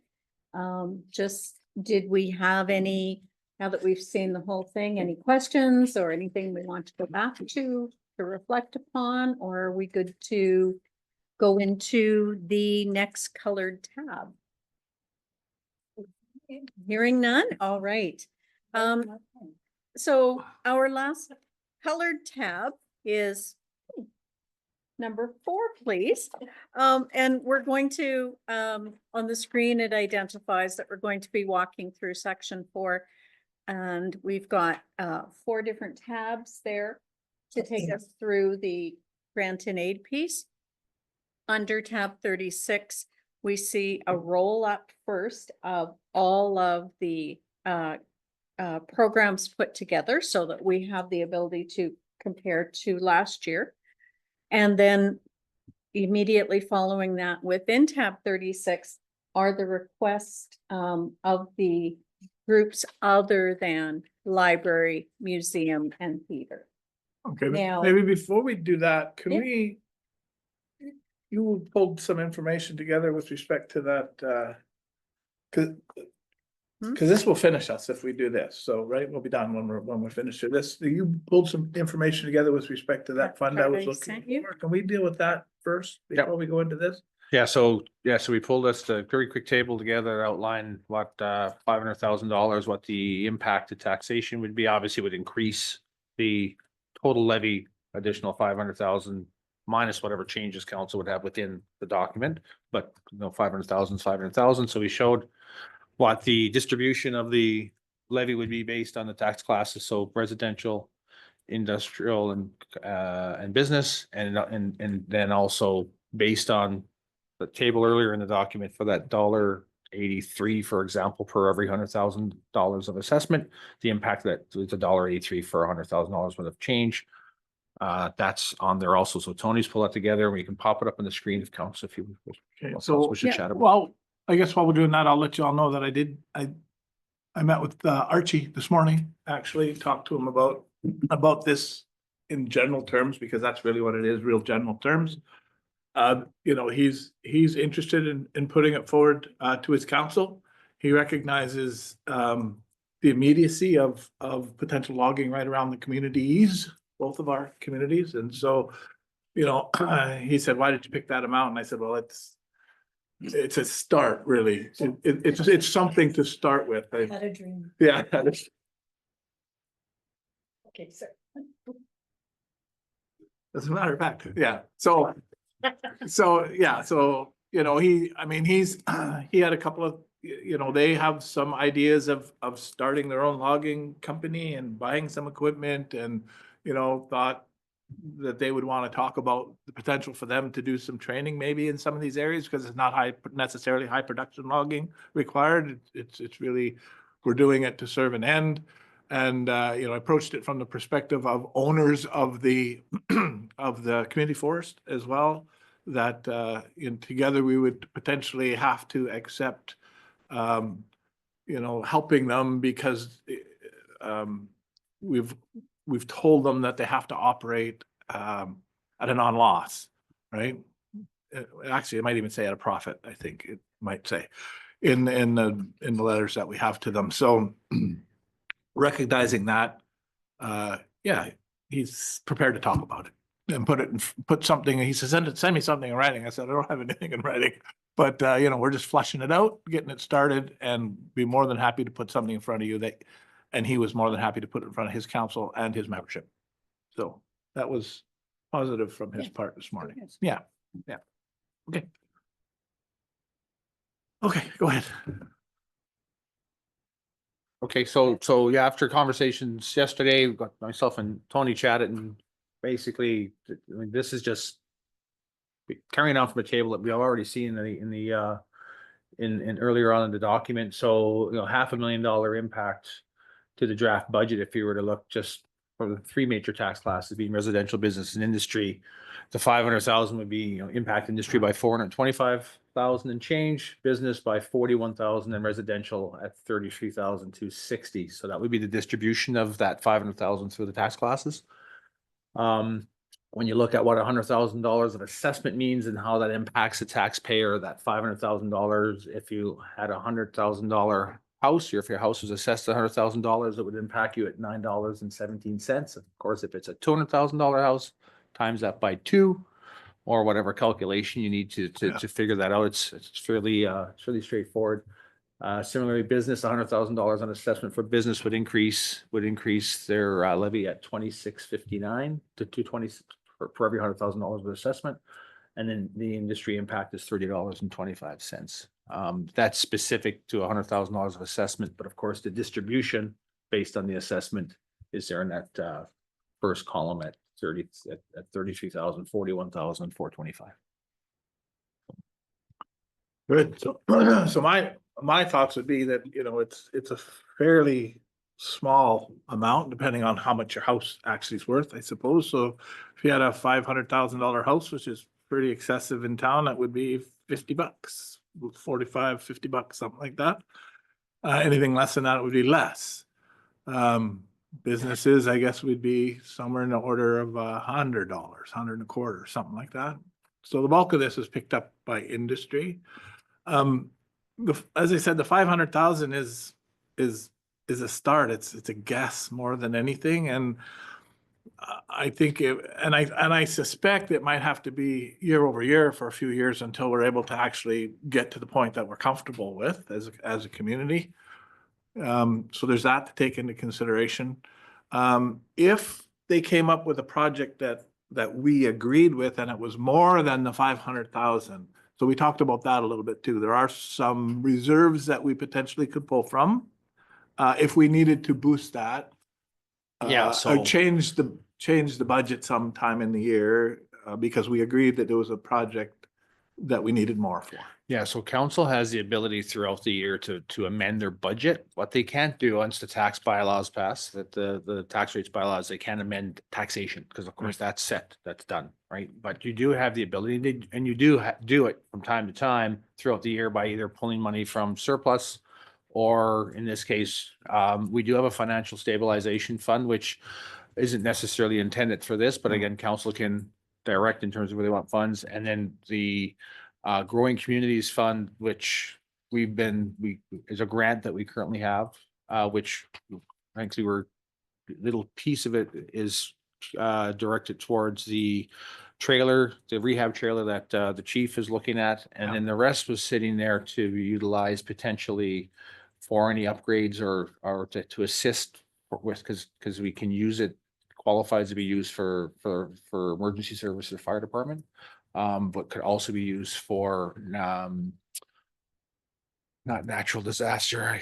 The word escapes me now, but hazard. Yeah, natural hazard mitigation is the official wording for it.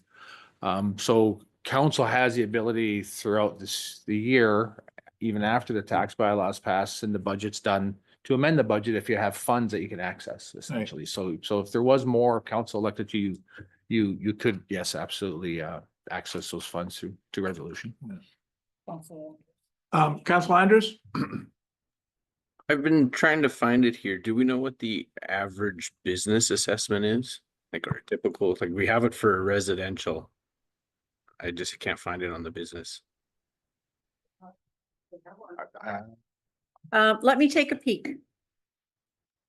Thank you. Not at our fingertips, I guess, but we can No. most certainly take a look to see. What we had been using a few years back was 600,000. I think that. But yeah, I we would can have a look. Yeah, I would have to do some digging to find it, and I can get that for you. Thank you. Councilor Gummy. Okay, so I just want to confirm that we're talking about this $500,000 to create or begin to create a fire guard around the community. And the concern was that if we can't sell the lumber or the logs, that this fund would mitigate any losses that the CF Corp experiences, right? Might experience, yeah. Might experience. Or any other project that might assist with the prevention or fighting of a forest fire on the community. So yes, that's part of it. The other is the potential for this water curtain mass water storage Right. idea. Okay, thank you.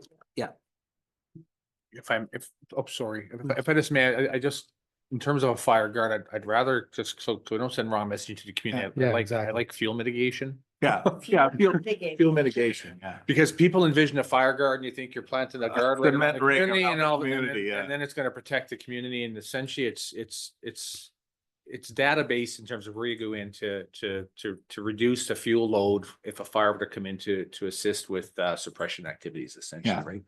Yeah, and I would like to, I guess as part of our public presentation, because we said we'd do two as a committee to the public, show the maps and the polygons of the potential cut blocks that could be that this would apply to around the community, so people could see the areas where we're reducing fuel to reduce the potential for fire sweeping into the community.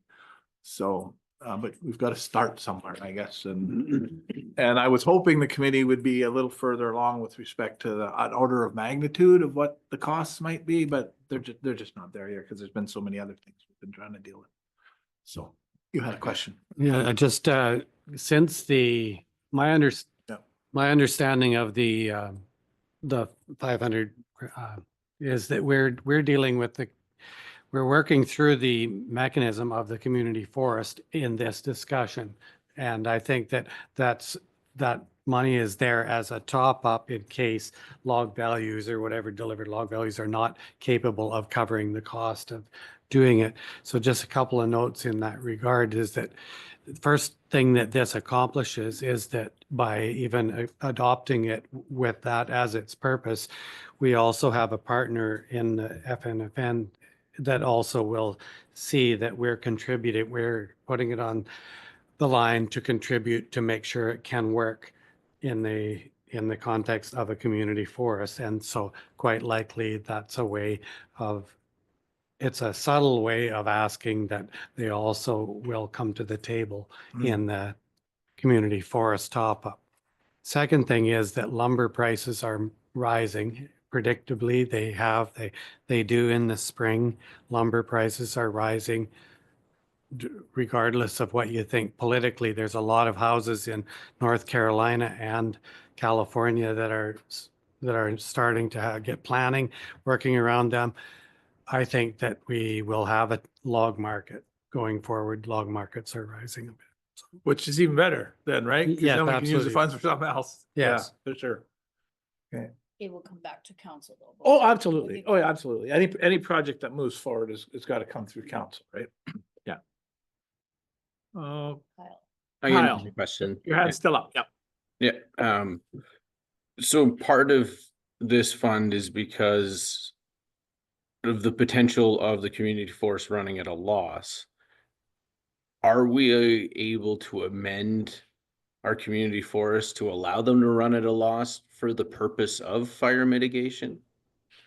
Like, is that a different hurdle? Well, yeah, well, we would, yeah, well, okay, there's a couple of things around that. I guess one is the partners would have to agree to amend the establishment, whatever it is, the paperwork that where it actually says that. The policy, is it a policy or is it actually yeah, the articles of incorporation, right? Yeah, is that, yeah, so that would have to be considered. This the is other just a quicker, easier way to accomplish what we need. Right, because otherwise we're paying somebody to go out there and log that for us, and then we have a bunch of trees and we have a bunch of permits that we have to try to grapple and get with, and you know, the community, it just makes sense in the community forest. And of course, the polygons have to be within the community forest. And most of these are, according to them. There's just some stuff down at the end of the airport road that might not be. They might be outside of the community forest. Yeah. So Yeah, I just didn't know if it was I don't know how to answer your question with respect to we have to amend them, or can we just do it and accept it as owners, I guess. I'm not sure. Do you have any comment on that? I think my only comment would be as shareholders, just remembering that philosophy of staying at arm's length from the operations. Yeah, yeah. But I mean, you can always, with your partner's consent, reopen the agreements and renegotiate those. It's just a Yeah. process. Yeah. Yeah. Yeah. Yeah, and none of this happens without the community forest board being on side with it, right? Yeah. So it's a process that we still have to go through, talking to all the partners, and potential contractors, I suppose. So. I think your intent here from what we're gathering is there's obviously lots of potential steps that would have to be go through and ensure that the i's are dotted and t's are crossed, is you're looking at have the ability to access funds if need be. So you Right. want a pool of funds put aside to be able to access if the need arises based on whatever initiative occurs, essentially. Right. Yeah. And I know the community forest is willing to start doing this because they've been at the table. So, and they've been talking about it. So it's just a matter of figuring out the details of it. So that being said, then can we add this in under taxation? Okay. Go ahead. Were we able, and maybe we couldn't, because we just had the thought yesterday that this could be added separately onto the tax bill. Did we find out whether we could do that? We're not able to do that on the tax bill. Unless it's a separate levy. And this would not be a separate levy. This would be part of our general municipal levy. Right. So in order for it to be a separate levy, you'd probably have to go to an area. You would have to go to a service area. Yeah. And then we would need to grapple with who then pays for it, because industry may not be in your service area at that Right. point. Right. Okay. Certainly, we have the ability to send additional information out with our tax bills, but it wouldn't identify each person's portion of that, Right. each home's portion of that. Yeah. Okay, but we could put a blanket statement to say, X amount of your tax bill is reflective of whatever the words are. We can certainly include an attachment when we mail or email tax bills that has highlights of the budget. Okay. And we could incorporate this as a highlight, certainly. Thank you. That makes sense. Councilor Roper? So do you see this as being focused solely on a protection of our communities, Fort Nelson First Nation, or do you see this as being expanded to other communities in the Northern Rockies, let's say Toad River, Muncho Lake? Is there anything, are they discussing any plans for protecting those areas? Because that's, Oh, yeah, they're paying taxes as well. So that's right. Yes, the committee is, and I didn't think through that far, but I suppose if we're creating that fund for fuel mitigation in the regional municipality, sure, it would make sense that it would apply. Thank you for the And, clarification. in a fashion that the committee is making recommendations, right? I think you gotta protect the home first, best you can, and while doing what you can for the folks a little further out. Yeah, yeah, So just one thing to keep in mind, our community forest only covers within generally 100 kilometers of Fort Nelson. So anything outside of that, you would require authorization under a different process. from the crown. yeah. Or but there's other potential projects that could be used around that, rather than just the fuel mitigation bit. Yeah. So now I'm confused because I thought the $500,000 was specifically to replace the community forest. So if they have to sell the logs at less value and they end up taking a loss, that we would withdraw from the $500,000. And the second aspect was for the water curtain. But so what I'm hearing now is are we talking about this as a fund that we're setting up that can be used for multiple purposes outside of these two? Because Yeah, that complicates it for me. then. Yeah, well, those two were just examples of projects that the committee has come up with so far. There may be other fire smart projects that they might want to come to council with. We always, in the end, get to decide whether or not the project will move forward or not. the council will, because it's the pool of money that we have access to. But those were the two examples I gave to you that the committee has come up with so far. Yeah. And when we're talking about other communities in the Northern Rockies, those are much smaller in scope, so it might just be a simpler case to providing some protection for those Sure, communities. it could be, well, the Toad River, for instance, has asked for a significant amount of new fire equipment, and, you know, this may help with that. Or there may be other better ways to fulfill that request. I mean, you know, we've got a request on here for 30,000, I think, for firefighting equipment to Toad, right? That's being asked for under grants to community. So there are different ways to try to deal with some of these projects. I suspect it'll be a while before we get to use any of these funds that we're talking about, or this pool of funds in a much bigger way. And I believe Toad River already has those roof sprinklers, if I'm correct. So that's some protection right there. Whereas that wouldn't work in Fort Nelson. There's just too many roofs and too much water to Yeah, to go through to I know protect. they bought some, but I don't know if that was through us or if that was a personal thing. Do you, Chief, do you know?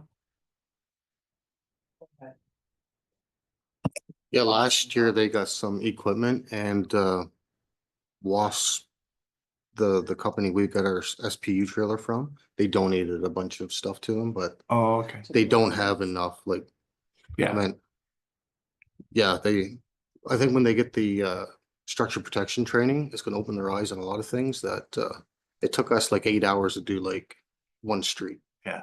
And we had a bunch of resources. It's not something you can do in an hour. Yeah. It's gonna take a lot of time to SPU a bunch of places, because you gotta clean properties, you gotta assess them, set up, test, and continue testing that system, so. Yeah. But they do have some that was donated, but not a lot. Yeah. So again, all of these are new to all of us just because of last year's and the need to start doing something and more. And so there's lots of different thoughts. We need to start somewhere there, you know, I believe that this fund would be useful. How we use it is an evolution, I guess is what I'm saying. So we do have consensus to put this into the budget. Yes.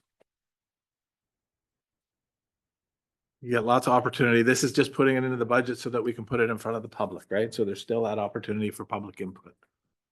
Yeah, for me, I'm ready to go to the public with it, and then the final decision will be based on feedback from the public. Of course. I think we'll get a lot of support for it. So. Good.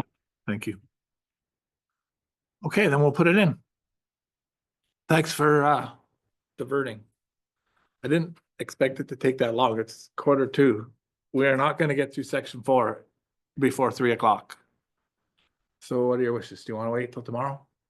Or do we want to plow ahead? You need to go. Yeah, I have to go at 3, but Okay. there's 20 minutes, so I don't know. We Not might sure. get through this. Never say never.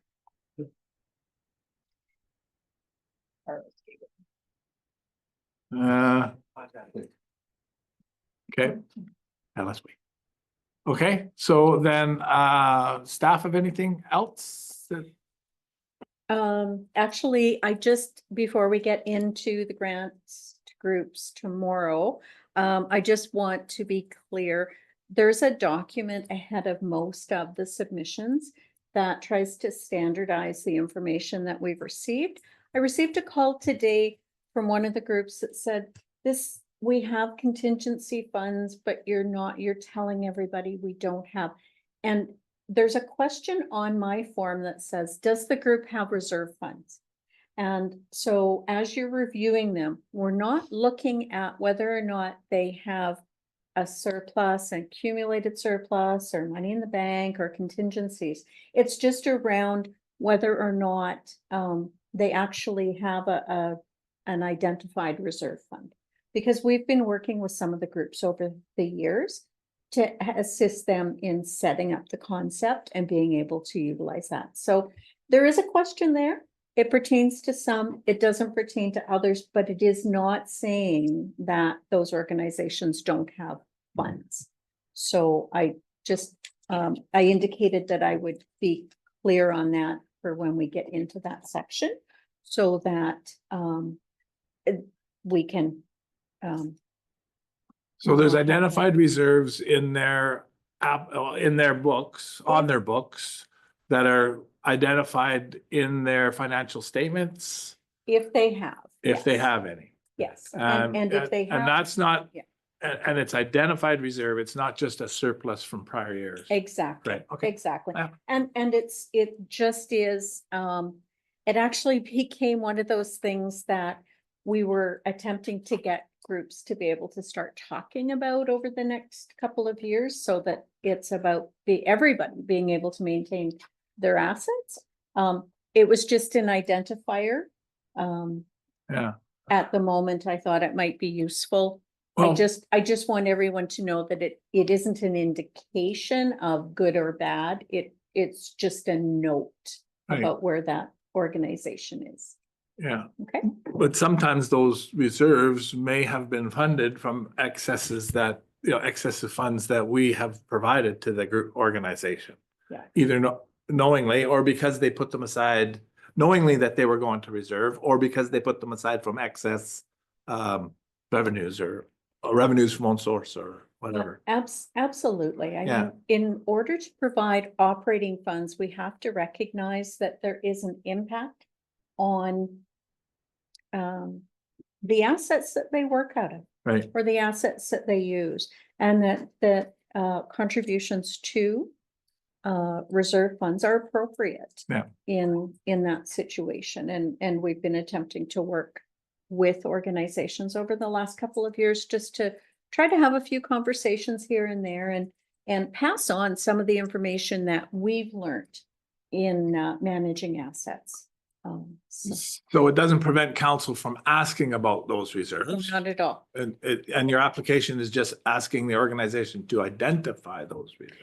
Well, and we haven't even asked them to identify. Oh, okay. It's my own summary of reviewing the application. Oh, I It's see. just identifying whether or not they have a policy around Okay. it. Yeah, gotcha. Yeah. So, Any other questions? I do. Yeah, okay, go ahead. I just can't find the amount for the requested structural protection equipment at Toad River. I Yeah, don't but- see what the amount is for those supplies. don't. So I saw that under grants to community groups and organizations, Under tab 36 tab 36. at the very end. And at Toad River and area community firefighting supplies. Yeah, I just don't see a It says- dollar amount. Counselor Andrews, if you look on the green sheet, Yeah. tab 36, page 1, under Toad River and area community firefighting supplies, it says 30,000. Okay, thanks. I'll have to just keep looking. I can't seem to find it. It's Thank just- you. No, and actually, I think we can direct you a bit further. It is, it's a 3-page document. In the PDF version, it begins on page 241. And the amount is part of the summary. Thanks. Okay. Okay, are there any other questions then before we recess for the day? Seeing none, then we are recessed till tomorrow.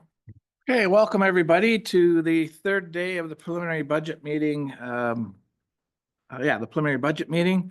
We acknowledge that this meeting is being held in traditional territory of our friends and our neighbors and our Treaty 8 partners of the Fort Nelson First Nation, as well as the Prophet River First Nation. We recognize the treaty that we share and the rights provided within that treaty. And we recognize the contributions and the enduring presence of the Métis in our community. So today's meeting will be available to the public to attend virtually and is being streamed and recorded as well. So that gets us to the point where we're on the 4th section.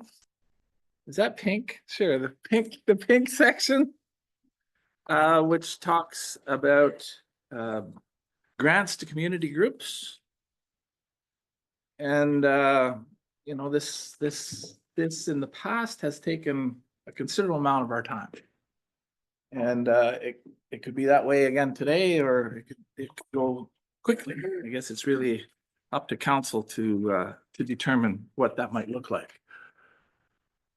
I guess I do have some things I'd like to say about it generally, but I'll turn it over to staff first and see if they have any thoughts with respect to this section. Sure. No, it certainly takes up over half of the pages in your binder. The groups that provide requests for funding provide a lot of information to us in order to support their requests. At the beginning of Section 4, White Tab 36, there is an overview sheet that identifies the total funding for all of the requests in this group.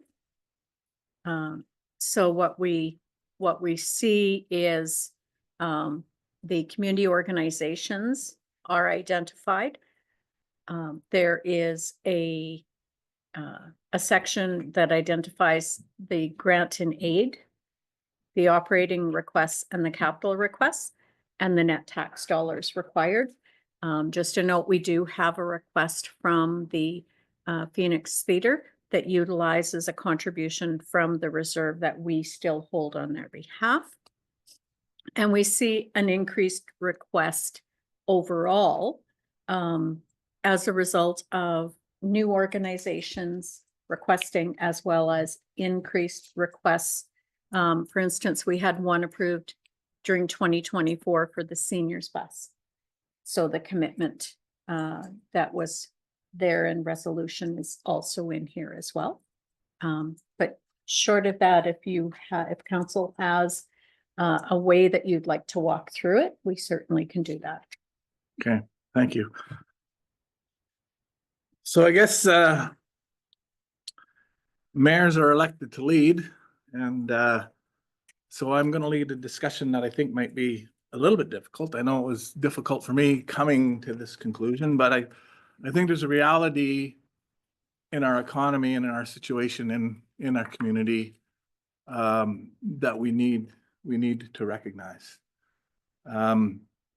We're seeing the petroleum industry being shut in for most of last year. We're seeing, forestry not close to recreating itself or rebuilding itself to the point where we're seeing dollars coming into the community at the first dollar levels. We're seeing increased asks because of that from more and more community groups with respect to operational funds and their ability to operate and provide the services that they're providing to our community, and all of them are worthwhile. But at some point, I think we have to recognize the reality of what's happening around us and the reality of what's going on in our economy and with the industry. I mean, we've got large taxpayers not paying their taxes, defaulting and to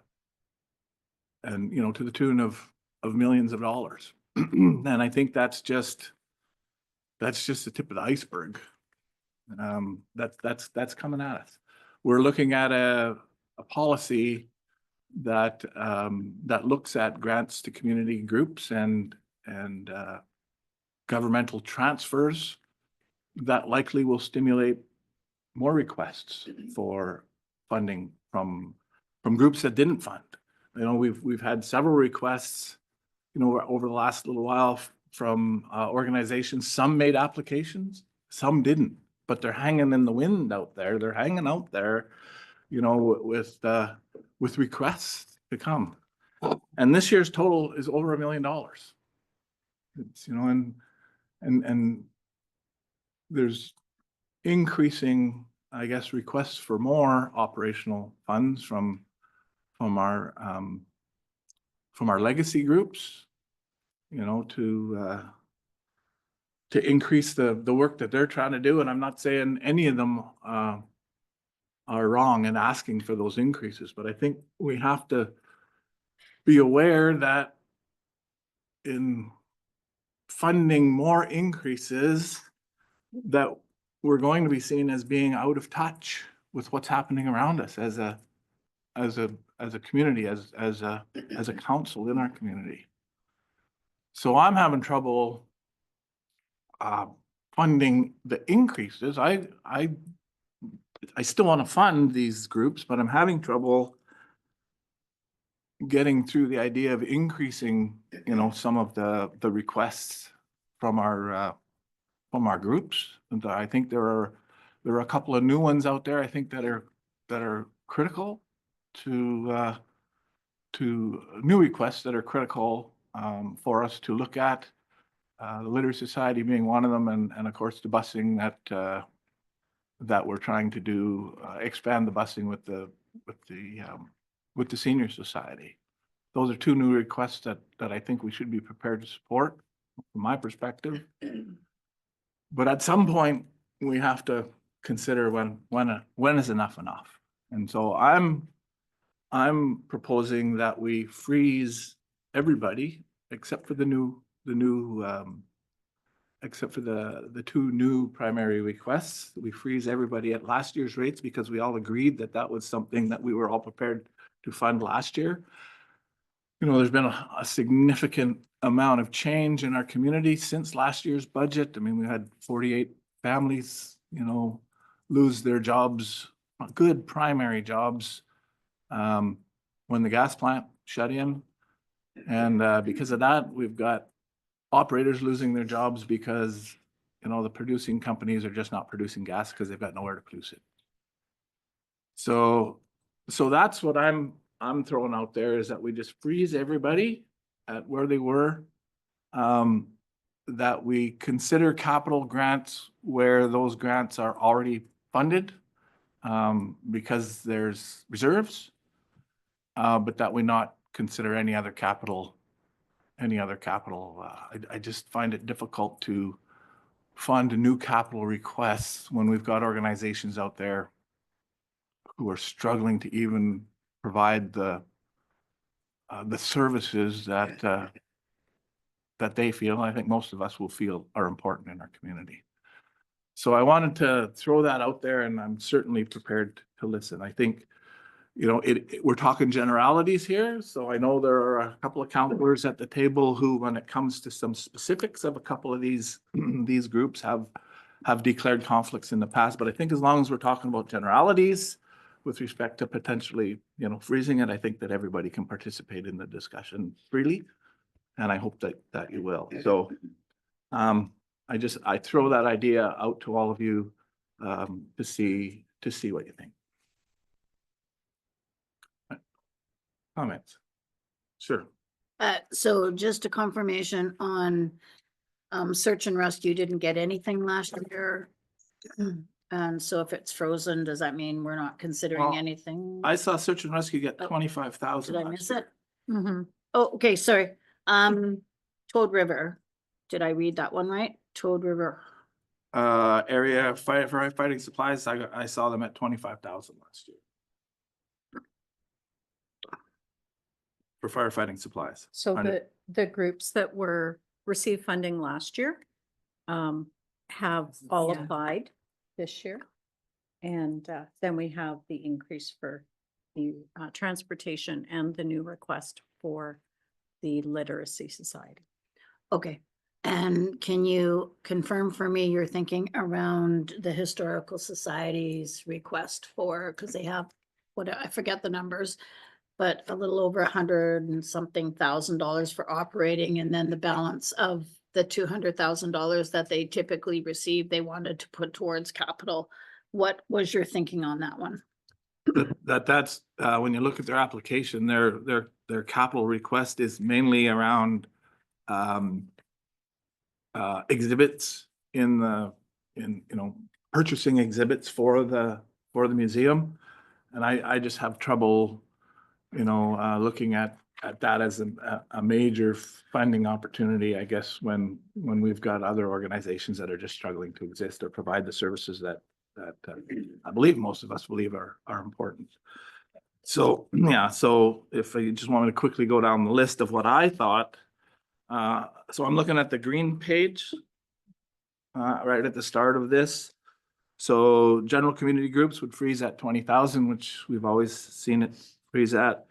The Peace Liard Regional Arts Council, in my view, I cut that out. I mean, if we're starting to freeze local community groups at the levels that they're at, I have trouble looking at us funding external organizations for the work that they might be doing outside of our community, and whether or not that benefits our community. I had $25,000 for search and rescue, which freezes them where they were last year. Their main funding request that put them up over 40 was for a $22,000 drone, and I think that's a little, you know, they're not asking for $25,000 in operations, but if we freeze them where they were, they can use the money how they see fit, whether they need it for operational funds or whether they need it towards something that they might, but it would freeze them there. The Northern Rockies Senior Society at 55,000, which we've kind of already committed to the shuttle service to leverage that and help it grow. I've got nothing from the Toad River Area Community, I think because we've operationalized that. Again, nothing for the hall maintenance because we've operationalized that. 25,000 for the firefighting supplies because they have quite a list, and that's what we gave them last year, so it would freeze that there. 30,000 for the Community Literacy Society. Their application has said that this is to tide them over, and I think they're doing good work with literacy and job enhancement, job. You know, I think they made a good case with respect to the work that they're doing in the community. There are Grace Manor didn't ask for anything. Lamplighters didn't ask for anything. Chamber of Commerce didn't ask for anything this year, so there's no request. We had the Snowmobile Club that made a request but didn't put in an application. I think there might have been another one that's slipping my mind. Then it comes to the legacy group. So the theater, I saw $229,000, which is a freeze at 184 from last year, or 189 from last year, and then the 40,000 of capital that is their money. So, you know, it's hard for us to restrict something that's already theirs.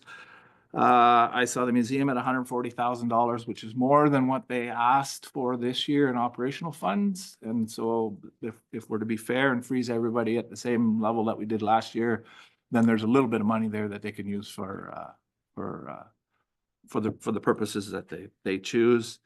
And the library at $362,000, which is the level that we set them at last year. So that's and that would give us a total of 886,000, I think, as opposed to the million. But I think it's a recognition across the board that we still want to fund the operations, but that with our new policy coming in, you know, there's only so much funds to go around, and we have to start looking at what that will look like once we develop the policy,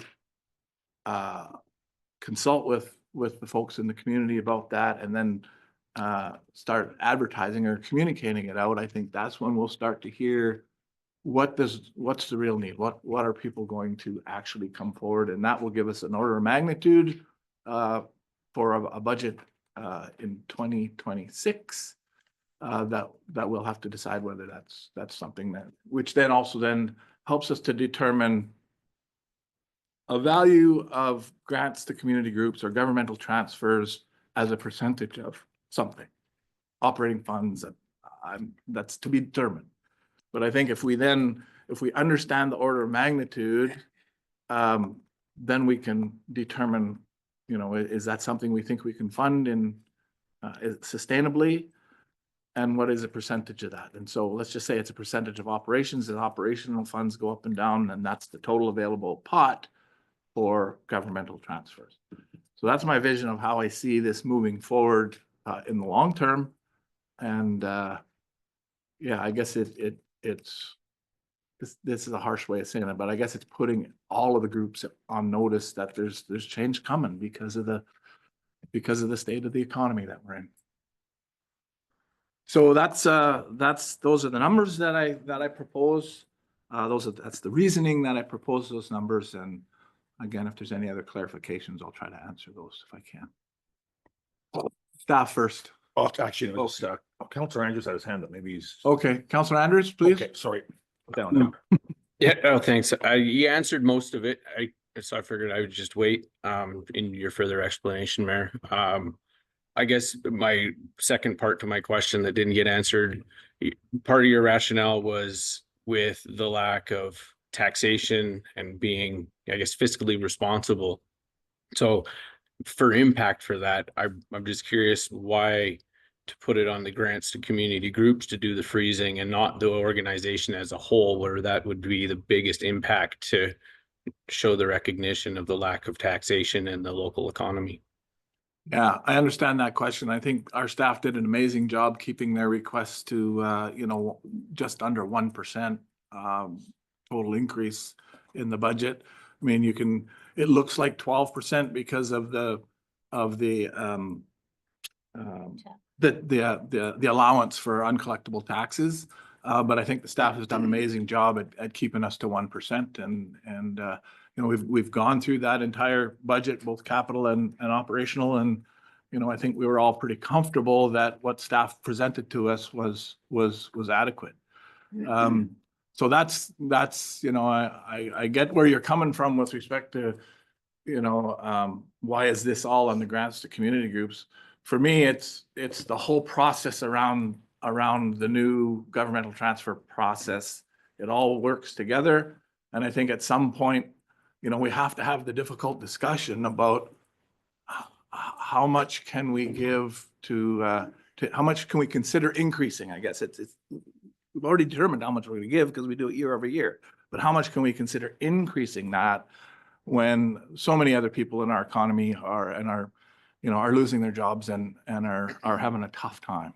And so, it's 200 and some $1,000, but that's not what I'm doing this for. I'm doing it from the perspective of it's time for us to start asking ourselves the hard questions and have the hard conversation about increases. Two of them, if you look from 2022, the information that was provided to us, it's a 20% increase over 2022, year over year till now. Where in the economy is anybody getting those kind of increases, over that time span?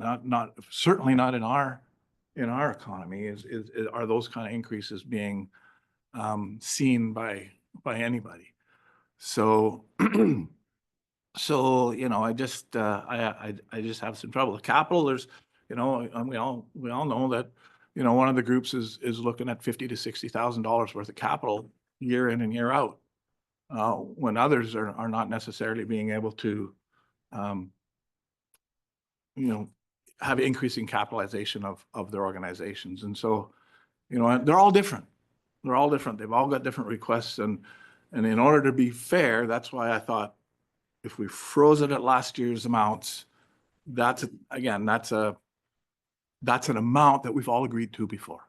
And we all thought was fair last year.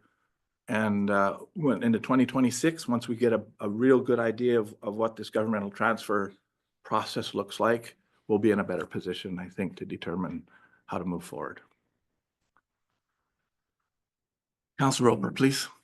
I just have to remark on the complete shift in tone coming to the community groups as opposed to the last 2 days of information and deliberations, I guess. When we look at our own staffing, we're seeing over $500,000 increase just for wages. And when we look at the total budget of the community groups, it's coming in at $964,000, I think, for operations. So an increase of $130,000 from the last year, but that's for multiple community groups. So I'm just wondering, and also, we're talking about adding $500,000 for new initiatives. And we're also justifying that by breaking down the tax and how much, industry is going to cover and how little of an impact it comes to the residents. So when you talk about cutting $130,000 from a ton of groups that really make up the heart and soul of this community who are already suffering from lack of all the things you just talked about, I don't see the benefit to the taxpayer for doing this. I certainly see the detriment to every nonprofit that's asking for funds. And why would we ask them to prepare their budgets and give us our numbers when we're just going to go back to them and say, not a penny more? I don't think that's going to work, and you're going to have to do a lot more convincing to change my mind. Well, I think in response to that, we're, just because they've prepared and we go through a budget process does not mean that they're automatically entitled to the increases that they're looking for. We have to look at the overall picture of the municipality. And, with respect to the $500,000 pool that I'm interested in setting up for firefighting, if we're not taking preventative measures and we lose this community, then none of it matters. None of it, because there's no community to provide services for. And so I think there's a lot of people out there who would agree with me that there has to be some focus. There's got to be some focus around protecting the community, and we've got to start somewhere.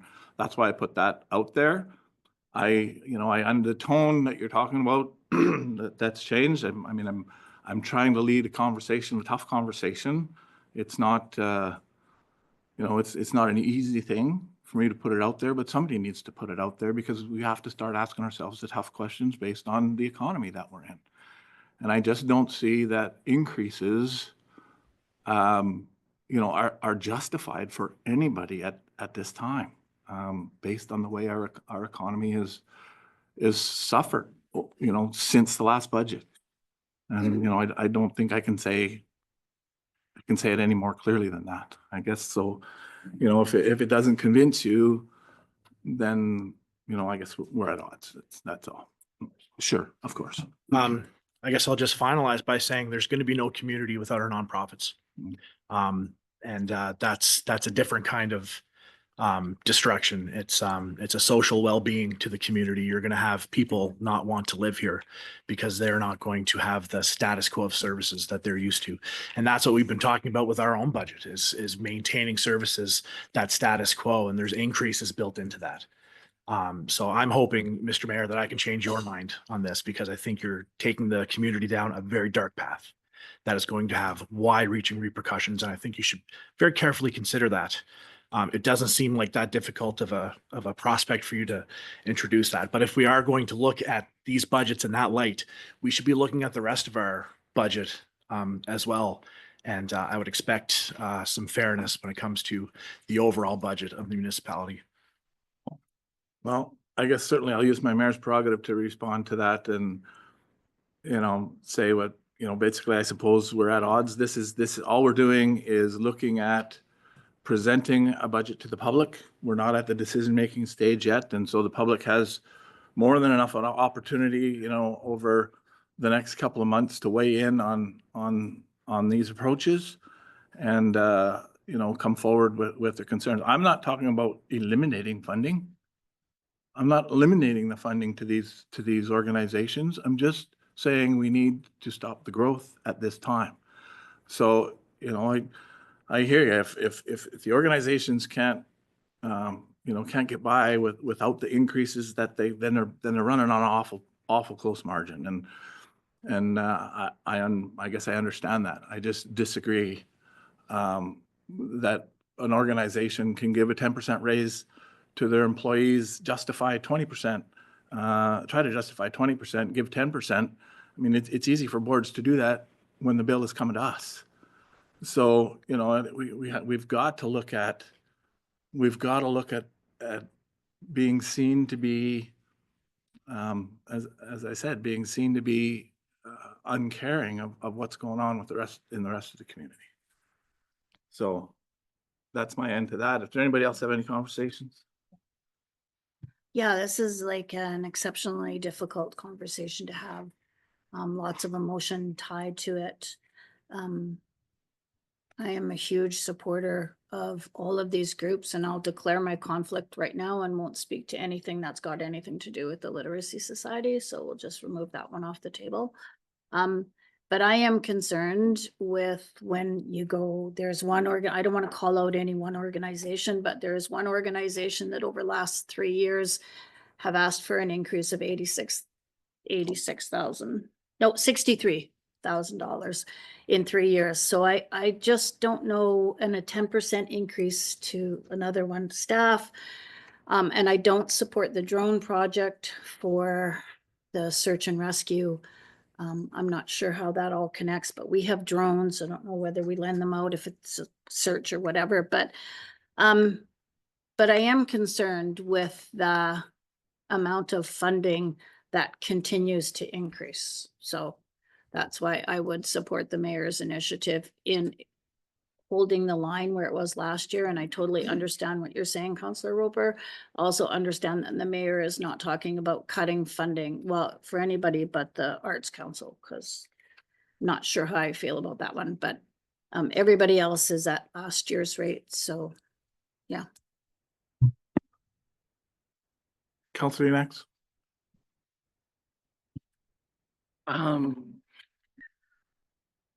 Yeah, this is a tough one.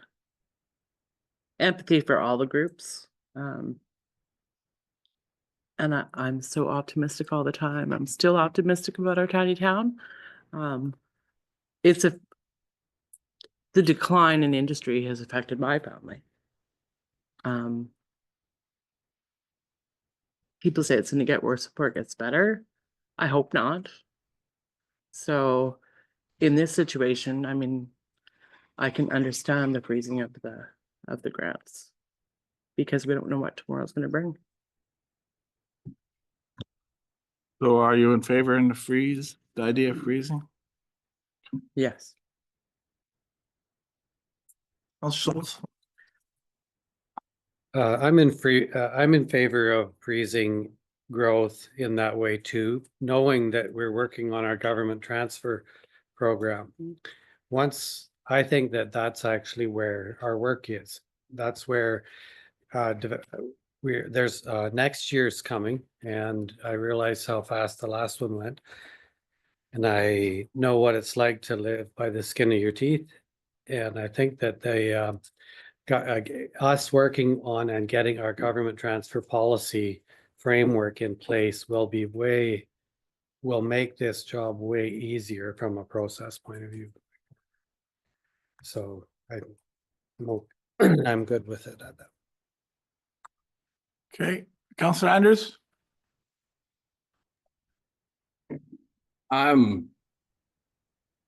You look at minimum wage last year went up. It's slated to go up again this year. Costs rise, and they all are rising, and I understand we've got taxation. I don't see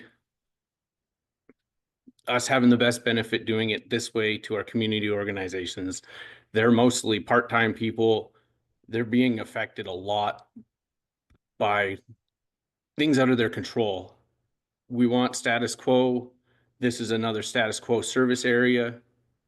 I don't see putting a freeze in to be in the biggest benefit of our community at this time. If we want to put a freeze in to hold to last year's, I think that's something we'll have to look at for the whole organization.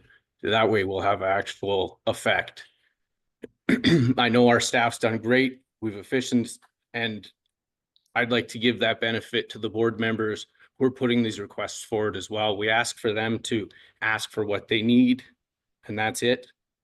I don't see a whole overarching reach here of them trying to take extra, trying to maintain what we have for service levels. There's a few things we can scrutinize through here, but I couldn't support a freeze today without presenting our budget as it sits to the community.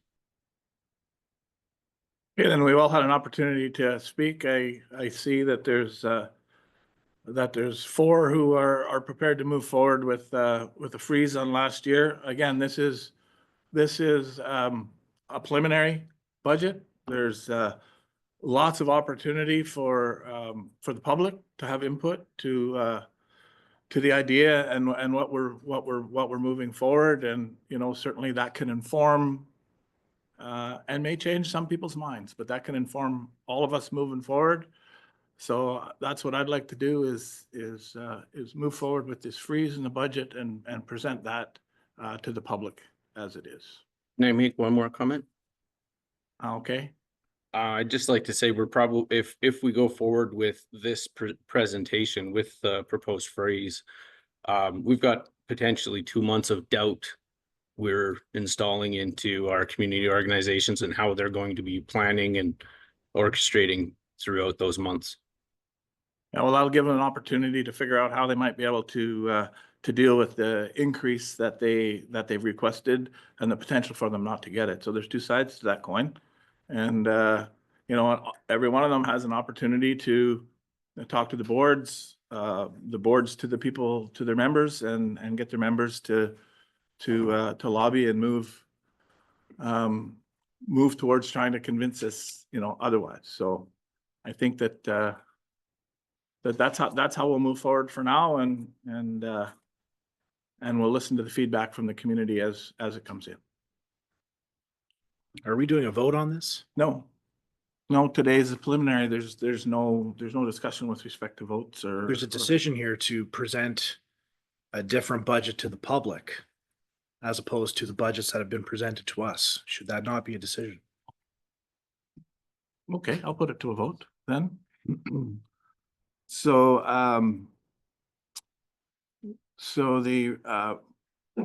the resolution would be to move the preliminary budget with respect to the changes to freeze the grants to community groups and the community transfers at last year's levels, with the exception of the Northern Rockies Senior Society and the Fort Nelson Community Literacy Society. No? Oh, that's right, you can't vote on that. So then to freeze. Sure, because I'm only just trying to spitball what a resolution could look like. So if you I'm have. just thinking that there's several of us that have declared conflicts, so do we have to pull each of these out, or can we just make it one motion, like? Well, I Because think if you're gonna include the Literacy Society, I don't feel that I can vote on that. right. But if you're gonna leave them So out, I guess I looked at the corporate officer with respect to how we might be able to deal with this. So it needs to be as general as possible. So if you're discussing a concept that all can weigh in on, then it wouldn't be specific to any certain organization. So you could say that the recipients of grants in 2024 be considered at that level for 2025. And then that basically infers that any new applications this year would be dealt with on their own merits. Okay. I don't know if that meets the spirit of what you're trying. I to do. think so, yeah. So then the motion would be to present the preliminary budget as presented, with the exception of freezing grants to community groups at the 2024 level for those groups who received funds in 2024. I think that's general enough. Would you agree? I'll make that motion. Do I have a seconder?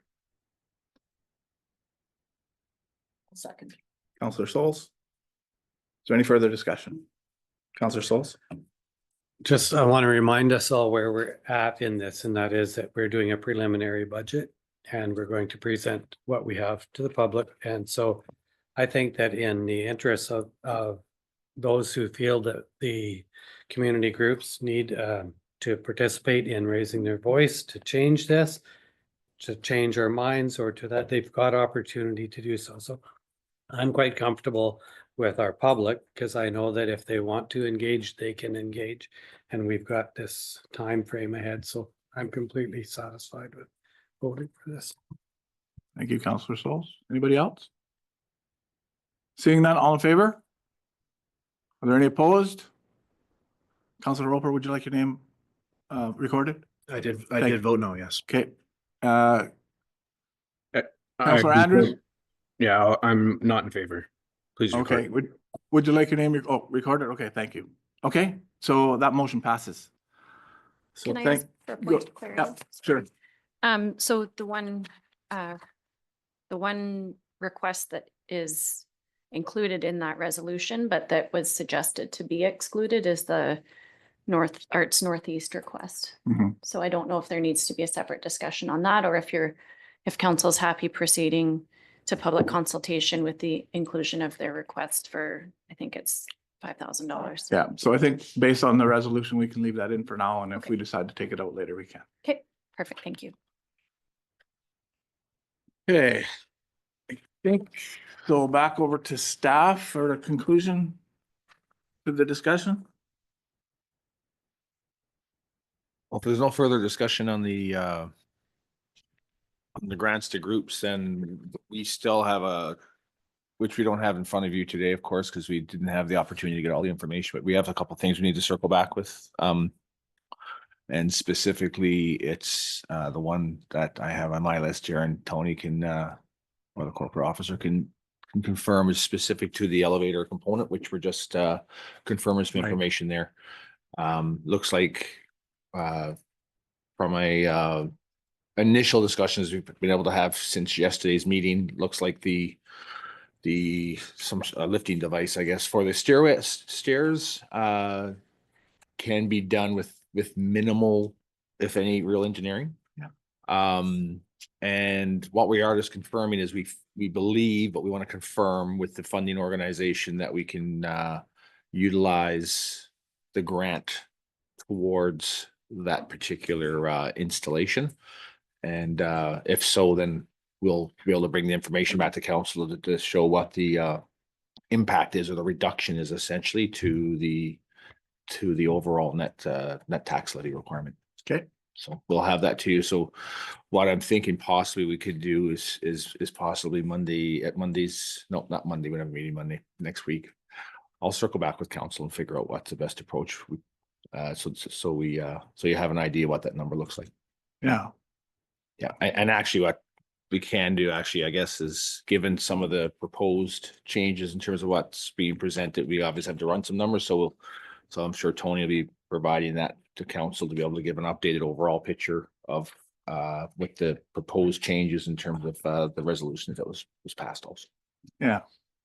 So there's lots of opportunities over the next 4 or 5 regular meetings to introduce that information. Yes, for sure. Right? Yeah. You know, as outstanding business there. Yeah. Okay. Anybody else? Ms. Pike? I just have a question around public engagement. So we've recognized that budget open house hasn't necessarily been a resounding success. And I think the theme that we continue to see working is that we go to where people are. So we have we've chatted with REC. There's a few events in the coming weeks that might provide an opportunity for council and staff to be in busy places, and we can absolutely prepare material to have available.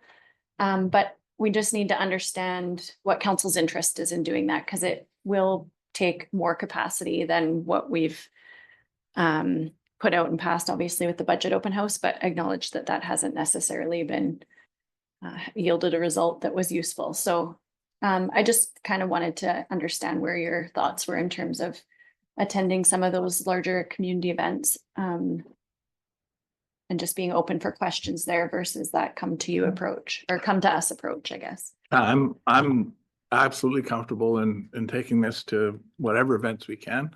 I also think that the open house is still important. You know, people, although they may not have participated, they will have heard and will have expected. And I expect, based on the discussion that we just had, that there will be there'll be an increased presence or interest in the budget this year. So it's a difficult discussion. It's been had at least at this level, the preliminary level, and we'll see where it goes within the community for sure. So we want every opportunity that we can to engage. Agreed? Yeah. Okay. Anybody else have comments with respect to what Jaylene had to say? No? Okay. Okay, then is there any public who have any questions online? Ms. Pike? Actually, I would like to take this opportunity to thank Mayor and Council for sitting through our budget presentation. And I also want to thank the team around the table and the people behind the team, because I think we were able to come together and have a team building exercise and be able to discuss all of our projects and our visions together. And I just would like to thank this team for a job well done. I agree. Good job. So I also, before I was going to adjourn, was going to thank everybody for your participation, your discussion, your frankness. You know, for staff for going through the process that we know is a lengthy and tedious task. You know, guided by you back to the job, and thank you very much. I think it was well presented, and you know, the entire team did well. Josh got a little learn about bringing tea for himself, but I think I agree. I think it was a great team exercise, and you know, although we're not at consensus, I think that there's plenty of opportunity for us to engage with the community and each other moving forward. So thanks to everybody, and adjournment is in order. So I adjourn the meeting. Thank you, everybody.